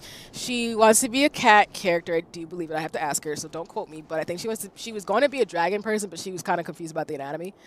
But she's going to be a cat person. The horns are your ears. Like that's what she was kind of like, no. We had like a whole dialogue offline about that, and I was like, oh, okay, that's fair. In terms of the anatomy. But she's probably going to be a gunbreaker or an archer class. I already know. I know her. But again, it's like when I know people, I kind of know what they're going to probably do, which I don't have a problem. But a lot of my friends have an edge to it. They've been through some stuff. And I don't blame them. I think they have the right to be edgy. And I think being dark is not a bad thing. Melee classes. Go ahead, sorry. I'm just catching up with the chat. Go ahead. There is a song actually in Final Fantasy 14, one of the bosses. I call it the Edgelord Anthem because that's what it is. I'm freaking yelling. If you have the time, look it up. It's called Fiend. It is Sephiroth's, not Sephiroth, Sephiroth's theme music. And if you've heard the lyrics, I'm not even mad at all. It is the Edgelord Anthem. And then Cass, yes, melee classes are lit, and I'm gonna listen to the song because I want to. Dark, Gunbreaker, Warrior, Paladin. Okay. Oh yeah, it's definitely shifted since I last played. Okay, because I have not kept up on current meta in 14 at all. Yeah. And for those of you who don't know already, in terms of Nova being on the stream, Nova's been playing God for 10 plus years for Final Fantasy 14. Something like that, yeah. Around the time that the PS3 Slim came out is around the time that I started playing Final Fantasy 14. Yeah. I'm laughing at the chat. There's nothing wrong with loving edgy things. Dark Knight like Batman. Nah, I'm kidding. I can see you, Paz. That's why we got to get you to play Final Fantasy 14 for sure. I might sneak in y'all's guild. I mean, wholesome. I would say, Soul would be the person. I'm following Soul's lead for the for the free company, sorry, Grand Company, free company for Final Fantasy 14. Yes. So I'm gonna default to that. Not to put Soul on the spot, but I'm gonna be joining Soul's free company for Final Fantasy 14. I am committed to that. So I played Reaper just for the aesthetic. I was not good at. That's fair. I'm gonna be real with you. That's half the reason why I do the stuff I do is the aesthetic. I'm so serious. That's why I'm saying like Dark Knight, Paladin, and Gunbreaker. The aesthetics is popping, and I'm not mad about that. Cause we need. I just realized we need a dark healer now. I mean, Like we need an edgelord healer now because we have the edgelord tank. Isn't that Sage though? No. Sages are academics. Like they're scholarly boys. But what about Scholar? I thought it would be Scholar. Also scholarly. Like you literally have two like academic healers. Yeah, I guess that's fair. That's fair because there's Asher, Logan, Like Sage. so Bright it's Mage. Yeah. So scholars are the healers that decided to stay in the books, and then sages are the academics that are like, I think this technology is neat. I wonder what I can do with it. Oh snap, lasers! Oh, and they can heal. Dang, you right. All right, that's fair. Call me out. Yeah. I'm screaming. I am screaming. No, that's real. That's real. We do need a dark healer. If they do get a dark healer class, I actually would do that. That would be cool. I'm not even gonna lie to you. Dark magic kind of thing. Like it's giving witch vibes. I'm gonna heal you with the power of sadness. What? I mean, listen. It's like witchy vibes. I'm not mad about it. Let's see. Okay, I think Dark Knight's the highest damage tank right now. I think Warriors now DPS to Dark Knight. I haven't been keeping up on Final Fantasy 14. No worries. Nova's update your knowledge. Okay. Gotcha. I think a healer that we were always on Dark Magic would go hard. Oh no, I'm like, if there was like a witch like dark healer class, that would be dope. But again, it reminds me of like in Paladin and not Final Fantasy 14, but in D&D where if you break your oath, I forget what it's called, but it's something where you get punished because you went a route you weren't supposed to. And I think that type of stuff is cool. Just Oathbreaker. Yeah, Oathbreaker, that's what I mean. But I just think that's cool though as a choice. Yeah. Because I did for my Paladin for Dungeons and Dragons. I did Oath of the Ancients. So. for white mage that breaks their healing oath. Like, oh yes, I used to be a pharmacist. Now I'm just a harmacist. The puns. The pun with that, I'm screaming. Cannot deal. Oh my god. But I love it. The thing I really want to do, because I know over the last few years I've done like virtual book clubs and like events and stuff. I really want to do not just on stream, but I want to do like I said, if Allison is doing voice acting, I'd love to do a meetup. But I just want to do like stuff virtually because I have friends all over the world now, so it's just wild. Love pharmacist. Nova's a cornball too. Don't let him lie to you. Everybody around me that's known me, we're all cornballs. Pharmacist. Exactly. The puns. God, I'm screaming and hollering right now. And welcome in, Noah. I hope you're having a nice one. I'm chatting and enjoying Final Fantasy 14 streams today with Nova in terms of things. I'm just doing the main story quests. I've done a lot of stuff with White Mage. So. Oh no, I have to die! Lol. It's Nova Shenangians. I'm not surprised. I'm not sorry. I didn't expect you to be. If you said sorry, I'd be like, who is this? This is not Nova. Me? I think I've changed a little bit over years. Don't take this the wrong way. I feel like you've gotten a bite softer. Like life's been a bit more kinder to you. That's where you'd be wrong. But I don't mean that in the sense of shit still hasn't been hitting the fan. I more so mean you've gotten more people who are willing to be there to not be dissuaded from the dark that happens. Does that make sense? Oh, yeah, I get that. Yeah, that's what I mean. But I don't want to say like shit has not. It has like whatever. Life be life. Life smacked me around and told me to shut up.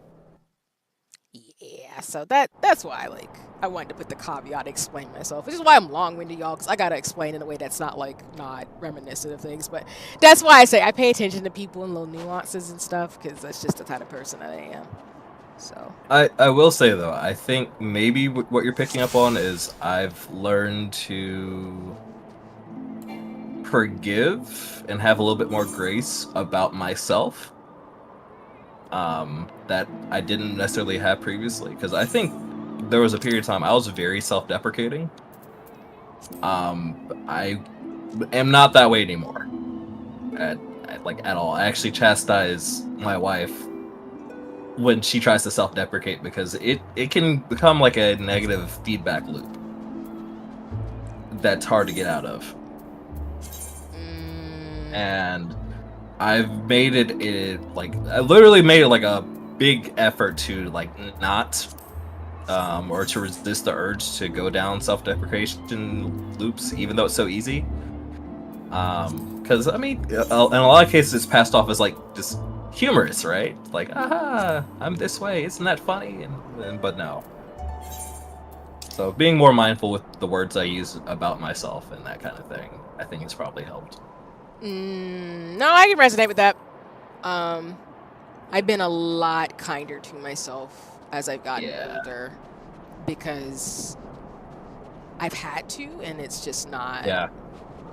And I think through that, it's helped me in a similar way. So I appreciate what you're saying, because I can really resonate. Yeah.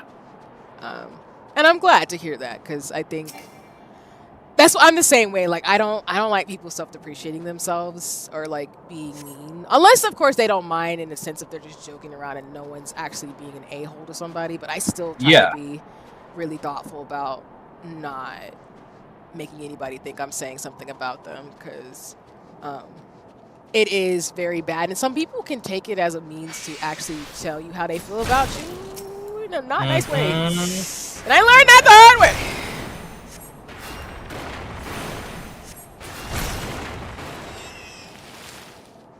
And yeah, honey, you're right too. Like that's exactly a thing. It used to be kind of a trend for a little bit too, which didn't help, especially for a lot of millennials. Because I think of the BuzzFeed years, for example. That was very much a thing. And I also think too,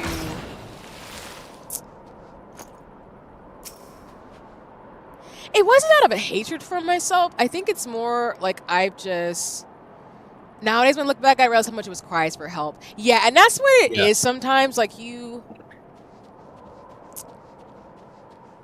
I don't like seeing people self-depreciate, because to me it says that either people around them aren't treating them well, or they're going through some stuff that they need maybe some support on. And I know for me, I just been around people who weren't giving me grace, and I've been through some stuff, so yeah, I get it. I really do get it. So I'm always happy, even if life hasn't been the kindest of folks, that they still have their moments and people around them who care enough about them to be by them, even as they learn to grow and do stuff. I hope that makes sense. That's real. Yeah, like the BuzzFeed kind of like self-depreciating, quirky, manic pixie era that millennials grew up in. I think that's why a lot of us did, along with just, again, the stuff we've gone through. Versus now, I'm just kind of like, nope. Oh wait, are you trying to attack me? I can kill you. Are you approaching me? Oh wait, have you watched JoJo before? Yes. Oh, okay. All right. I know what meme you're talking about. I'm screaming. And you know exactly which one you're referencing to with Dio. I get it. I made those jokes when I was in the height of my depression. It was all the mask to seem strong. Like, hey, if I'm joking about it, I know it enough that it's not that bad, right? I see. And that's fair. And thank you for the honesty and transparency with that, because I know that's a thing. It's very much a thing. And that's why I always tell people, like, making jokes, if someone chooses to and is okay with it, that's okay. But that's why, like we talked about, Honey, too, I don't make assumptions about where people are at, because I just don't want to dig into that hole without meaning to. Because I just... Did you know that when you make assumptions, you make an ass out of you and mumptions? No, for sure. I totally get it. Like, let me Also, I now have a thing about making assumptions. Like, I legit have a thing about it now. Like, I don't have too many pet peeves, but making assumptions, it's up there now. Yeah. I think it's because when you get to a certain point in life, you just want people to ask more questions, and if they mess up and make an assumption, they at least show the effort. I don't mind that, especially if folks are making mistakes and genuinely are doing better every time. I think my frustration comes where people make assumptions about people's lived experience and expertise. Yep. I'm very candid about that. I don't feel good when people around me make those judgments. I am the same way too, Honey, as you know. I really don't like people self-depreciating, and I don't like people bullying somebody or even joking, because it's not funny to me. Oh my god, there's a room full of y'all? Okay, well. You came into the wrong neighborhood. I really was, I'm really about to get jumped right now. What's cool? No, it isn't. Where's your color, see? But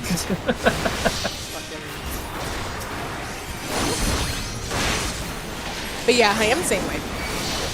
I don't hang around people who say stuff about me. I don't hang around people because I found out people who were joking. They weren't joking. They hated my jokes because the jokes were not jokes. They were actually how they felt. And that's always bad. I don't like that.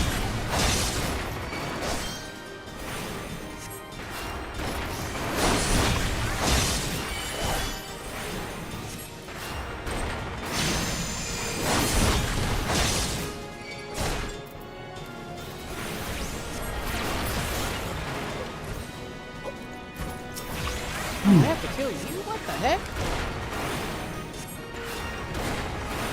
I mean, you don't have to. It's always a choice.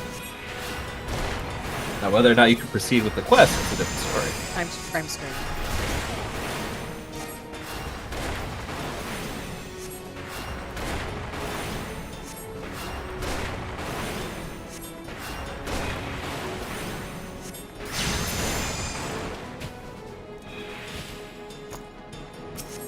I have a question for you, see? Yeah, go for it. Because a lot of nerdy black people go through a period of time where I feel like their blackness is challenged as a nerdy black person. Like, I feel like that's a fairly common thing that happens.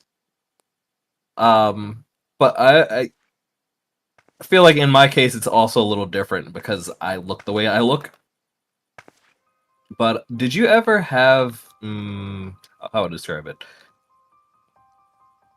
Not maybe a crisis of identity when it comes to your Looking for blackness, me, but like, I presume. how do I want to describe this? Hold on.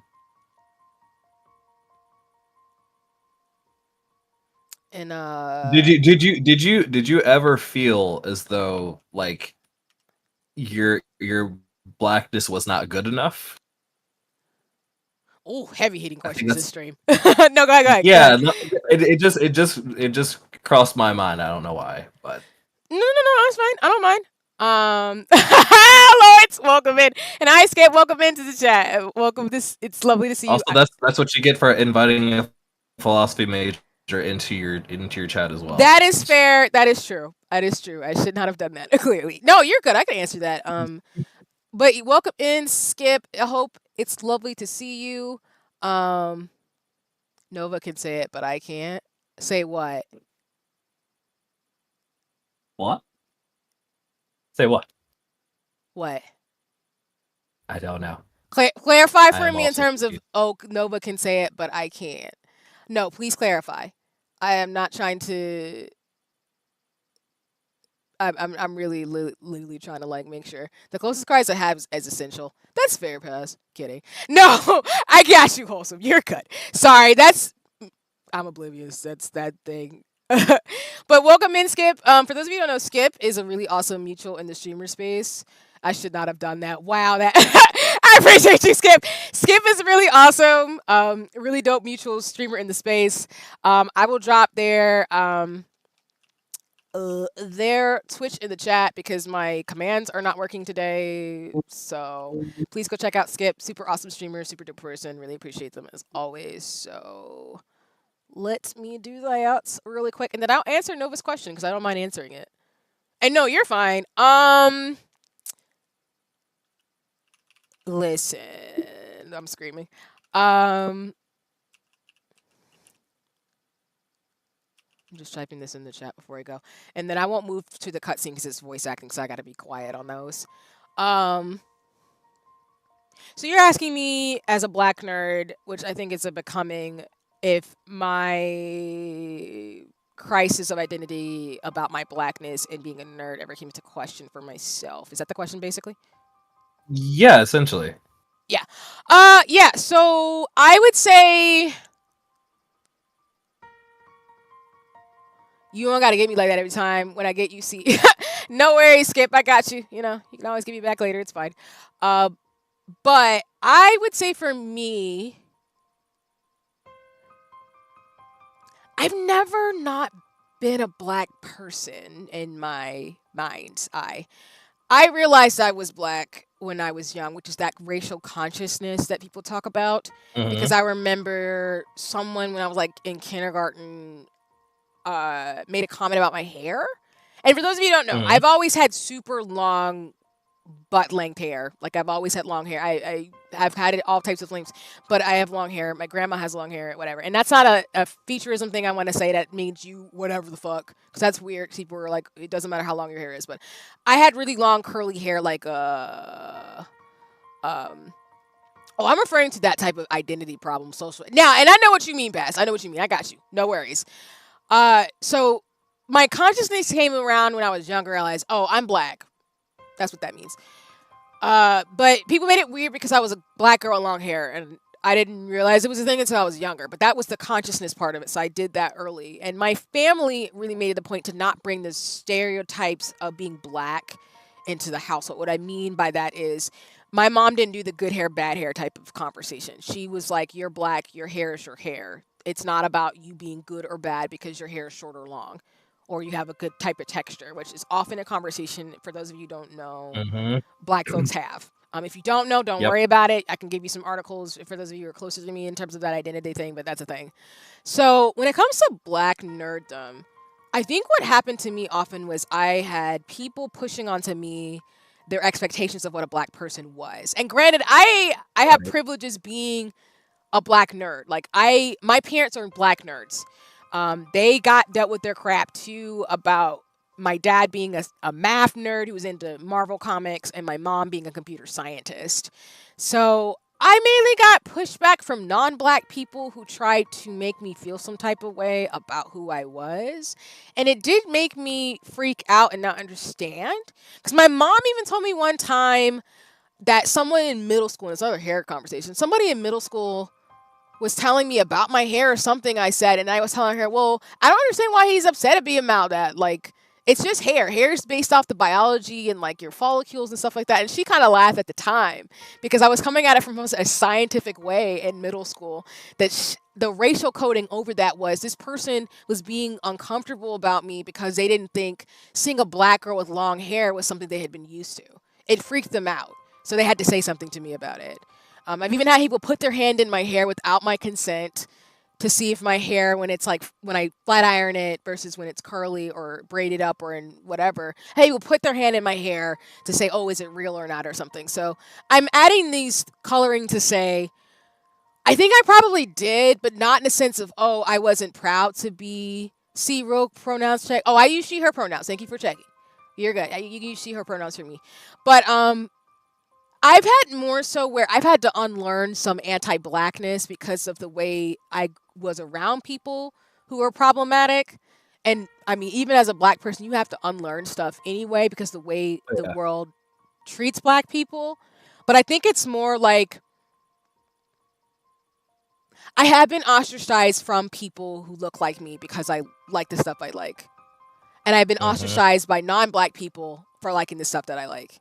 So I think Yep. for me, it did probably have some consequences to me as a kid because it was like I couldn't just be me and still have my blackness, my southern roots, who I was. My family never took that away from me. It was always the world around me that was like, "Oh, you're never going to be black enough because you do X, Y, Z." And then I realized as I got older, and I'm not even saying this, that it was that thing that racism and supremacist thinking does, where you can't be a multifaceted person. Because I color this also too as a black woman, where as a black woman I was stereotyped along the margins of how I as a black person could not be smart, nerdy, and I couldn't have that representation, and that people would treat me like, oh, you're not like the other black girls.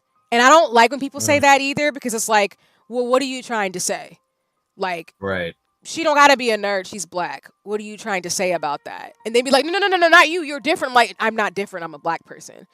Just because somebody grew up in a different area or doesn't go to this fancy school over here does not mean they're not black. They're still a black girl. What are you talking about? Um. So. Oh wait, Paz, I'm checking, and I'll keep going. I wasn't focused on race when I got to my final year of elementary school, my first year of middle school. I couldn't be Latino, black, or anything because it wasn't different stereotypes. I was mostly in nerdy stuff, and I was getting good grades. And I like to be part of a label group, so that was just cringe. No, that's fair. So, and that's why I'm saying, Paz, it really depends on. Would you say it made you feel like you had to be an alternate, even though there's nothing wrong in liking other things that wasn't purely attached to race? Yeah, like I think for me, and that's why I love being in my 30s. I think another thing I realized as a black woman that was taken from me was that I was not allowed to be feminine. And that's a problem with black women. We are not allowed to be dainty or feminine and be multifaceted. So I realized for me the reason why, like, it was earlier parts of the last 5 years. I realized that when I got some of the dresses that I have now, I broke down crying because I realized that one, my femininity had been taken from me in the sense of I've always felt the way that I felt about myself. But as a black woman, you're not allowed to be the anything except for what people impose on you. So what I mean by that is you'll hear conversations of people talking like Meg the Stallion. I'll use her as an example. A lot of people say Meg the Stallion's a man and will hyper Oh masculinize yeah. her. And there's Yep. nothing wrong with being man, woman, non-binary, trans. There's nothing wrong with gender. But with black people, you're not allowed to be a particular way that does not fit certain systems. So Mm-hmm. I think for me, I got masculinized a lot. Even though you would think that's wild because I'm petite and I'm tiny and very dainty looking. But I got masculinized to the point with my nerdness and my blackness, people wouldn't know what to do with me. So it made and it's still to this day, it makes socializing really hard because sometimes people will say some out of pocket stuff. Soren's Black on Both Sides goes into this exactly, and there's a lot of really like good articles and research on this, but I never really forgot who I was. It was more so that I had to figure out over time that the world was seeing me in a way that I was being socially imposed onto me that I don't agree with, and I still have to deal with to this day. Because, like I said with Meg Thee Stallion, she gets masculinized a lot, and I still go through this every day. Like if I'm not like bust down, like glammed up face, even if I'm wearing a skirt or something, I get accused of being a certain way, or I get accused of. This is gonna sound bad, so trigger warning.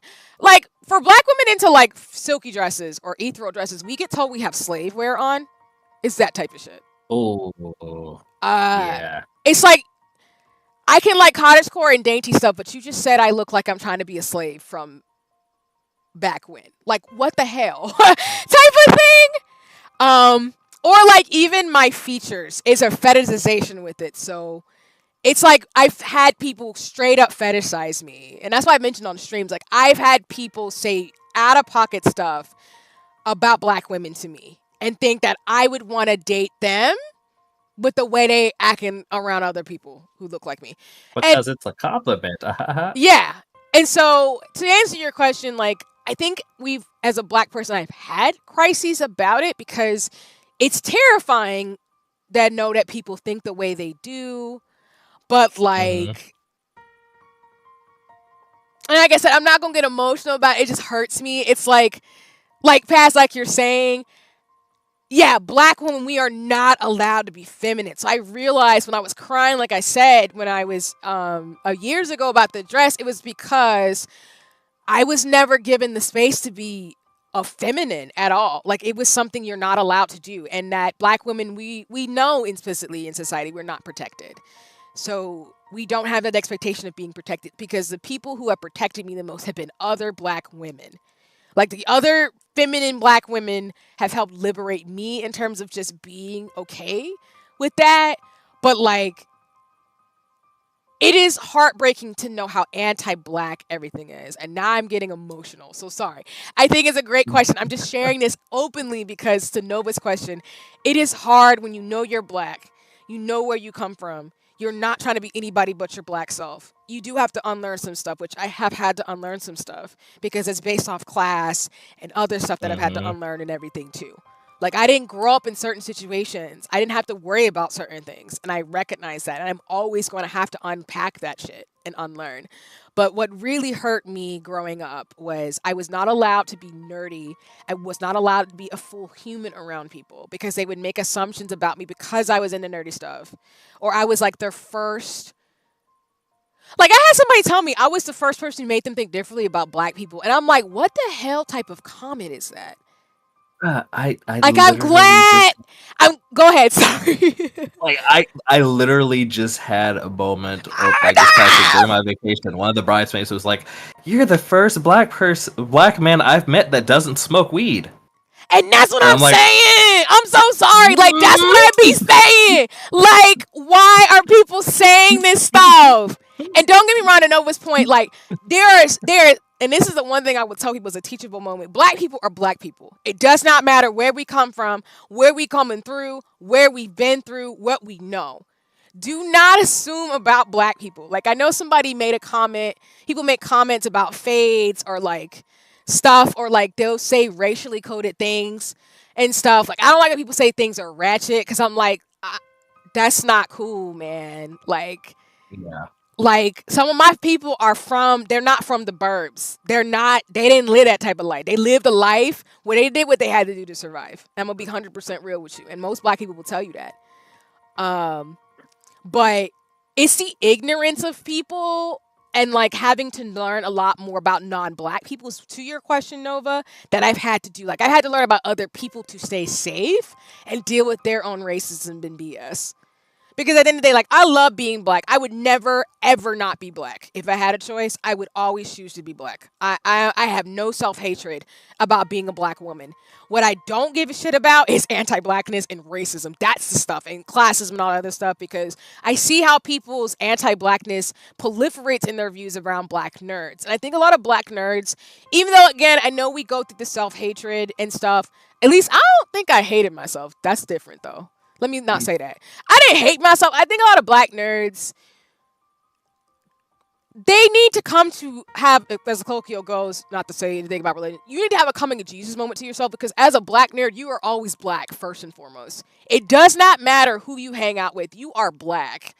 So if other Black folks made fun of you, those are just shitty people. But that does not mean you need to hate every Black person you've ever come across because somebody was doing what they're doing to you. And justifiably, anti-Blackness is so frustrating that somebody being prejudiced towards you as a non-Black person is probably not because they hate you and haven't whatever. It's because society has set up things in a way where Black people have to think about this shit.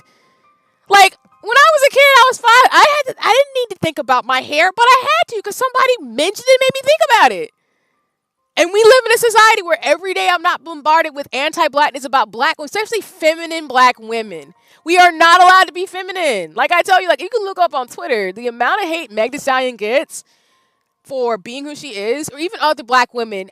The one insult that I've gotten a lot from misogynists is you're a man. And I'm like, what the fuck is that doing for me? But again, it goes back to racialization and the social imposing that is happened on me and not how I see myself. And that's why I tell people like trolling and making fun of me does nothing to me, because I've had to learn, even though I'm still soft-hearted and it does bother me, I can't care. If you think that about black women, if you think that about black people, I can't change your mind. If that's how you want to be, that's how you want to be. But do not equate the weight of that to whatever you think you're dealing with. Because at the end of the day, like, as a black nerd, black people are smart, intuitive, thoughtful, all types of things. I love black people. But the way that our blackness is taken from us because people think that black people can't be multifaceted and come from all walks of life makes me angry. It just does. Yep. It makes me angry. Because we can't. Even if we do fit stereotypes, people will make that a problem. Even if we don't, they'll make it a problem. You can't win. You just can't win being a black person. So I know that was a long-winded answer, and sorry. I hope. No, you're good. You're good. The nerve of some people. Oh my gosh! And the fact that some people were irresponsible in taking care of family regardless of race. It's my dad despised irresponsible people because he was affected by that. What the fuck? The dedication people stay in the dark, self-report, not even consider people outside of the things that have been assigned. And men trying to assault when you're a man gotta realize the irony of being a problem. Yeah, and exactly like. I would say like my teachable thing is like if you see other black women, hype them up. Because I'm not kidding when I tell you the amount of black women who've been treated like garbage is bonkers. And I'm not saying like just cis black women. I'm talking about black trans women. I'm talking about people who are just black. I hate the way that black women of all walks of life are treated. It is awful. I want to fight people about it. And the misogyny, especially the misogynoir, is a specific type of anti-blackness that black women deal with, but the misogyny black people, misogyny towards black women is awful. We are masculinized, we are treated like garbage, and we are not able to use the gender coding of femininity to save us. It never works. Like the one thing people always do to me whenever I'm outspoken and say something is they try to masculinize me or they try to like really put me in harm's way. And I'm so serious. And that's why like me saying what I'm saying is me being honest, but it's just I know people who watch me and stuff are listening in and you know being mindful of this, but like misogyny and anti-blackness is real. So to your question, that's why I'm long-winded in the sense of like my black narrative is wrapped into my femininity and my gender, because as a black woman nerd, I can't navigate the world the same way that other non-black, non-women can. And I think I've never had a problem with being who I was. Like I said, I had to unpack some stuff for myself, and in terms of the classes and things like that too, and like, you know, as somebody who consumes a lot of like Asian pop culture and stuff like that too, just to make sure I'm not being like xenophobic, Orientalism, or doing anything weird like that as well. But I think the issue that I think the struggle that I've had is with the nerdiness is that I have had things taken from me. I think that's the big thing I'm trying to say. It's like I've had what I love about myself taken from me. So it's like it's that dual consciousness they talk about. Like I can't be myself fully around people. And I never will because I'm black. So I hang out with other black folks and try to make black friends, and I have other mutuals in the space who are black streamers who will talk about this openly too if you ask them and are close to them as well. But it's more like it's a crisis of the world does not acknowledge that you can exist. And so they treat you like a chia pet, and it's weird. That's the best way I can describe it.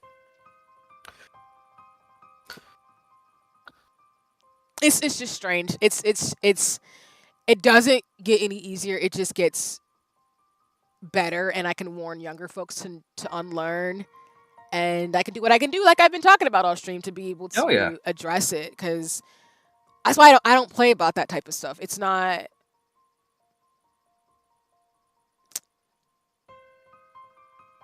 It's just deeply angering. It's the only way I can describe it. It's exhausting and it's angering.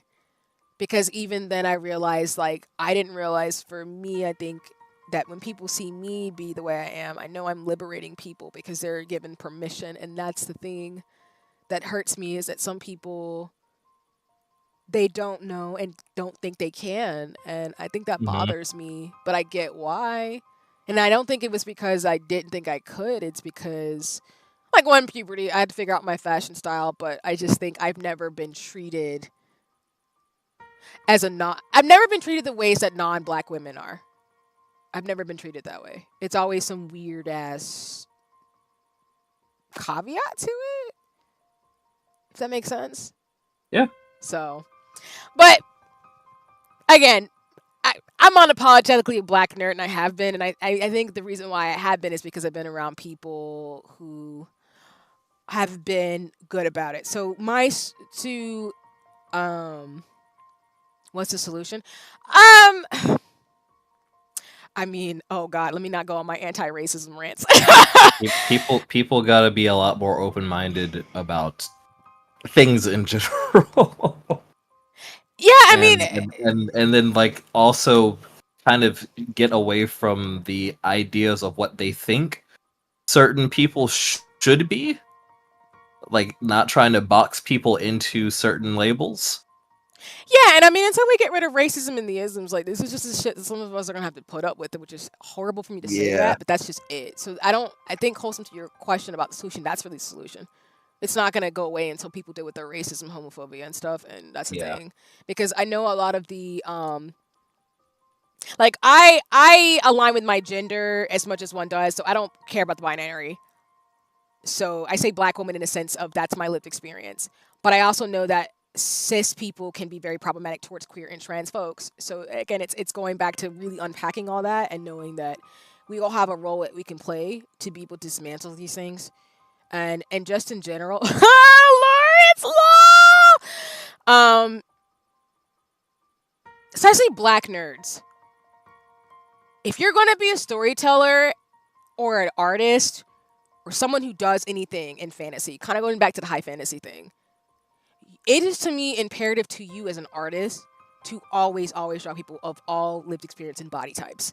That's black and brown people, queer folks, disabled people, people of different language, people who don't speak English, those types of things. I think it's just an imperative. That's why for me, when I talk about making dresses, I mean that I want to dress people of all, especially like support other black women and black femmes or black queer folks. Like I want to be able to support people to have fashion fits that fit their body. And that's not just skinny, lanky people. I'm talking about everybody. So I'm really looking into like sustainable fashion in that way.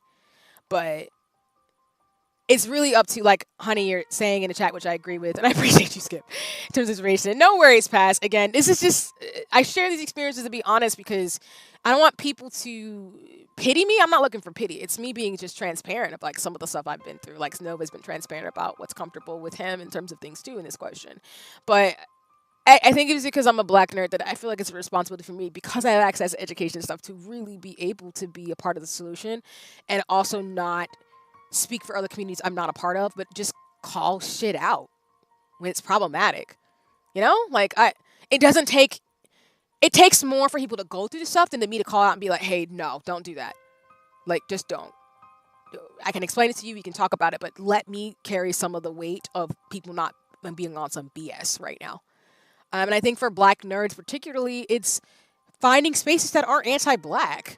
Because like I said, that's why I love streaming spaces where people are very open about, like, and I mean, no, you've seen it, but it's one of those things people are like, I'm not politics. And what I mean by that is I need people to differentiate between what do you mean by no politics to civil and human rights? So you mean you don't want to talk about voting, which I get civic engagement. You don't have to talk about that. But if you mean no politics and no racism, conversations about heavy stuff, then I don't think that makes the safe space safe. It means that as a person of color, a black person, I'm not necessarily going to be safe in this space. Because if somebody says some anti-black stuff or makes jokes about people who live in certain areas or just some racist, homophobic stuff, I'm not going to feel comfortable being in a space versus Nova can tell you, like, a lot of us who grew up together or went to school together, like, I forget people that are bigots. But when people are bigots, I'm just like, holy shit, really? Right. Like, what? No, but it's funny because edgy. Yeah, like, nobody I know plays that. We do not play that shit. We did not have an edgelord era. Like, I'm a southerner, but we did not do that ish. That was not a joke. Like, that's not funny. And I think some people think, like, oh, well, you're from like you're a Southerner. I'm like, yeah, but I'm not a bigot. Like, what are you talking about? If anything, being in the South has taught me that people are literally bigots and they will hurt you. That's not a joke. That's not funny. So joking about it in the stream is not funny either.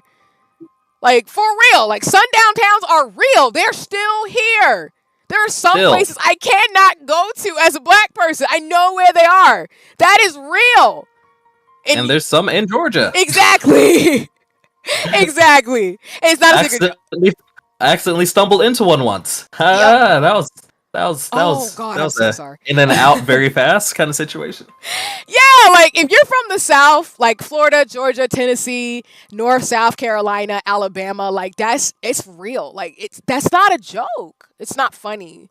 And so that's why I'm being candid in this conversation where I'm like, the real lived experiences, this shit is not a theory. Like racism and homophobia, I've seen it. I've seen how bad it can get for people. I've seen people literally, excuse my language, slight trigger warning. I've seen people die because of someone's bigoted views. Not seen it, but like the consequences of systems of oppression, like I've seen how bad it can get, and I've seen how it directly impacts people's lives. So when I'm talking about this shit, I mean it. Like this shit's not funny. It's not funny.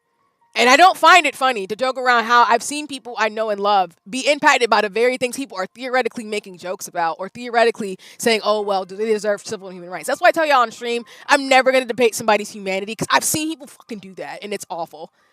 Not seeing people do it, but I've seen people do it on like online being edgy. Yeah, and just various like YouTube comments on Twitter, Facebook. Like it's even on forums, which aren't used too much anymore, it still happens there.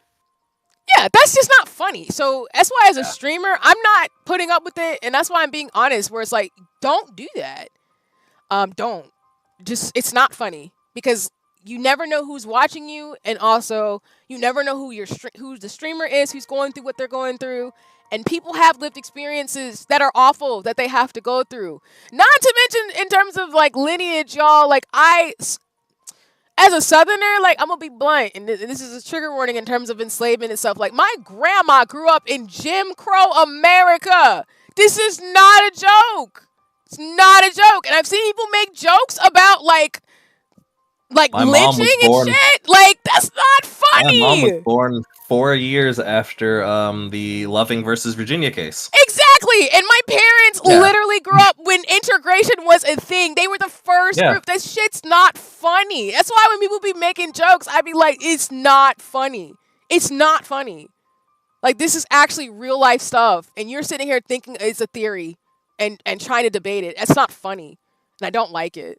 So anyway, that's my rant. But yes, that was a tangent off of your thing. Let me get to the chat. Everyone should be able to educate themselves. Exactly. Like, centering people really means listening. And if you're uninformed, just sometimes the best thing you can do is say, I don't know this. I don't have this experience. Ask somebody who has lived experience, pay them for their commentary and words, and go from there. Like, don't spend it any other way. I remember vividly that I couldn't speak English very well because Spanish is my native tongue. So I remember my library teacher was black, talked to me in Spanish, helped me out. Oh, that's so awesome. I'm glad they did that for you, Pass. That's super cool. That's why I want to learn sign language and all the languages I do. Because I don't want to make assumptions people just are going to speak English.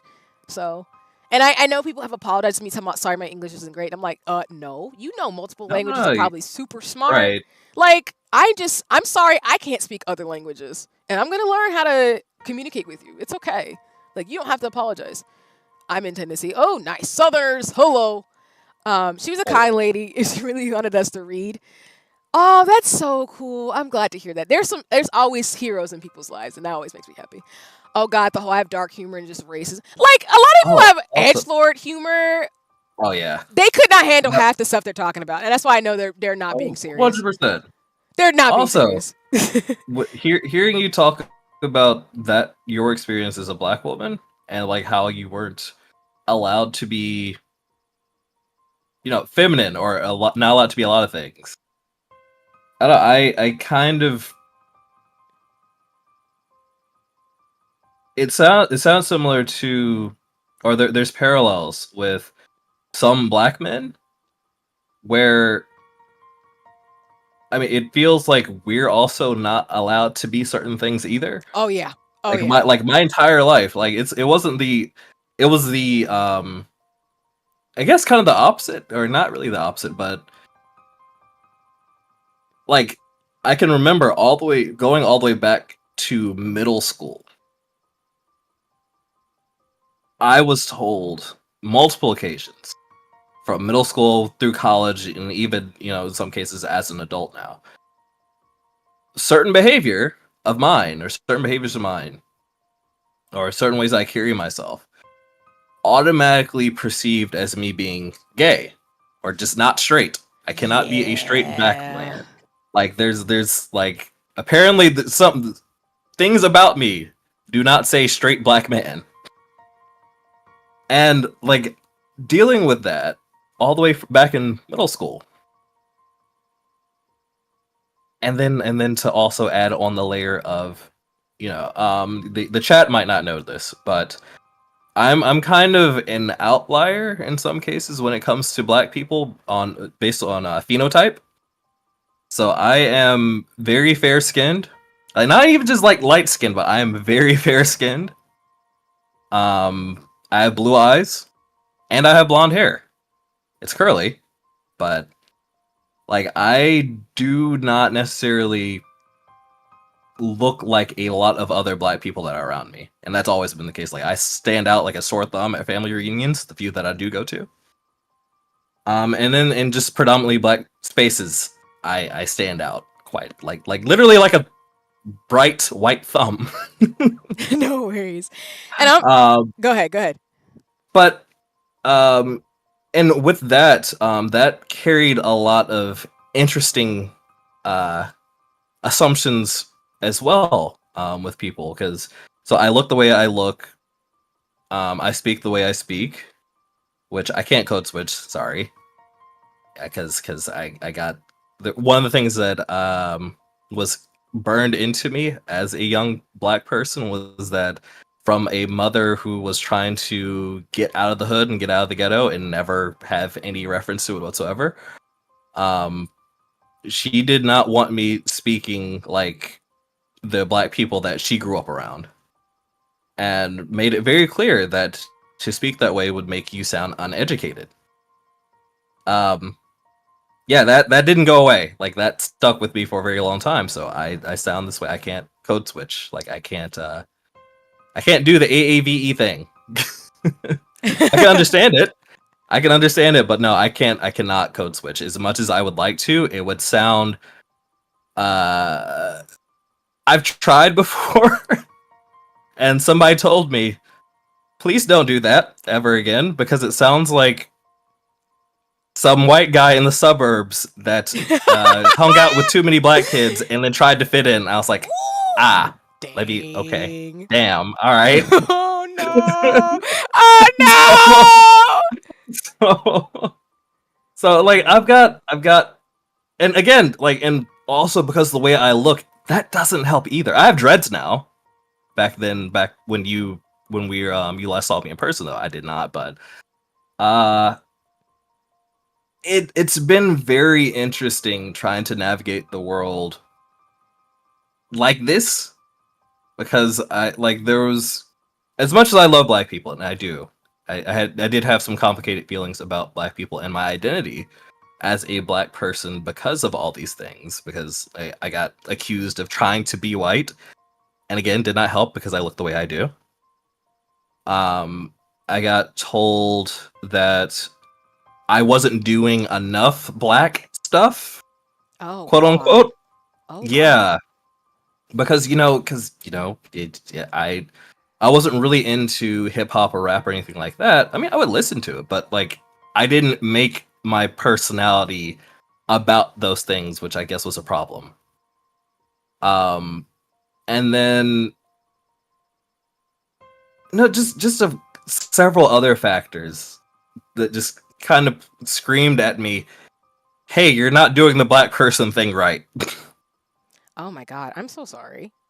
Nah, it is what it is. But I mean, I did have like a not even necessarily a crisis of identity, or at least racial identity, but it's like it made me really question. It's like, what the hell does it even mean to be a black person? Because like, I know I'm black. My parents are black, but everyone around me is telling me no.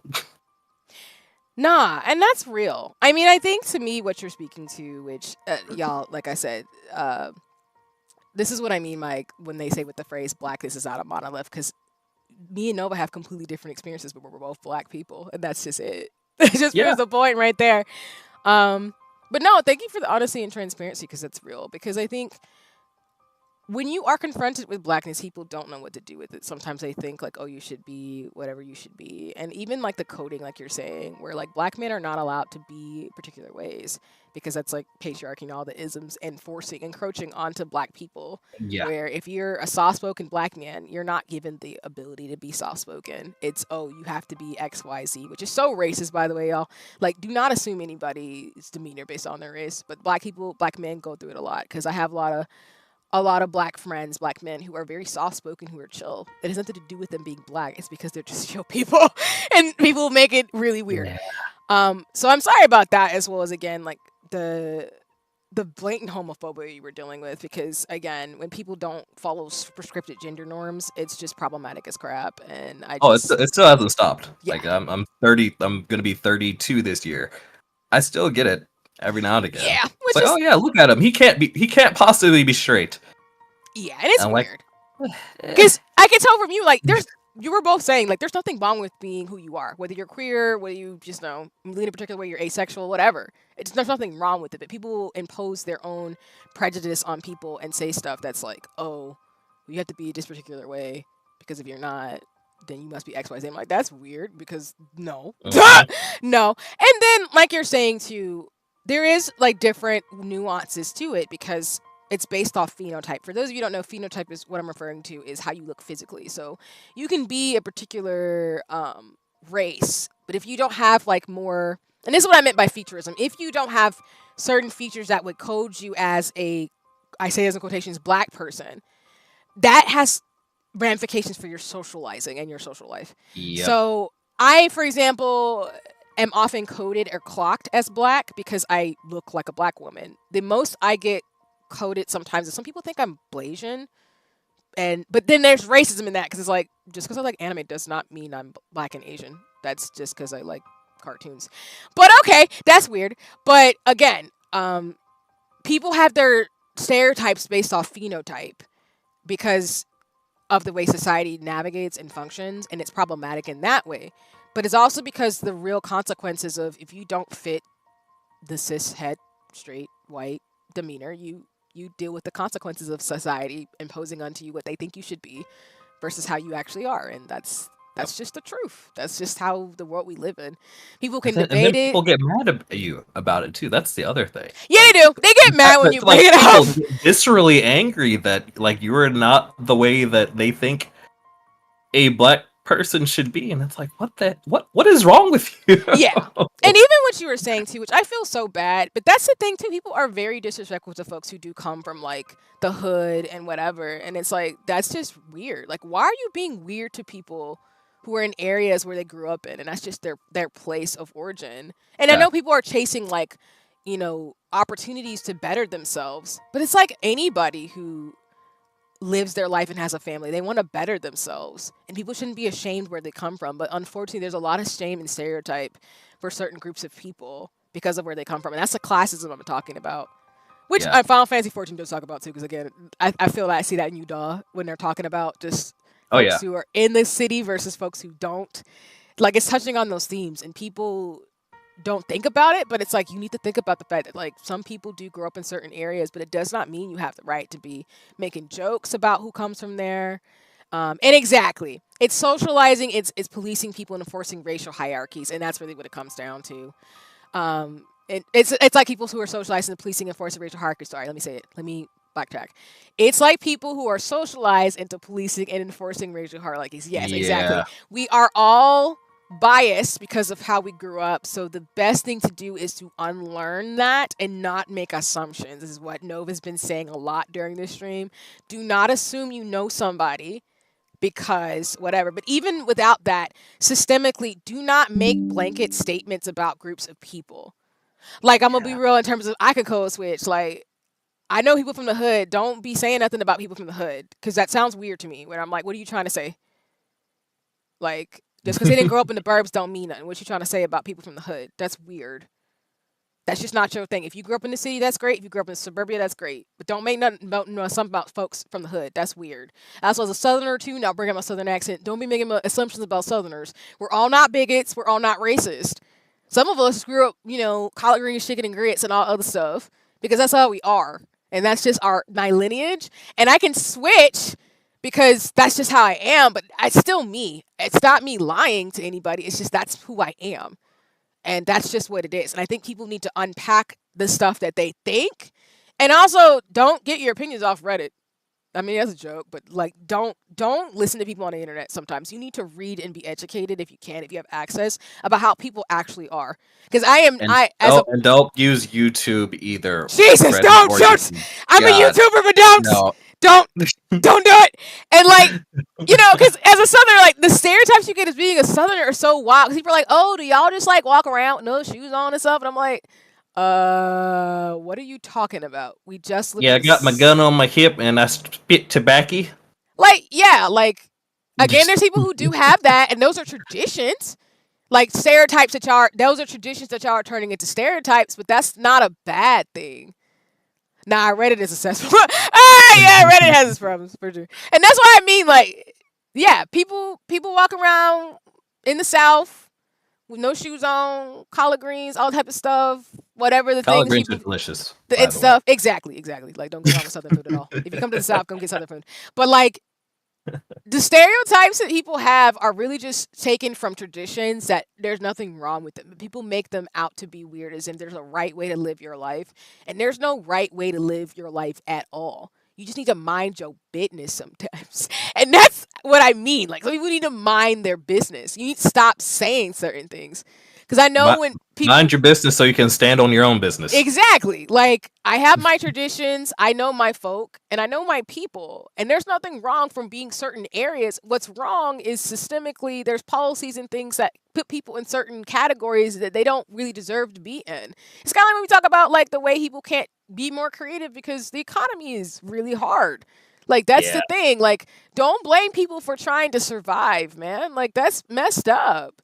Like, it's just messed up. People get blamed for just trying to survive out here. And then they'd be like, oh, well, I would never. Well, you don't have that choice. You don't have to make that choice. So how would you act if you had to make that choice? How about them apples? That's why I tell people, like, do not make assumptions about what you would do in any situation because you do not know. You do not know what you would do if it was you. And I've brought that point up multiple times to multiple people, especially when it comes to talking about like welfare situations or heightened crime in areas of low economic activity. And I bring up this example all the time. It's like, okay, so say you were in this situation where you literally had to choose between food or electricity, right? You picked electricity. Now how are you going to get food? Would you fault the person for having to resort to stealing and just in order to feed themselves?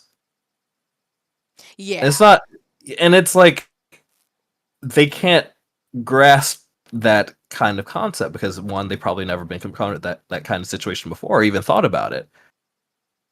But like, people will do what they have to do to survive sometimes, and sometimes it's not situations that people would like be okay with, but you do what you have to do to survive. Yeah. And I will never fault someone for feeling compelled to steal just to feed themselves or their family. Like, yeah, it's legally it's wrong, whatever, but if it also was the case that they had the resources, they were in a stable environment, they wouldn't be doing it in the first place. Yep. And that's the key point. If we had better systems and structures in place, not to go down that rabbit hole, people wouldn't have to do things that they don't want to do to survive. And I think that's the thing. I appreciate what you're saying because I agree. People always want to blame people and start making a moral thing. It's like, it's not even about morals. No. What would you do if it was your family member or somebody who was trying to survive? Don't debate morals to me when you've never been in that situation where you had to figure out between food or water. Yep. Don't do Yep. that. And that's why. Because I mean, I've been there. Like, I literally in high school, actually, there were times where it's like, okay, do you want the lights on or do you want to go eat? It's like, well, I kind of need lights to do my homework, but you know what? Food is also nice because I also have to still go to work. And that's the point. It sucks. Yeah. And so when people get caught up in their, and I know people call it an echo chamber, which I don't think that's really what I'm referring to. People get caught up in their own perspectives, and it's like, you don't know what you don't know, and when you don't know, don't make assumptions. And a lot of people Yeah, have been in certain situations please. where they have had to do some things because they have to survive. And Yep. for people to make it a moral thing makes me angry, because it's like, that's not a moral thing. You should be pissed off more at the systems and structures in place that that person had to even make that damn choice. That's what I mean. Yep. And I get mad at systems. At the end of the day, like, I can see people's prejudice and things, but like I told y'all earlier in the stream, as a scientist, my question always is, how did we get here? Why would it make a group of people or groups of people or individuals have to resort to certain decision making? That is what a Right. behavioral scientist does. I'm not asking why this person did it. They did it. It is what it is. I'm asking, What are how the did we impulses that motivated them? exactly? To make the decision? Yeah. Because, for example, during the last 5 years, like, not that, again, I'm not going to talk policy and whatever, but like, again, if you're trying to survive, oh my goodness, Pass, I'm sorry. That, I know, like, that hurt my feelings because I love candy. Oh, I'm screaming. I'm screaming. Damn you, inflation. I'm just imagining that thing from SpongeBob where someone's like, damn you, old man, what did we tell you? And it's just, darn you, inflation, for ruining my candy. I'm screaming. Oh my God. So, yeah, That's great. that's what I'm saying. Like, as you can see, my classmates, like Nova and myself, this is the stuff we think about and we talk about and keep it real. And I just don't have time for people.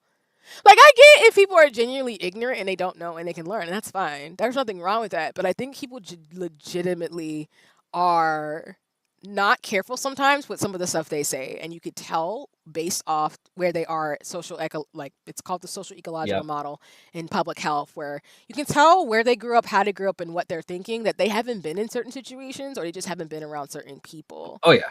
Because again, like, when people accuse me of being whatever, or they say stuff like, oh, well, someone thought you were XYZ group, I'm like, that's not the problem that bothers me. What bothers me is you thought that stereotypical thing about that group to accuse me of doing something strange. And that's just weird to me. I need you to think about what you just said to me. Because like I said, like, I ain't got no smoke for, as a woman, I ain't got no smoke for women. I have no smoke for people of all facets of life. And as a black person, I have no smoke for my people, for people of color, BIPOC folks. What I do have smoke for is for people who have internalized things that they need to unpack and are not willing to do the work and then want to go, oh, well, that's hard. I'm like, yeah, it is. But some of us don't have the luxury not to be careful about our lives and some of the experiences that we had, because had things, society be a little differently, some of us might not have the experiences, me and Nova both, about what it means to be a black nerd. If maybe more people gave a crap about making spaces more inclusive, maybe we wouldn't both gone through the stuff that we could. And it's not about being mad at black people, for example, what Nova brought up about some folks not understanding. That's okay. Like, you, when you're young, you just have ignorant, and that's fine. And I know, like, you know, well-adjusted adults will be like, kids are kids. It's not okay, but people have their stereotypes about black nerds. But the one thing I don't appreciate from people is when they're like, oh, well, you're not supposed to do that because you're black. I'm like, is that really the true thing that you want to say? Or are you just trying to say, but because this black person likes reading books and it's from the hood, you're saying some stereotypical racist-ish to me in my face, and you think I'm going to agree with you, because I'm not. I'm not. My own mom. It was like, why are you watching Naruto? You need to put on Tyler Perry. And again, like again, I didn't even I didn't have a response. It was just And again, that's what I'm saying. Like, there are black people who love Tyler Perry, who love Naruto. They can both exist in the same world. And when people try to, when they fall into trappings of stereotypes, then you just see how the world works. And when you read and do more, you see like, oh, it's Right. not the individual, it's the way society is set up to say that you can't be a black person who loves anime but also loves hip hop. Because I can tell people get shocked that I like hip hop, anime, gaming, and the stuff I do. And like with Nova's question, I have always been black. That is never going to change ever. I just do stuff where I enjoy it and do culturally appreciative things. But it's never to this sense of I want to be anybody but being a black person. I care about black issues. I care about all black people from all walks of life. That's never not going to be a thing. And even if a black person has their own internalized racism that they need to deal with or anti-blackness, I'm still going to always care about black people and non-black folks as black BIPOC folks, and really just stand by as much as possible to really like stop anti-blackness in its tracks, along with other isms. So, yeah, that was a very long Yeah. tangential conversation, but I appreciated the question because it's Yeah, something no that I've problem. I don't mind on stream answering questions like that, and I don't mind being open and honest because I try to be very thoughtful of my own journey in terms of my youngness, because 30s, y'all, is not old. Contrary to Reddit and Twitter's belief, it's not old, as I will keep saying. Because sometimes the internet's like, "Oh, you're old." I'm like, okay, all right, man. I just Now 10 years ago I was in now high see, school. Get out, get out. I was in now college. see, on a much lighter note, but also still about your feelings. How do you feel about being short and old? Why would you put that out there in the atmosphere? Why would you come for me, man? Like, listen, I wanted to be average height. Why would you come for me and being short, man? You know what? I look cute in heels because I'm short. I just I mm, I just I appreciate you, Sia Noah, for sharing and opening up. I have to skedaddle. I wish you healing and growth from other people's ignorance. No, thank you, Soul. Thank you for No, listening, and I thank you, appreciate Soul. you. Yeah, Soul's really cool, so it's all Gucci. But no, please take care, and thank you for stopping by stream. I look forward to chatting soon, as well as Also, hanging I out. think I need to go make tea No worries. You've been here for the forever. wife person. Oh, yes, please do not. Please go do the thing Yeah. for the wifeys. Oh no, I was wrapped up in this conversation, but yeah, I should probably go do my some husbandly duty. Go be husbando. Go do husband things. I'll see you Also, later. actually, you know what? Hold on. I have an idea. Give me like 2 seconds. Okay, no worries. And bye, Soul. Take care. Thanks, y'all, for listening. I hope I have been thoughtful with Nova in terms of today's stream. But like I told y'all, I would not shy away from certain topics. I would talk about it in a way where, again, I'm not debating anybody's humanity. It's more bringing stories and bringing conversation. And it parallels in terms of the stories I do play in terms of games. And just gonna keep it 100 with you. I'm black, so I'm gonna tell you experiences from my thing, give recommendations like I've done for book streams of if you want to learn more about these topics or be informed and educated to support people and other black folks, I'm gonna do that because that's just my thing. Just like I support other communities too that I'm not a part of, but it don't mean I need to be a part of them to not to care. Like I think there's a streamer I follow who is just saying like I don't have to be a part of a community to give a shit about them. I'm always gonna care about humans. I don't have to be a part of every single like community to care about them, especially communities I don't belong to, because that's not cool. But that's just my ethos. Because I have friends and loved ones, but even then, like I don't have to have friends or loved ones to care about someone's oppression or someone going through stuff. You should care and want to change the world to make it better for everybody. Because 9 out of 10 times, when you make the world a better place for a group, it makes the world a better place for everybody. So that's just my thing. Um, I think I'm gonna have to end stream soon, y'all. Yep. We went over today, and I was supposed to do more story. Let me. I felt attacked, but I started, so it's okay. Wholesome, you should not feel attacked. You're totally fine. If anything, this is me speaking in generalities in the sense of people and my lived experience and expertise. You're fine. I just really want you to know that. Um, because it's kind of like when people talk about people who have privilege and sense of their gender. So for me, I don't have to deal with what some of my other friends have to deal with in terms of the way gender ascribes to them when they're going through what they're going through. So I just really try to speak from that vantage point. Um, but yeah, I appreciate your understanding and I appreciate you being here sincerely and truly. Like I really do mean that. I'm not being funny or like rude because I don't do that. As you can see, I keep it real because I think it's really important to I just really think it's important not to be full of shit. Excuse my language. But I really am not that type of person.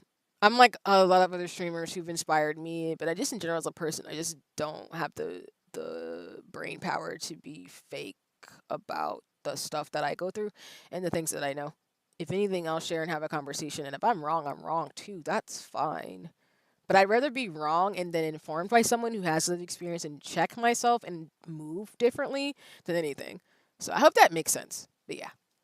Um, let me see. I think I need to scamper, y'all. We ran over. Yeah. Here's what I'm gonna do. I am going to probably just do a little bit more of the story, and then we'll have to call it for stream today because I'll be streaming tomorrow anyway. And yeah, we're supposed to only go to like 5:30 ish my time, and we're way over. Um, and like I'm sharing too wholesome, like I'm also the type of person where I don't blast people on stream either. I don't feel comfortable putting someone on the spot like that because that's really uncomfortable. So that's why I'm saying to you, like, I hope you know, like, I'm not calling you out like that because I'd rather pull someone to the side first before I try to do that because I don't like targeting people in a format that can make it very problematic. And I want to be more teachable either. So that's like, my thing. But what we're gonna do is go through a little bit more story, and then I'll probably have to scamper off. But I will be streaming tomorrow, so it's kind of like a podcasty game stream today. But I hope folks learned something and got some valuable The wisdom. child who glimpsed the truth. No, it cannot be.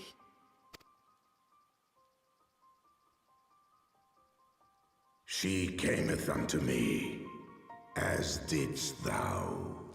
Just for context for y'all, I will be doing Spirit City Lo-Fi. I might actually come on a bit earlier to stream so we can maybe get an hour or two of co-working in. I will show y'all Spirit City Lo-Fi sessions, and I might be able to, if I can get it to work, show y'all Rusty's Retirement, because I play that game when I'm, like, able to do other stuff. It's such a cute game, y'all. I love Rusty's Retirement. There's been some really cute, cozy games. But I do believe the goal is for this week is for me to stream tomorrow. So I might come on early. I just need to double check what I scheduled it for. Oh, what is going on?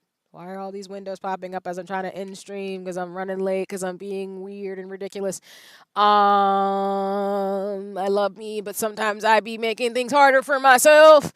Do do do do do do do do do do do do do.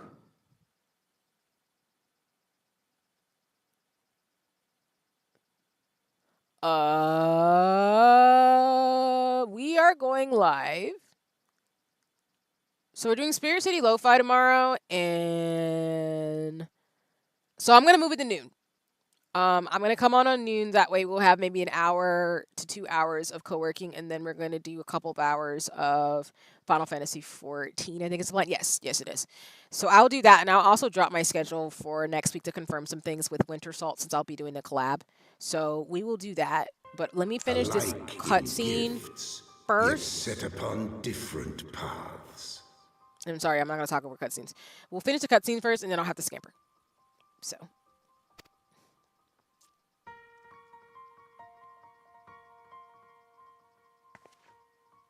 He speaks true, warrior of light.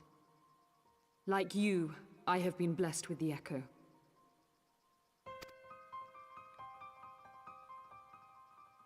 The visions terrified me at first.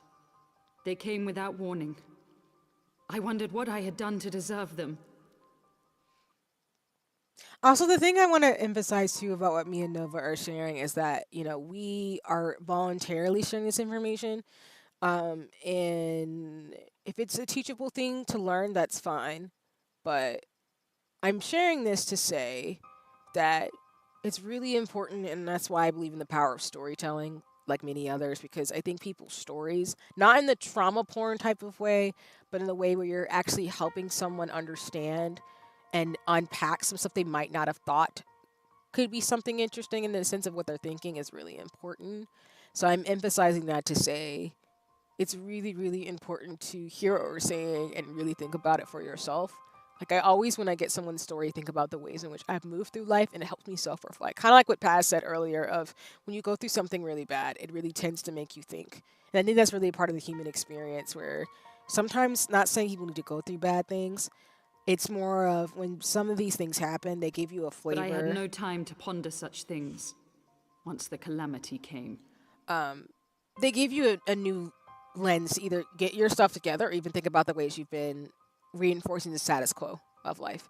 And I just want to be blunt about that, because I just don't think there's any reason for me not to be honest about that. The land turned against us, and in a matter of hours, Falcon's Nest was buried under 10 fulms of ice and snow. We had no choice but to flee for Ishgard.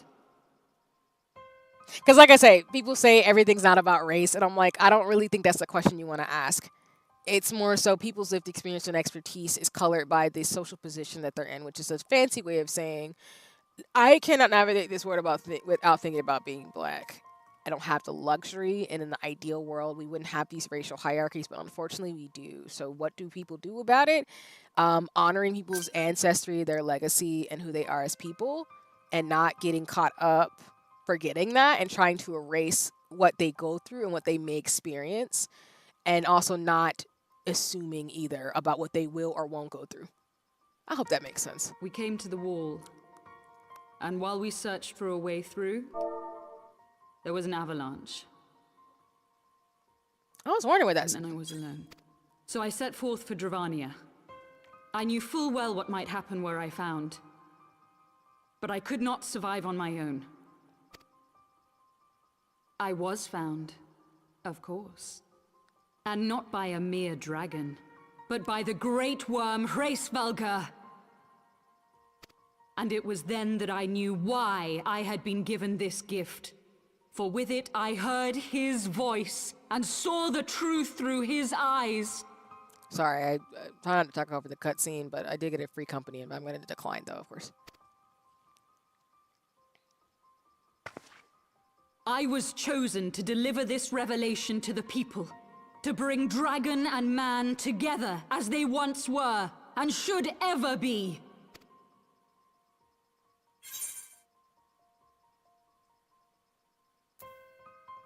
I mean, killing citizens won't bring them together. That's for dang sure. Why are we doing that?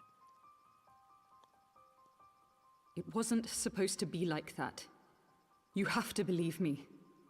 It was beyond my control. Yeah, we'll get through this cutscene and then we'll call it. So, we're going to be wrapping up stream after we get through this. But thanks for everybody for hanging tight as I get through to this. And then, like I said, I'll be back noon tomorrow on YouTube. So, I will probably update the description of the stream to just put some trigger warnings and some content warnings for folks who don't want to hear some of the things in terms of racism and stuff like we talked about. But I hope folks understand that, like, that's why I'm very strict about no racism, no homophobia, no sexism, no transphobia, none of that stuff. Children taught to fear the skies, who saw their loved ones slaughtered. And I hope folks feel a little bit safer, at least, in the sense of, like, I don't claim to be, I want to be a safe space, but people have to tell me if they feel safe listening to me or interacting with me. And that's what's really important. So I'm just giving this flavor as a black woman navigating the world around me, but I'm not, like I said, I would never change who I am or my ancestry, and I'm not ashamed about that. He was trying to shame folks who are from the Americas who are black, but nah, we black every day. Yet the Dravanians, though they know where the fault truly lies, fell upon them with such fury. And I hope y'all appreciate what Nova had to say too. But like I said, I've got folks from all walks of life in my life. So I really appreciated what he had to say. And just grateful for the opportunity for folks to listen in. And I hope, again, it helped people in terms of stuff. Not in like a It shouldn't have to be where people have to be ignorant, but humans, we can be ignorant, and that's okay. I know I've had my shortcomings all the Men time. die, And I still do. and their children forget. But we are everlasting. To us, then is as now. That's why I tell people the best way to support me is to, really your time. And after that, it's all good. Because it is what it is. But shout out on the positive though. Shout out to all the folks I know who are committed to not being problematic, who really do care. I've had a lot of folks in my life, especially the black women in my life. I am never not grateful for them every single day of my life. I would not be here without a lot of them. All walks of life who've kept me safe, even the ones who are no longer here in this plane of existence. Shout out to my mentor. Black women have always saved my life, and I will always, always say that. And yeah, Wholesome, I'm so sorry. Let me put the caveat there, and thank you, honey, for saying that. It is not a public free company. I should have said that. I'm so sorry. This is a free company with friends who know each other and stuff too. So while I did say that Soul is the leader of it, I do not want to put Soul on the spot to invite folks. It's not against you or anything. It's just being respectful that this is not a public free company. So I'm just I'm going to decline the person Rosie Midnight and stuff, but I just want to apologize because I just don't want and I'll also apologize to Soul too about it. I'll send her a message about it too after stream. But yeah, my apologies. I should have said that it's not against you or anything. It's just, we're a free company with friends and people who know each other, and so I don't want to make assumptions that Soul's going to invite people to the group. I just know I got the invite, so yeah. And I'm grateful too, because I didn't have to be, but I'm really looking forward to being the white mage of my Final Fantasy 14 friend group, and playing with other friends out in the streamer space too. But I'm committed to being Soul's free company, so yeah. But I will apologize to her too, and put that out there for everybody to know. Yeah, this is a private space, so I just don't want to put anybody on the spot to change their thoughts on that, and I also want to be respectful too of that too as well. So. Kind of like when friends hang out with friends, I don't have to be invited. I want to go, of course, but if a friend was hanging out with somebody else without me there, I'm not offended by that. But Wholesome, it's okay. I mean, I'll still be playing Final Fantasy 14, and if you ever decide to play, I'm happy to play outside of the free company. I always tell people, if you play Final Fantasy 14 and you want to play with me, please know that. If anything, I'm more so the type of person where I'm like, I don't know if my friends want me to be here, kind of thing. But people who know, you know me. I'm a dork. In a Thou canst not comprehend the violation, the outrage, the fury. Y'all learned a lot about me today, though, in terms of my I will ethos. make this right.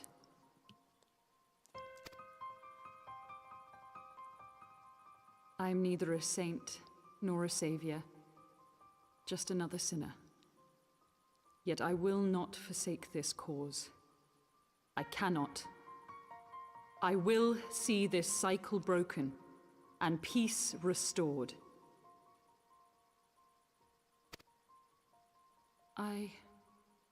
We can do naught else, for we are now as one.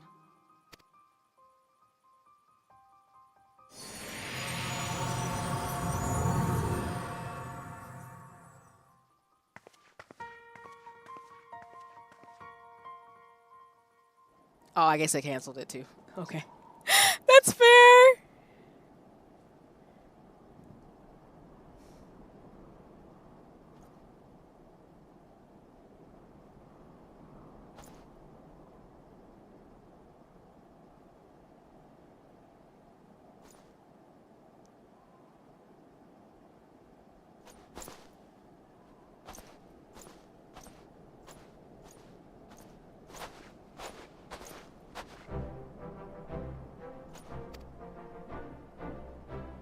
I'm running late to my other thing. I'm so sorry. Yeah, folks are scampering to I do watch party. Shout out to RSU. I'm going over there. That's why I want to end the stream early. But I will be back. I'll be streaming longer tomorrow. Don't worry. So I think we can stop it here. Okay. Can I accept this to get this complete? There you go. All right, so we're gonna go to back to Gridania.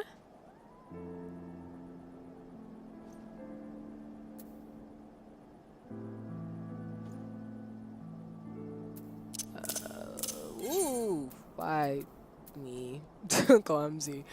All right, let's go to Gridania. We'll log out and then we'll close out really quick so I can go ahead and scamper. So I'm already pretty late to the watch party's shenanigans.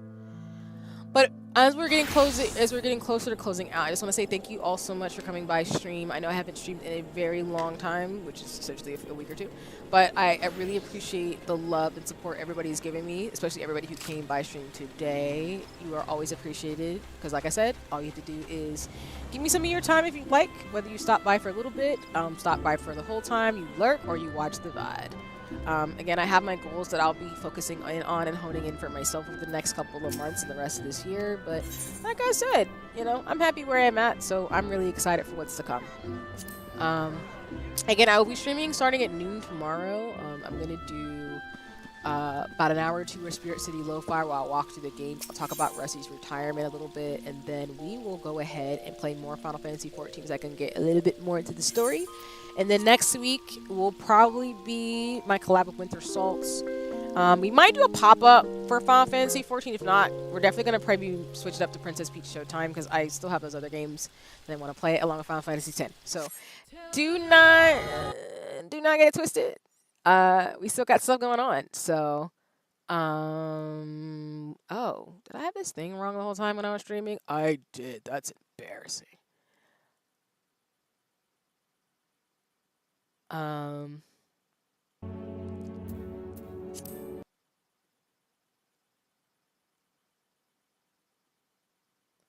Okay. Let me turn on the background music a little bit and check the chat. Always respectful people's boundaries. Check how you can contribute. Exactly. No worry. Like I said, Wholesome, again, outside of the free company, we can always game in other things too, if that would be of interest or happy to do. Like I said, I often join, for example, other streamers, you know, things like I'm going to go to this watch party and stuff. But yes, it's always important to respect boundaries and check how you can create the culture that we want to see as a community.